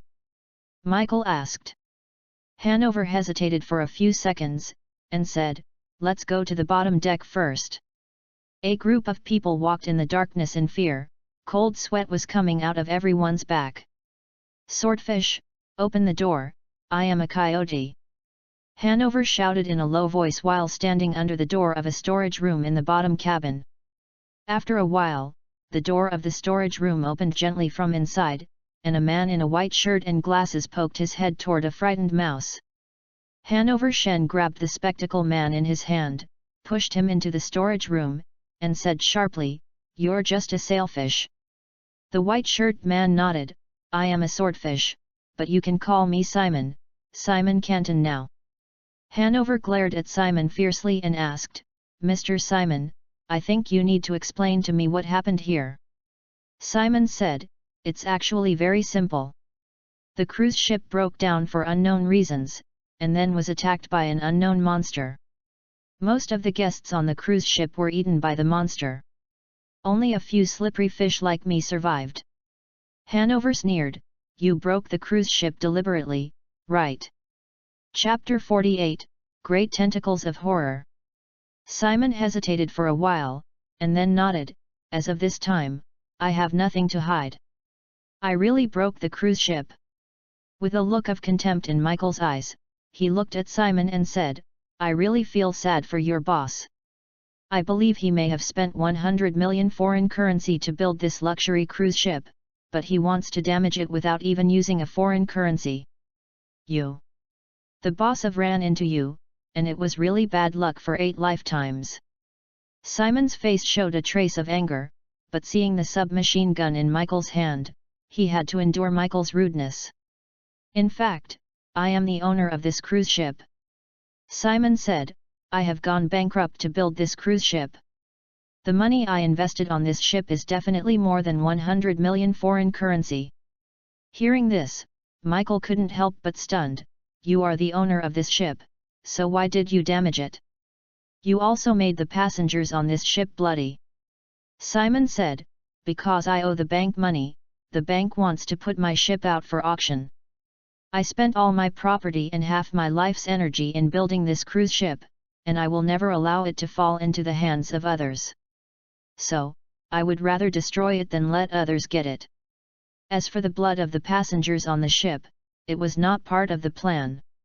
According to my plan, to be precise, it was my plan with the coyote. We planned to have the coyotes looting the cruise ship, and then throw the passengers on the cruise ship onto a nearby island, and then the coyotes will blow up the cruise ship. Coyotes, is this our plan? Hanover nodded. Michael said strangely, then what benefit can you get from it? Do you still want to share in our looted property? Hanover explained, he can get a huge amount of insurance. I think he must have invested a sky-high insurance policy for this cruise ship.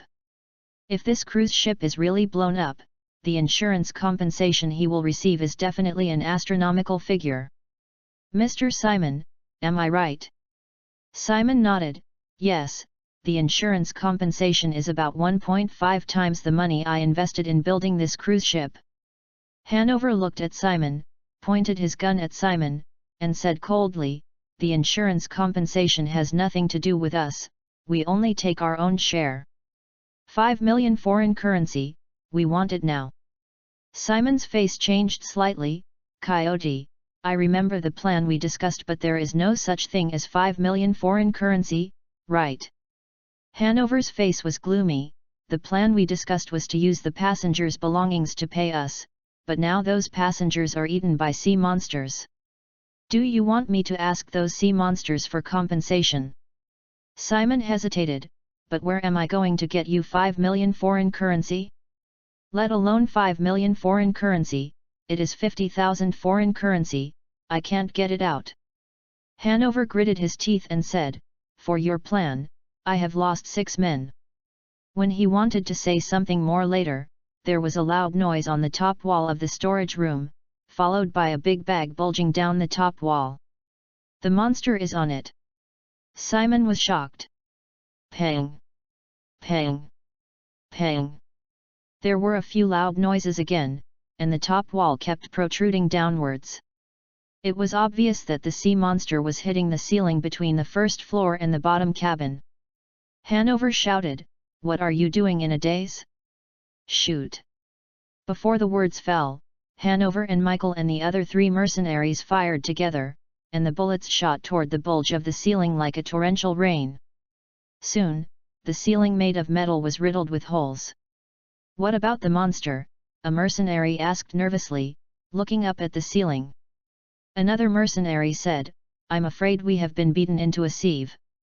As soon as his voice fell, there was a sudden bang, a huge tentacle broke the ceiling, grabbed the mercenary and retracted. Everyone screamed in shock, turned around and ran out of the storage room scrambling. But when they ran to the door of the storage room to open the door, another huge tentacle was already waiting for them outside the door. The first mercenary to rush out of the storage room plunged into the claws of the big tentacles.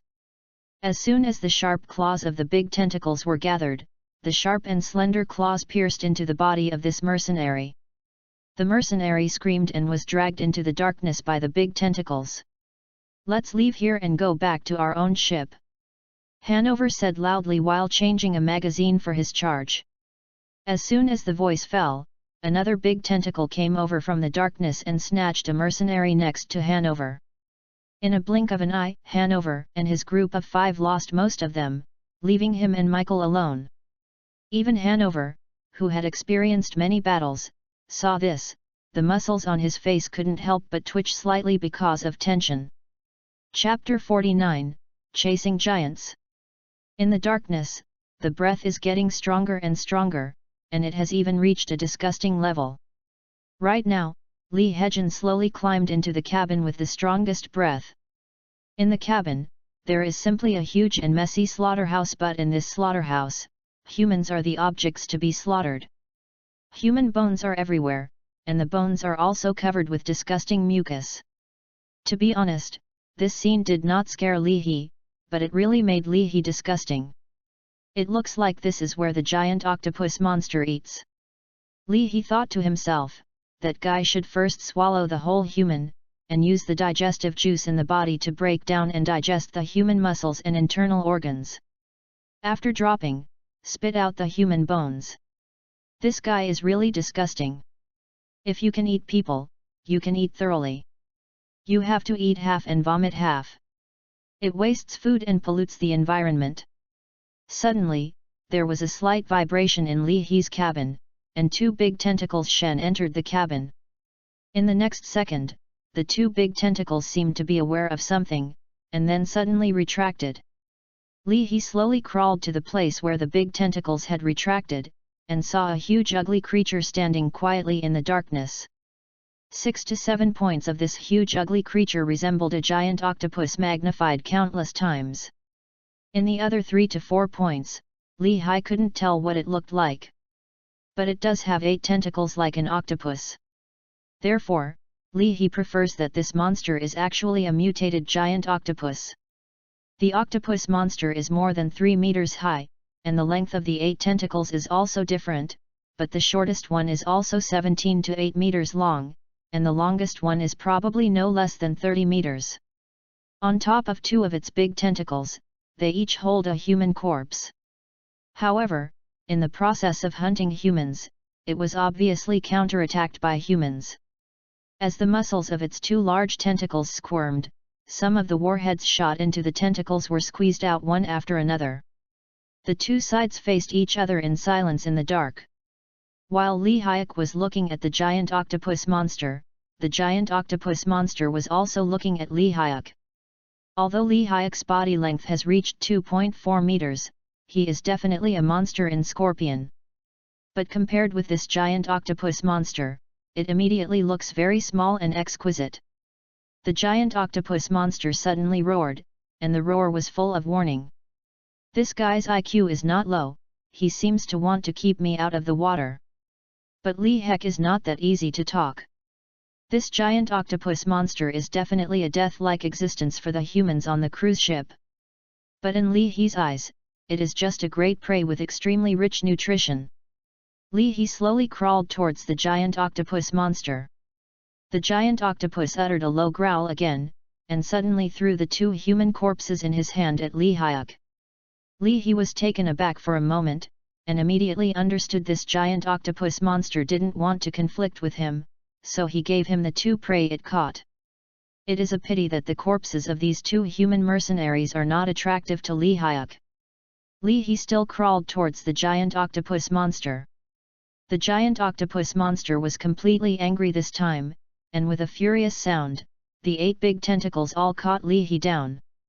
At the same time, Lee He flew up, and the 2 giant claws surrounded one of the tentacles. After Lee He clamped the tentacle, he did not attack the tentacle, but crawled along the tentacle to the head where the octopus monster was crawling. The other 7 big tentacles of the giant octopus suddenly swept over and attacked Lee He again. Lee He immediately activated the defensive electric field, and after a tenth of a second, the 7 big tentacles touched Lee He's defensive electric field. In fact, the voltage of Lee He's defensive electric field is not a big threat to the giant octopus monster, but after the 7 big tentacles were electrified, they all retracted instinctively. At the same time, Lee Hayek's tail stab took the opportunity to stab the mucus and fleshy head of the giant octopus monster. The giant octopus screamed and slammed his head. The musculature in his head simultaneously popped out, and Lee Hai was thrown off its head.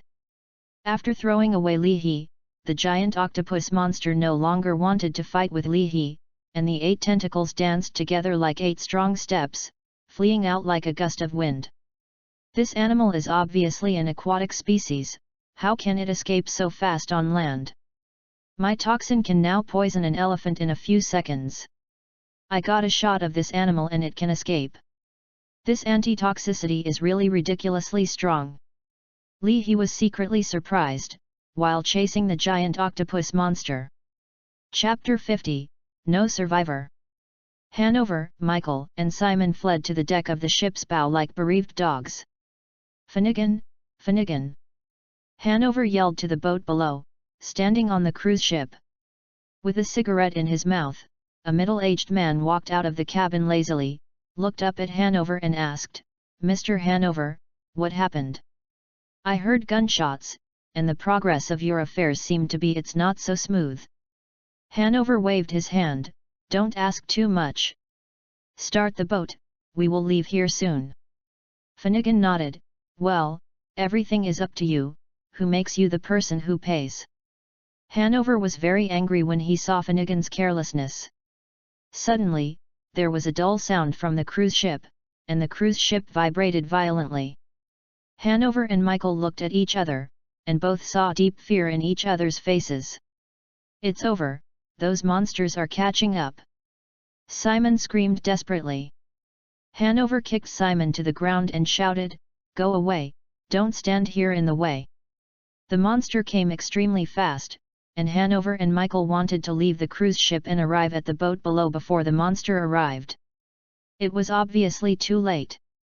Hanover and Michael were both worried about being attacked by monsters as they slid down the rope. Standing on the ground with 2 feet, they can still use weapons to contend against monsters. If they slide in mid-air, they can only be swallowed by monsters. Therefore, they gave up their intention to escape for the time being, and turned to face the muzzle in the direction that the monster was chasing. They hoped to repel the monster's attack and buy some time for themselves to escape. After a few seconds, 2 big tentacles appeared in the field of vision of Hanover and Michael. "Fire!" Hanover yelled, "Shoot these disgusting monsters!" The 2 submachine guns fired at the 2 big tentacles, and in an instant, many warheads shot into the 2 big tentacles.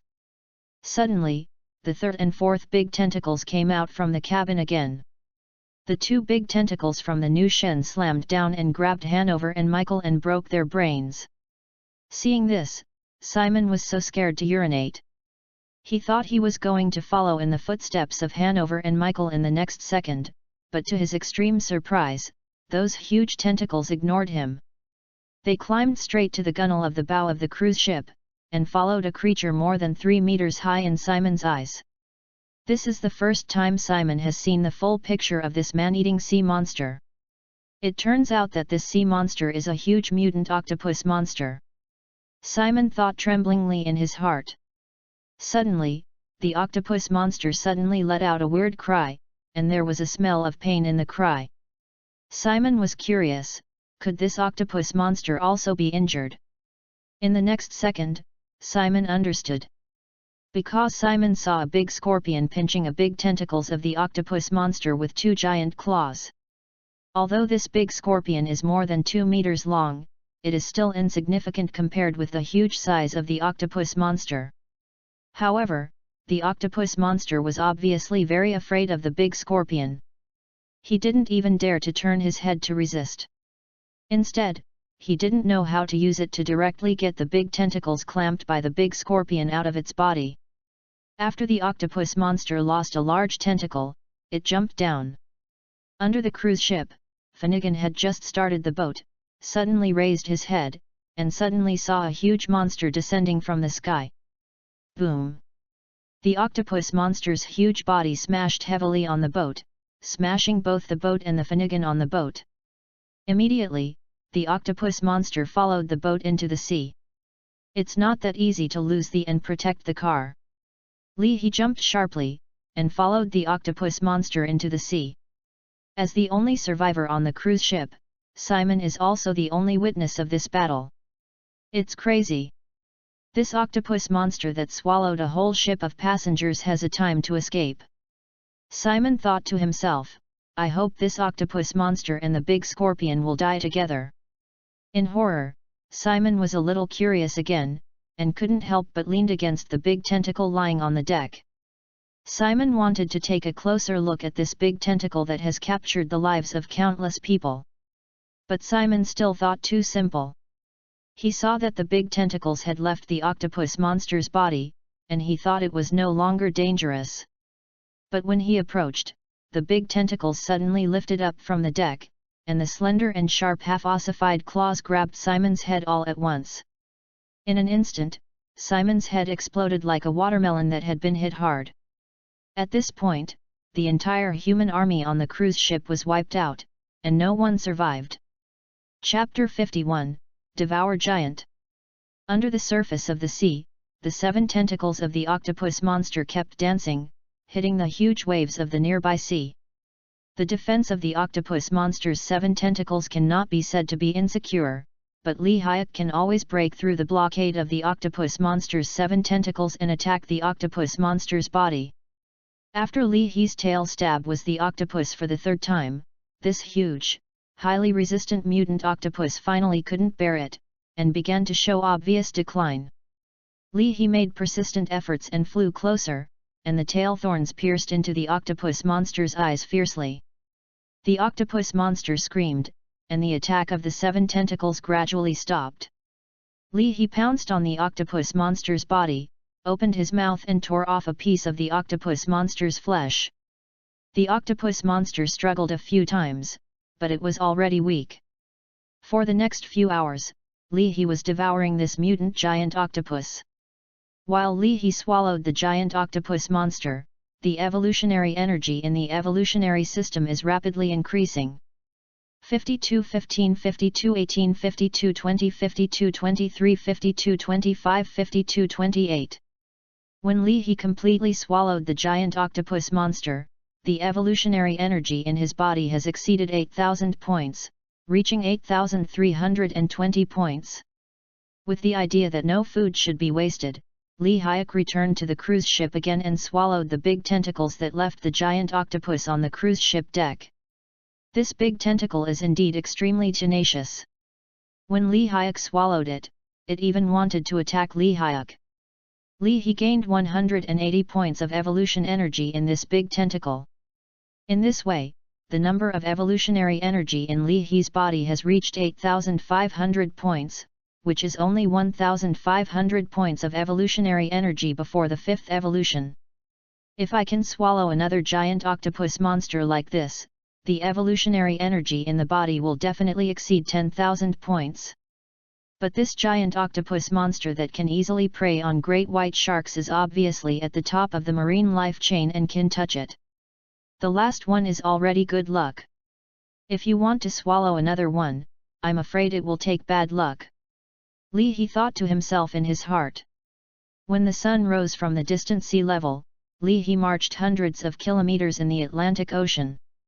Suddenly, a passenger ship welcoming the rising sun appeared in Lee He's vision. Lee He floated on the water and only glanced at the passenger ship, and he was attracted by it. On its hull, a huge poster was posted. The background painted on the poster was a primitive forest. A mighty Tyrannosaurus stood on the edge of the forest and roared. On the nearby grassland, there are some huge brontosauruses eating the leaves of the trees, and in the sky, there are also many pterosaurs flying. At the top of the poster, there is a large line written, "Welcome to Jurassic Park." Lee He stared at the poster intently, thinking, Jurassic Park, is there really a Jurassic Park in this world? At the bottom of the poster, the ticket booking phone and website are also printed, and it seems that there really is a dinosaur park named Jurassic. If there really is a Jurassic Park in this world, then to me, it would be a gospel from heaven. Lee He thought excitedly. If Jurassic Park really exists, then for Lee He, at least for a short time, he will no longer have to worry about food shortages. The only question now is, where is Jurassic Park? The poster only says that the park is on an island called Nubra Island, but there are tens of thousands of islands in the Atlantic Ocean. Who knows where Nubra Island is? At this moment, a conversation between a teenager and a 7 or 8-year-old boy on the deck of the passenger ship reached Li He's ears. "Brother, how long will it take to get to Nubra Island?" the little boy asked. "It's still an hour or two," the boy replied. The little boy asked again, "Brother, will the dinosaurs on the island eat people?" "Probably not," said the boy, "but if you get too close, they happen to be hungry again, maybe." "What, Gray, are you scared?" The little boy named Gray hesitated for a while, and said, "I'm not afraid. I know those dinosaurs are locked up." The boy smiled, "Gray, that might be the case. I heard that a kid as old as you accidentally broke into the velociraptor territory last week and was eaten by a group of velociraptors." There was a trace of fear on Gray's face, but his mouth did not show weakness. "Zach, I know you are frightening me, I am not afraid." After Li He heard the conversation between the brothers, he suddenly had an idea in his mind. Since this passenger ship is to take tourists to Nubra Island to see the dinosaurs, then he only needs to follow the ship to find Nubra Island. Did you go to Jurassic Park? Chapter 52, Welcome to Jurassic. 2 hours later, a densely wooded island jumped into Li He's field of vision.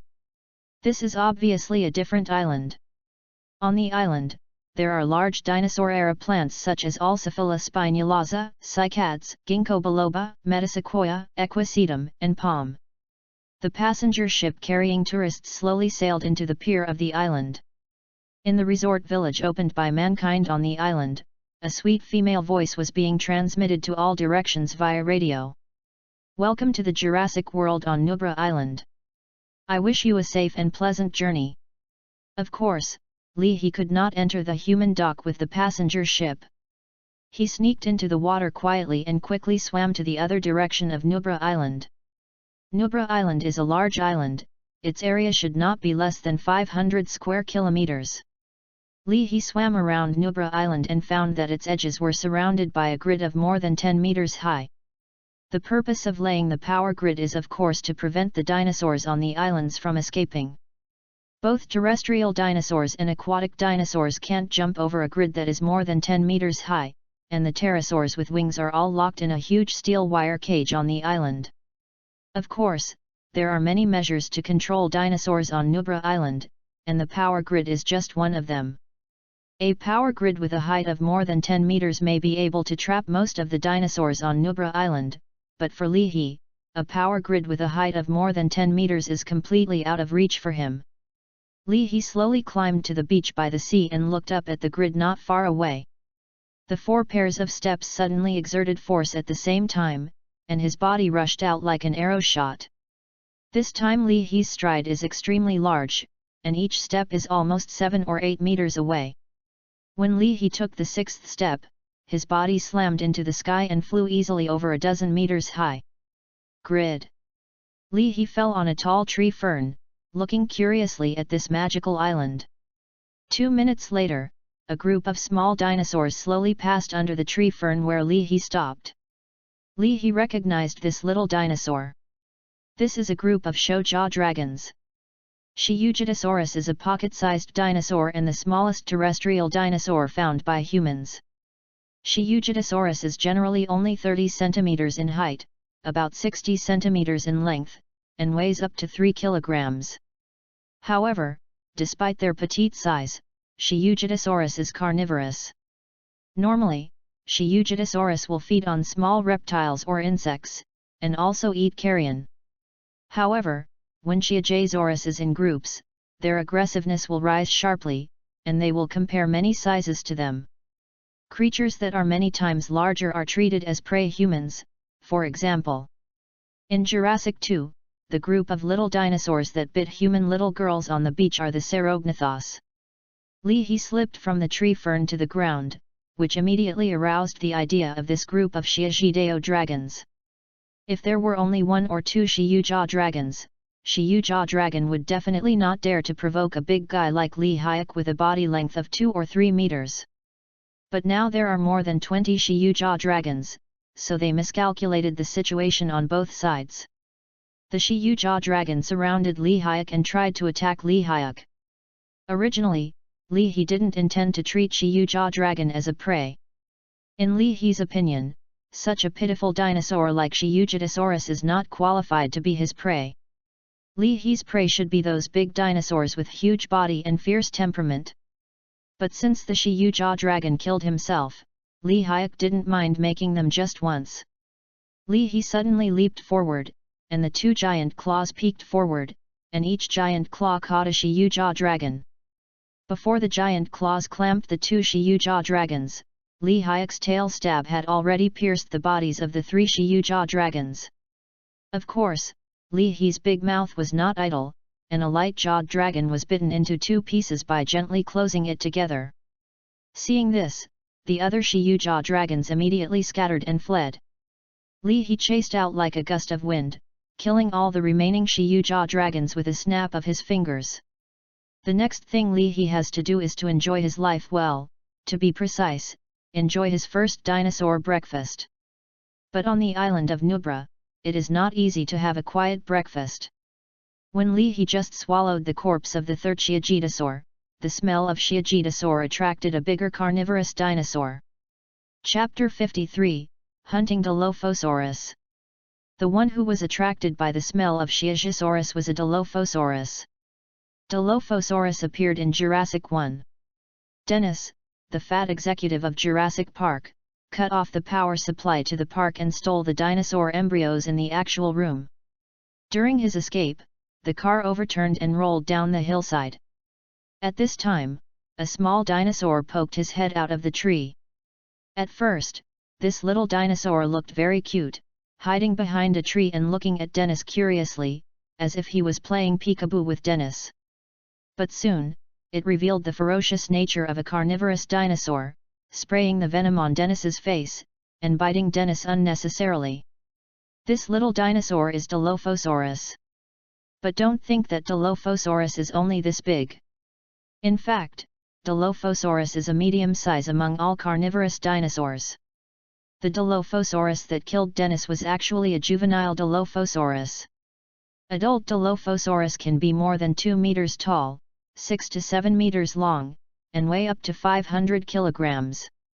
What is the concept of 500 kilograms? It is approximately the sum of the weight of 3 adult lionesses. Now, taking the initiative to approach Lee Hyuk is an adult Dilophosaurus.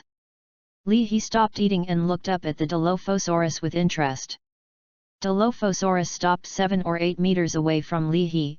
The wrinkles in its neck suddenly expanded like an umbrella, and let out a low growl at Lee He. Lee He knew that the Dilophosaurus was threatening him. Dilophosaurus has probably never seen a giant scorpion like Lee Hyuk, so it is also afraid of Lee Hyuk, so it hopes to scare Lee Hyuk away so that he can win without fighting and enjoy the underground Shiyu Jaw Dragon meal. Ns. Lee He sneered secretly in his heart, suddenly jumped up and flew towards the Dilophosaurus. With a big mouth, the Dilophosaurus spewed a big mouthful of green venom at Lee He. Although the venom of Dilophosaurus is not very toxic, with Lee Hyuk's defensive power, the damage of Dilophosaurus venom to him is almost negligible. However, Lee He still didn't want to be soiled by the venom of the Dilophosaurus, so Lee He bent in midair and easily avoided the venom shot by the Dilophosaurus. Lee He landed on the back of Dilophosaurus. With a slight effort on the 2 chelated feet, he tore off 2 pieces of meat from the back of Dilophosaurus. Dilophosaurus screamed and shook his body, trying to throw Lee Hyuk off his back. But Lee He's 4 pairs of steps were caught in the muscles of Dilophosaurus. No matter how hard the Dilophosaurus shook his body, Lee He was as stable as Mount Tai. In the meeting room of the Jurassic theme park 10 kilometers away, the park beauty director Claire was talking to 3 investors Xiong with a successful conversation. Although the operating costs of our parks have remained high over the past few years, there is no doubt that our business is thriving. The revenue of our parks has maintained significant growth every year. An investor interrupted Claire, if I remember correctly, our parks' revenue for the same period this year has only increased by 2.5% compared to last year. At least in my opinion, this rate is not obvious. Claire nodded. Yes, sir, this data is indeed different from our expectations. But please trust me, this situation will soon change, because we are about to launch a new kind of shocking sexual super dinosaur. 22 years ago, when our park first resurrected dinosaurs and publicly displayed them to humans around the world, it caused a huge sensation. But with the passage of time, people's enthusiasm for dinosaurs is disappearing. People are eager to see larger and more ferocious dinosaurs deep down, and the laboratory in our park can fully satisfy people's desire. We have combined some excellent dinosaur genes through genetic recombination technology to create a dinosaur species that has never appeared in the history of our planet. This new dinosaur is based on the genes of Tyrannosaurus, but it is bigger than Tyrannosaurus, and its temperament is more ferocious.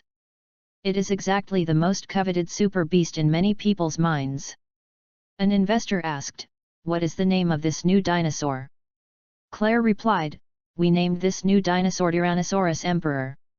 As the name suggests, it will be the Emperor of Tyrannosaurus."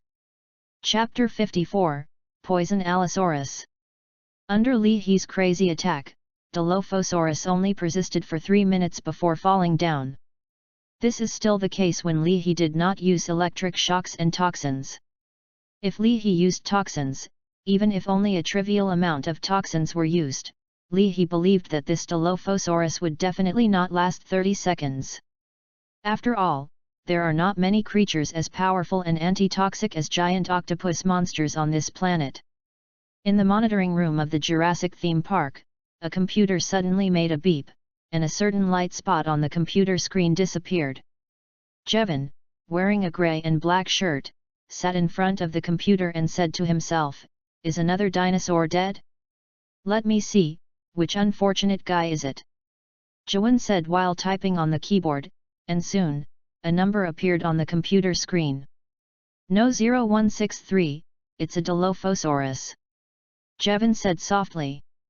Claire, the cold-faced beauty with a serious expression, walked over and asked, "Jevin, what happened?" Jevin nodded, "Well, there is something. There is a Dilophosaurus in our park that just died." "How did you die?" Claire asked. "I don't know this," Jewin said. "Our electronic chip can only show the inanimate characteristics of the dinosaurs implanted with the chip, but cannot show the cause of their death. But I think it should not have died of illness, because we are in the park. There are only 3 Dilophosaurus, and they are all young and healthy." Claire said, "If he didn't die of illness, he should have been killed." Jevin said, "I think so too. Dilophosaurus is not in the upper layer of the dinosaur biological chain. It will also become a prey target for large carnivorous dinosaurs." Speaking of this, Jevin asked again, "But this is just a guess after all, Claire, do I need to send someone to investigate?" When Claire was about to say something, her phone rang suddenly, and she hurriedly said to Jevin, "You can figure it out." After speaking, Claire strode out while hitting the answer button on the phone. It took Li He about 2/4 of an hour to swallow an adult Dilophosaurus weighing 500 kilograms. From the body of this Dilophosaurus, Li He collected more than 600 points of evolution energy for me. Li He is quite satisfied with this amount of energy. Since being reborn as a scorpion, apart from the giant mutant octopus monster, this Dilophosaurus has the most evolutionary energy in its body. There is no doubt that Li He followed the human passenger ship to Nubra Island this time is an extremely correct decision. The only thing that worries Li He is that he found an electronic chip in the body of Dilophosaurus. It seems that human beings are still very strict in monitoring the dinosaurs on Nubra Island. Li He thought to himself. Then Li He began to devour Shiyuja Dragon.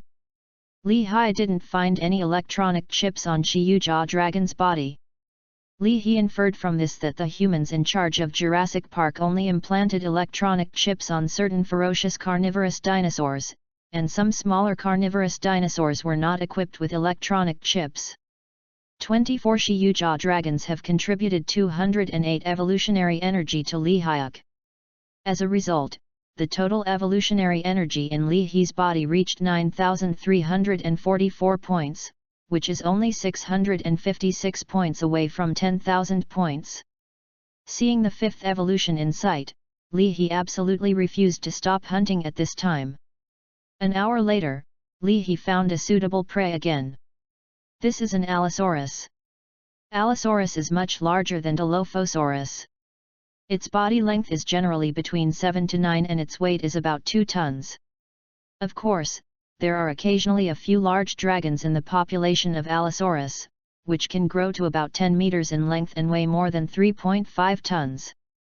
In general, Allosaurus can barely be regarded as a large carnivorous dinosaur. Of course, if compared with super-large carnivorous dinosaurs such as Tyrannosaurus and Spinosaurus, Allosaurus can only be regarded as a younger brother.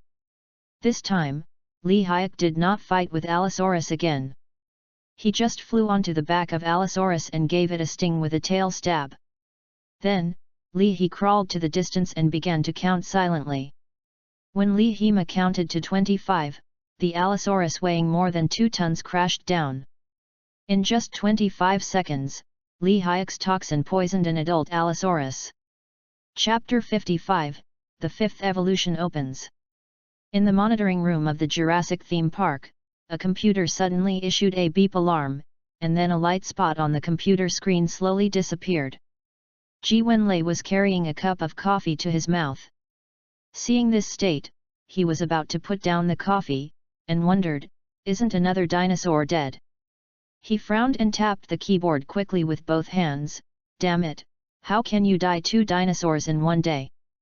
You know, every dinosaur planted with an electronic chip is a key monitoring object of the Jurassic Park management. They are all valuable assets of the park. The number of the electronic chip is 078, which is an adult Allosaurus. Jiwen thought to himself, if Dilophosaurus could be killed by other carnivorous dinosaurs, then the death of Allosaurus is now it looks very abnormal. Jevin picked up the phone and called Claire, the director of the park. A few minutes later, Claire came to the monitoring room. Is it possible that Allosaurus would be preyed by other dinosaurs? Claire asked. Ji Wen said, it is theoretically possible. The body length of Allosaurus is generally about 7 or 8 meters, and the weight is between 2 to 3 tons.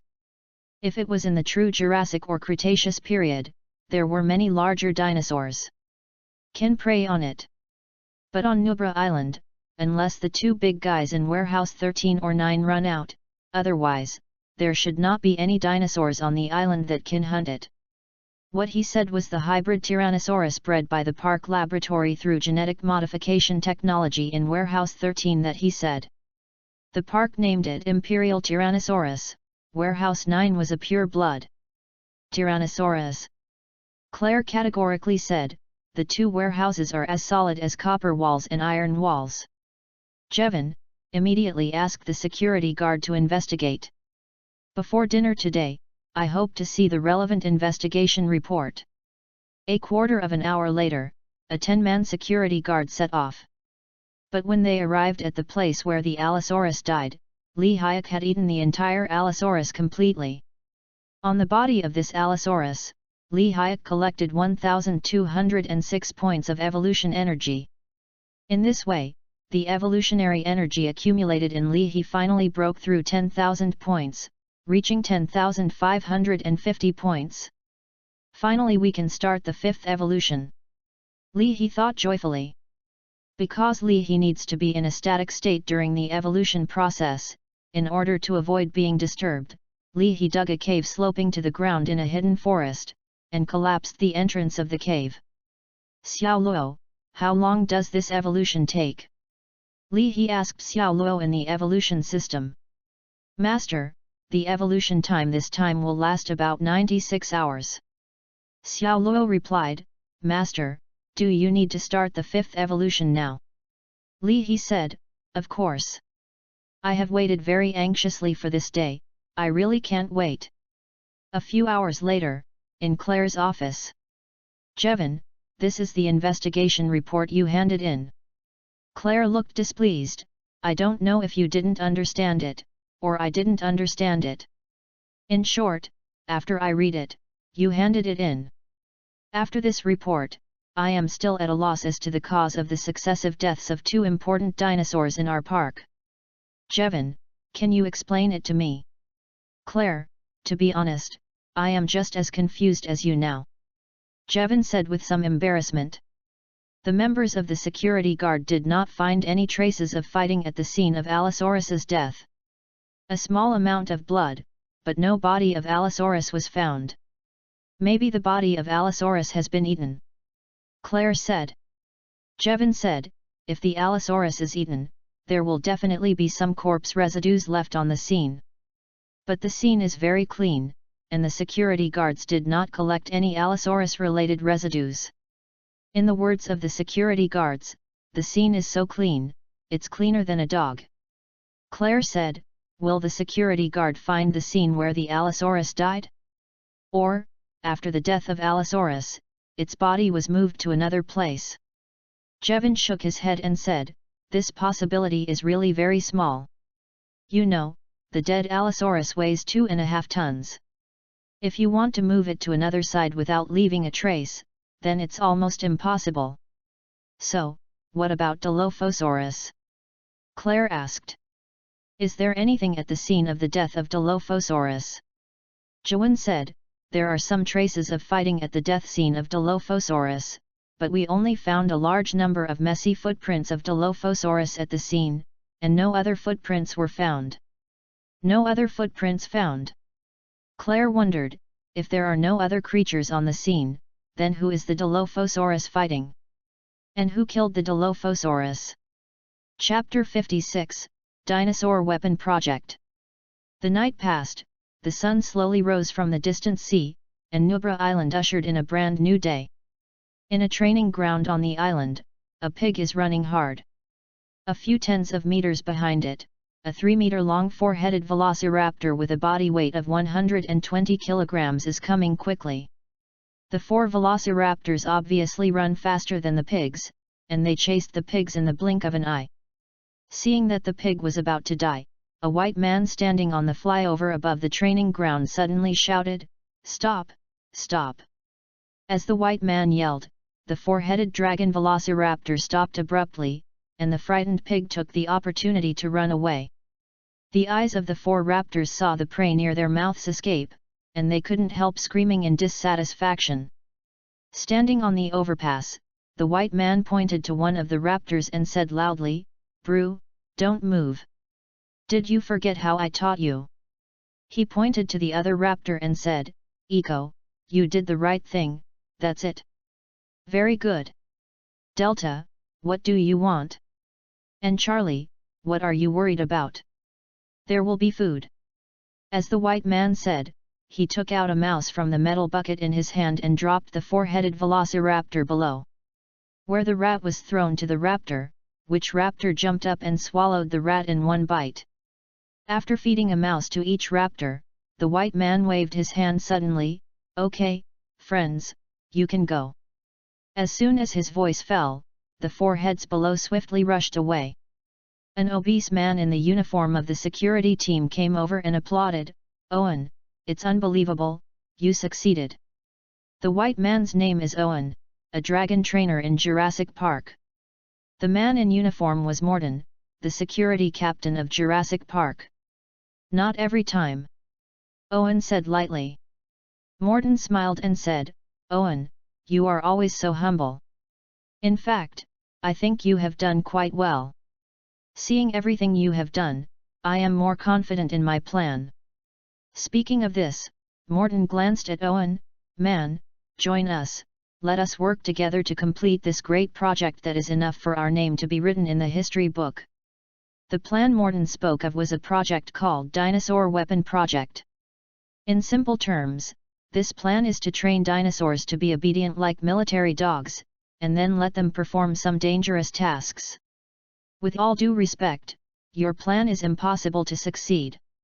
Irving said, "No one can let the dinosaurs bow their heads to their ears and follow their orders." Morton shrugged, "You haven't tried it, how can you know if it works? If it succeeds, then they will be able to accomplish many things that human technology hasn't done. The unmanned reconnaissance aircraft of modern humans can't detect dense jungles from the sky, let alone get into dark caves, but dinosaurs can. Whether it is land, sky, or ocean, dinosaurs can be used. Just say these raptors, they are so strong, yet so flexible. They are natural killing weapons, the killing weapons evolved by nature tens of millions of years ago. All we have to do is it's just for us to use these killing weapons. Irving retorted, human high-tech really can't do many things, but at least high-tech does not need to be fed, let alone one day they will eat the owner. After speaking, Owen turned and left. Morton showed dissatisfaction in his eyes and murmured, "No one can stop me, I will succeed. If I succeed, I will never be a security captain in Jurassic Park again." At the same time, Claire was standing in front of the glass wall of warehouse number 13 with a middle-aged man of Chinese descent from Tianzhu.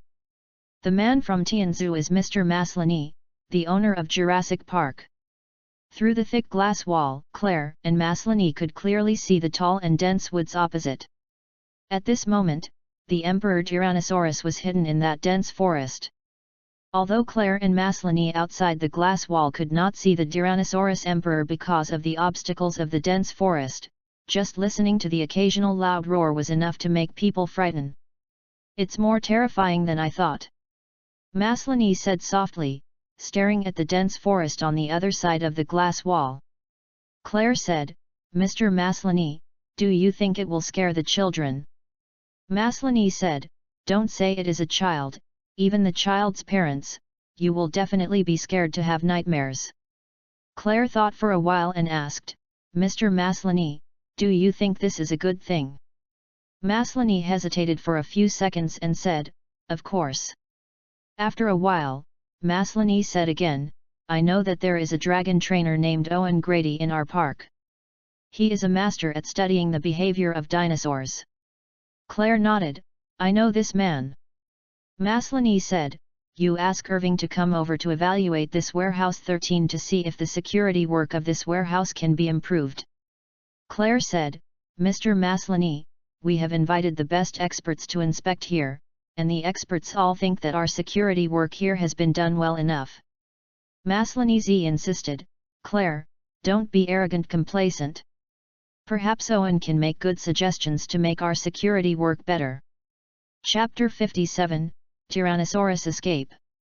Although Claire doesn't think there are any security loopholes in Warehouse 13 that need to be filled, since her boss Maslany has explicitly asked her to do so, she can only ask Owen the next day. "Come over."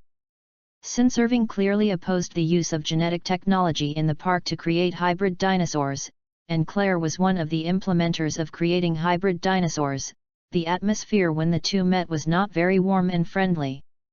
Owen glanced over a crack in the glass wall and said, "What's going on there?" Claire said, "Last night, the Emperor Tyrannosaurus gave the glass wall a claw, so it left some traces. However, these glass walls are as strong as steel plates of the same thickness. The dragon can leave scars on it, but there is no way to break it. Moreover, we keep repairing the glass walls every day. If you come over an hour or two late, I believe you won't find these scars." Owen whispered, "It looks like the hybrid Tyrannosaurus wants to get out of warehouse number 13, this is not a good sign." Claire said, "Of course it wants to come out. Warehouse number 13 is like a prison to it. It doesn't want to escape from prison all the time. But unless we let it out, it will never be able to leave here. So, where is it now? I want to see it." Irving said. Claire nodded, walked to an electronic display screen, tapped a few times with his finger, a surprised expression suddenly appeared on his face, he looked up at the guard not far away, and said loudly, "Guard, why doesn't this display show the trail of the Tyrannosaurus regal?" The guard was taken aback when he heard the words, and hurried to the display screen in front of his desk, and then he found that his display was the same, and he couldn't find the remains of the Emperor Tyrannosaurus. Because there are many tall trees growing in number 13 warehouse, a pure camera probe cannot capture the whereabouts of the Emperor Tyrannosaurus in all directions, so the park uses thermal sensing technology to detect the heat emitted from the Emperor Tyrannosaurus. The location of the Emperor Tyrannosaurus. But now, all the heat detection sensors have not detected the heat representing the Tyrannosaurus Emperor in Warehouse 13. How is it possible? Claire said in surprise. Such a behemoth, it would disappear without a trace in the tightly guarded Warehouse 13. Suddenly, Owen Shen pointed his finger at the reinforced concrete wall over 20 meters high opposite the glass wall, and said, "When did the scratches on it leave?" The guard said dumbfounded, "When I came to take over in the morning, it was not there yet." Claire's eyes followed the scratch and stretched to the top of the reinforced concrete wall, and said in amazement, "Could the Emperor Tyrannosaurus crawl out along this wall? How could it be possible? It weighs more than 10 tons. Irving said, "The most important thing now is that we need to know where it is now. We must find it as soon as possible, otherwise the consequences will be disastrous." Claire shuddered secretly when she thought of the brutality of the Emperor Tyrannosaurus. "Okay, I will investigate immediately." Claire said, "It has an electronic positioning chip planted on it, and the monitoring room can find out its current location." After Claire drove away, Owen and the guards were also very curious. Such a high reinforced concrete wall, not to mention the Emperor Tyrannosaurus, was replaced by a fast approach known for its agility, and there was no way to climb out of this wall. Driven by curiosity, they decided to enter Warehouse 13 and take a closer look. They believed that with such a huge body of the Tyrannosaurus Emperor, even if it climbed out of the wall, it would definitely leave many traces. Perhaps through the traces left by the Emperor Tyrannosaurus, we can figure out how it left Warehouse 13. Claire ran into the monitoring room out of breath, and said to Jevon in the monitoring room, "Quickly check it out for me, where is the specific location of the Tyrannosaurus Rex now?" Jevon glanced at Claire with a little surprise, tapped the keyboard with his fingers skillfully, and then said, "It's still in the 13th chamber." "What? It's still in Warehouse 13. Claire was even more surprised, but why can't the thermal scanner outside Warehouse 13 find it? Claire said, picking up the phone and dialing Irving. "Mr. Owen, the electronic chip of the Tyrannosaurus Rex shows that it is still in Warehouse 13, and the heat-sensing device outside the warehouse may be broken, so it cannot show the existence of Tyrannosaurus Rex. This is nothing short of a bolt from the blue for Irving." Owen slammed the guard on the shoulder, and said anxiously, "The Tyrannosaurus Emperor is still in warehouse number 13, let's get out of here." As soon as his voice fell, the ground shook suddenly, and a huge dinosaur with a height of more than 6 meters and a length of nearly 15 meters appeared in the vision of Owen and the guards. Chapter 58, The security guard was wiped out. "Run!" Owen yelled, turned, and ran towards the gate of Warehouse 13. The guards followed closely behind. Boom! The Emperor Tyrannosaurus also rushed towards the gate of Warehouse number 13. Although the Emperor Tyrannosaurus was facing a huge body, weighing up to 12 tons, every step of it fell, the ground nearby would visibly vibrate. However, the speed of Tyrannosaurus regal is much faster than that of human beings. When it runs at full capacity, its speed can even reach more than 50 km per hour. Ordinary adults can only run at a speed of 20 to 30 km, so human Grey must not race with the Emperor Tyrannosaurus, because the human will be the one who will lose in the end. When the Emperor Tyrannosaurus ran up with huge strides, the guards who fell behind were the first to lose in the race against the Emperor Tyrannosaurus. The consequences of defeat are serious. The Emperor Tyrannosaurus fell heavily with a giant claw, directly crushing the guard's body. Owen heard a short scream behind him. He didn't need to look back, he also knew that the guards had been horrible. If you don't want to get rid of the Tyrannosaurus regal, Owen believes that he will soon follow in the footsteps of the guard. As an excellent dragon trainer, Owen's knowledge of dinosaurs is definitely one of the best on Nubra Island. Owen knew that Tyrannosaurus had different vision from humans, and its visual mode was similar to that of frogs, that is, it was very keen to see moving things, but its eyesight was much worse for stationary things. But Owen didn't dare to stop, because he knew that Tyrannosaurus had a keen sense of smell. Owen concentrated all his power on his legs, and finally passed through the gate of warehouse 13 1 second before the Emperor Tyrannosaurus. After passing through the gate, Owen rolled on the ground and rolled to the bottom of a car outside the door. Owen drew his dagger and cut off a fuel pipe at the bottom of the car, allowing gasoline to pour on him to cover up the smell. Immediately, the Emperor Tyrannosaurus roared, his huge claws slammed out, and the car above Owen's body fell apart. Owen held his breath and did not move. After a few minutes, the Emperor Tyrannosaurus did not find Owen, this insignificant little mouse, and finally strode away. How could this happen? It's really disappointing. Jurassic Park owner Maslany looked angry. He adjusted his emotions, and then said, "Let the security guard on the island act immediately, and we must catch this Emperor Tyrannosaurus before it can cause a bigger disaster." Since the Tyrannosaurus regal has an electronic chip implanted in its body, in theory, no matter where the Tyrannosaurus is hiding, they can quickly find it. But theory is only theory after all. The reality is that when the security guards really looked for the past according to the positioning of the electronic chip, they only found a muscle of the Tyrannosaurus emperor, and the electronic chip was wrapped in this muscle. Hamada, the leader of the security guard, only felt a cold breath rising from his heart. This guy is so smart. He even knows how to dig out the electronic chip in his body. Is it really a dinosaur? Suddenly, Hamada felt something unusual in the top of his head. He slowly raised his head and suddenly found a huge head looking down at him coldly. It's the Emperor Tyrannosaurus. After digging out the electronic chip in his body, this guy didn't even leave, but was hiding nearby. Even more weird is that the body of the Emperor Tyrannosaurus can change its color. When it hides in the woods, it turns into a tree-like color.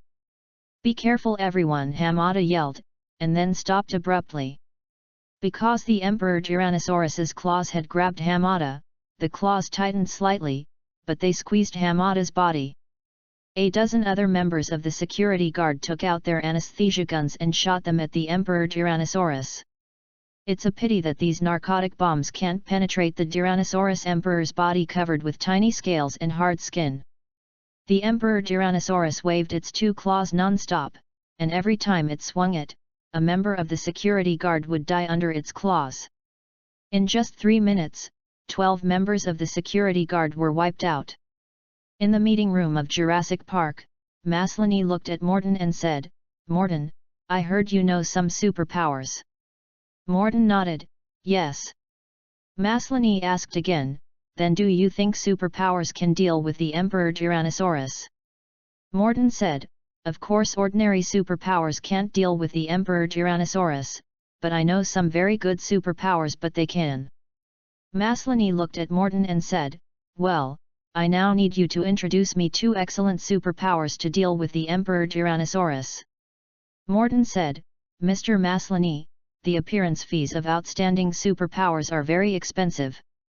Maslany interrupted Morton's words, "Do you think I will be the one who bad money?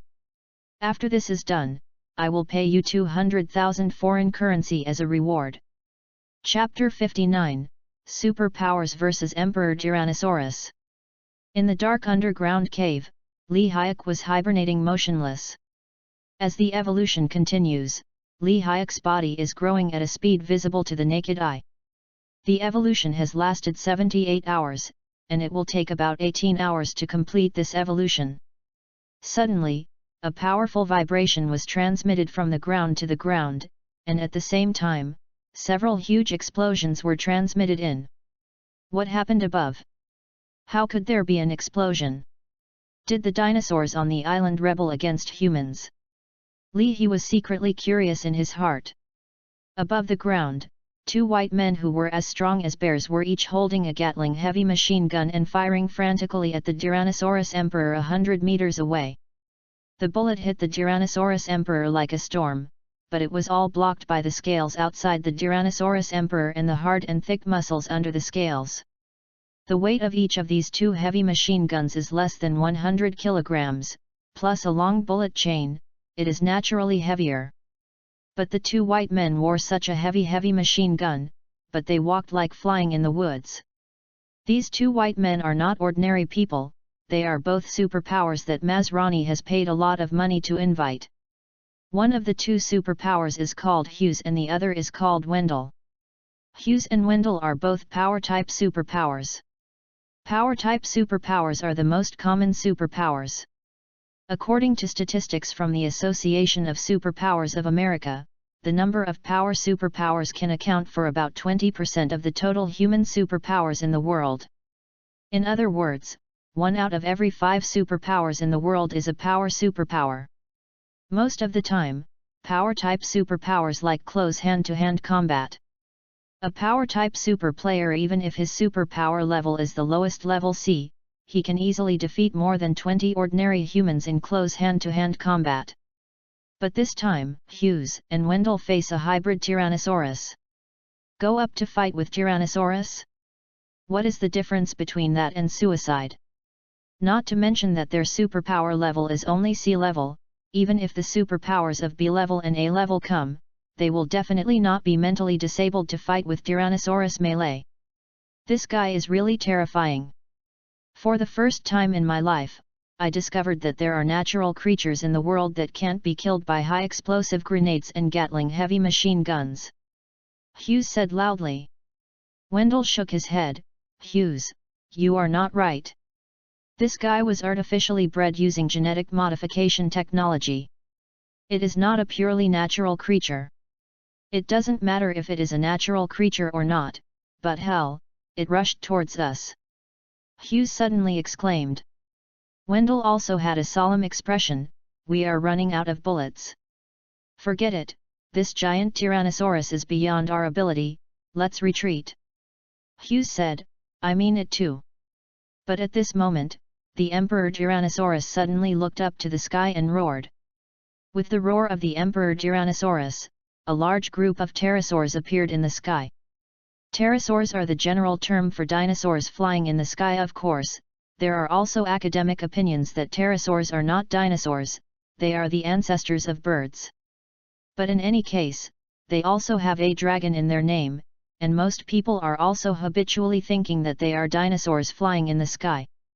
There are more than 100 types of pterosaurs, and the size of the different species varies greatly. Some pterosaurs are larger than a human helicopter when they open their wings, some pterosaurs are only the size of a human hand when they open their wings. However, on Nubra Island, there are only a few pterosaurs, no matter which kind, they are large pterosaurs. Now flying in the sky, it is the overlord of pterosaurs, Fanfiction pterosaurs. The length of the wings of an adult Fanfiction pterosaur is generally more than 10 meters, and the largest can even reach 15 meters. The huge double wings also gave the wind pterosaurs super flying ability, they can easily grab the humans on the ground and take them to the sky. The wind pterosaur swooped down from the sky and launched a violent attack on Hughes and Wendell above the ground. Damn it, are these pterosaurs in the same group as the Emperor Tyrannosaurus? Hughes yelled while resisting the pterosaur's attack. Perhaps all the dinosaurs on the island have betrayed. This situation is really terrible. Wendell suddenly dropped the Gatling gun that had been shot out, grabbed the body of a pterosaur, and slammed it. The pterosaur was torn in half. Upon seeing this, Hughes also dropped the Gatling gun in his hand and broke a pterosaur's neck. But at this moment, they were shrouded in a huge shadow. Due to the blocking of the Fanfiction pterosaurs, the Emperor Tyrannosaurus finally caught up with them. In the horrified eyes of Hughes and Wendell, 2 giant claws suddenly grabbed. Flutter! Flutter! The 2 claws of the Emperor Tyrannosaurus instantly grabbed the bodies of Hughes and Wendell into pieces. The 2 claws of the Emperor Tyrannosaurus lifted up the human corpse, and roared to the sky. In the sky, nearly 100 wind pterosaurs hovered nearby, screaming in unison. In the underground cave, He thought to himself, what kind of dinosaur is it called outside? Just listening to this mighty and domineering voice can arouse my desire to eat. Chapter 60, the pterodactyl catches people and the situation is out of control. Due to an emergency, all tourists on the island are requested to enter the resort building immediately. Due to the emergency, all tourists on the island are requested to enter the resort building immediately. At noon, the park broadcast suddenly repeated such a reminder. Many visitors to the buildings were at a loss as to this. Only a handful of visitors heeded the broadcast reminder and quickly walked into the nearby buildings. Suddenly, a large black cloud flew in the sky.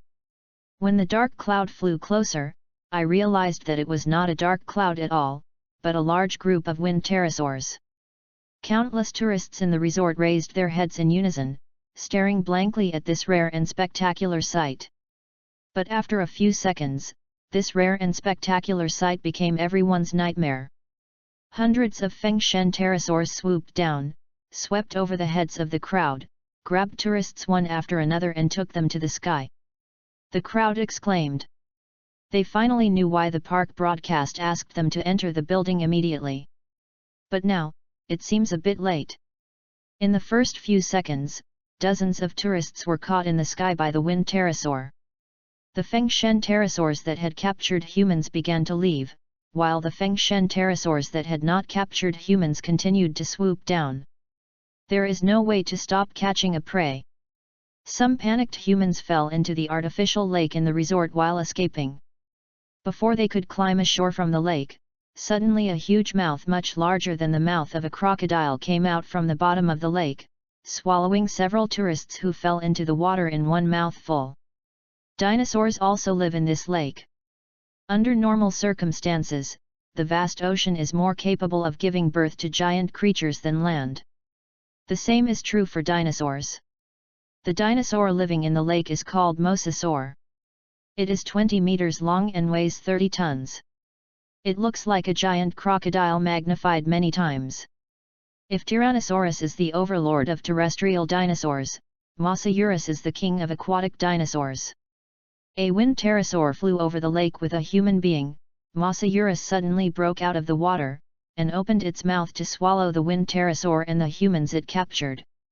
In the meeting room of Jurassic Park, Maslany had a gloomy face, staring at a middle-aged man with the face of Central Continent and sternly said, "What gene did you inject into that half-blood Tyrannosaurus? It is now more than a primate. Animals must be smart, or they are comparable to us humans. It can also control the heat emission of its own body, so that our heat sensors can't detect it. It can also change the color of its body surface.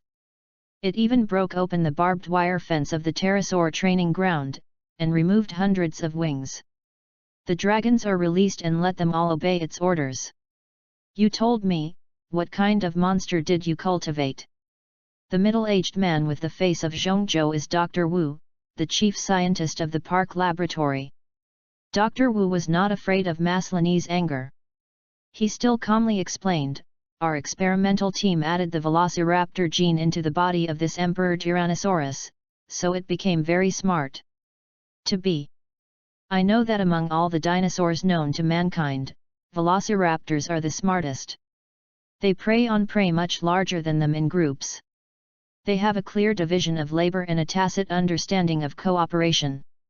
Maslany asked, "How about escaping heat detection? I didn't know that velociraptors also have the ability to control the heat dissipation of the body." Dr. Wu said, "Velociraptors do not have this ability, but there is a tree frog in South America that has this ability. We added this gene to its genes. Originally, we were only trying to make up for some genetic defects in the Tyrannosaurus regal. But didn't expect the Emperor Tyrannosaurus to unexpectedly acquire the ability of a tree frog. What about changing the color of the body surface?" Maslany asked next. Dr. Wu said, "We also added the chameleon gene in its body." Maslany gritted his teeth and said, "Who gave you the power to do this?" Dr. Wu said, "It's you. Mr. Maslany, it was you who said you wanted to create a huge, ferocious, mixed-race dinosaur that would make people sleep at night after seeing it. And now, I have done all of this. So, this Tyrannosaurus King was born because of you." Maslany was silent for a while, then gritted his teeth, "Since I can make it born, then I can make it disappear from this island too." Speaking of this, Maslany suddenly turned his head and said to his secretary, "Contact the American army for me. I want them to send an army to destroy this evil Emperor Tyrannosaurus. It may not be afraid of machine guns. Strike, then I will use artillery and missiles to destroy it."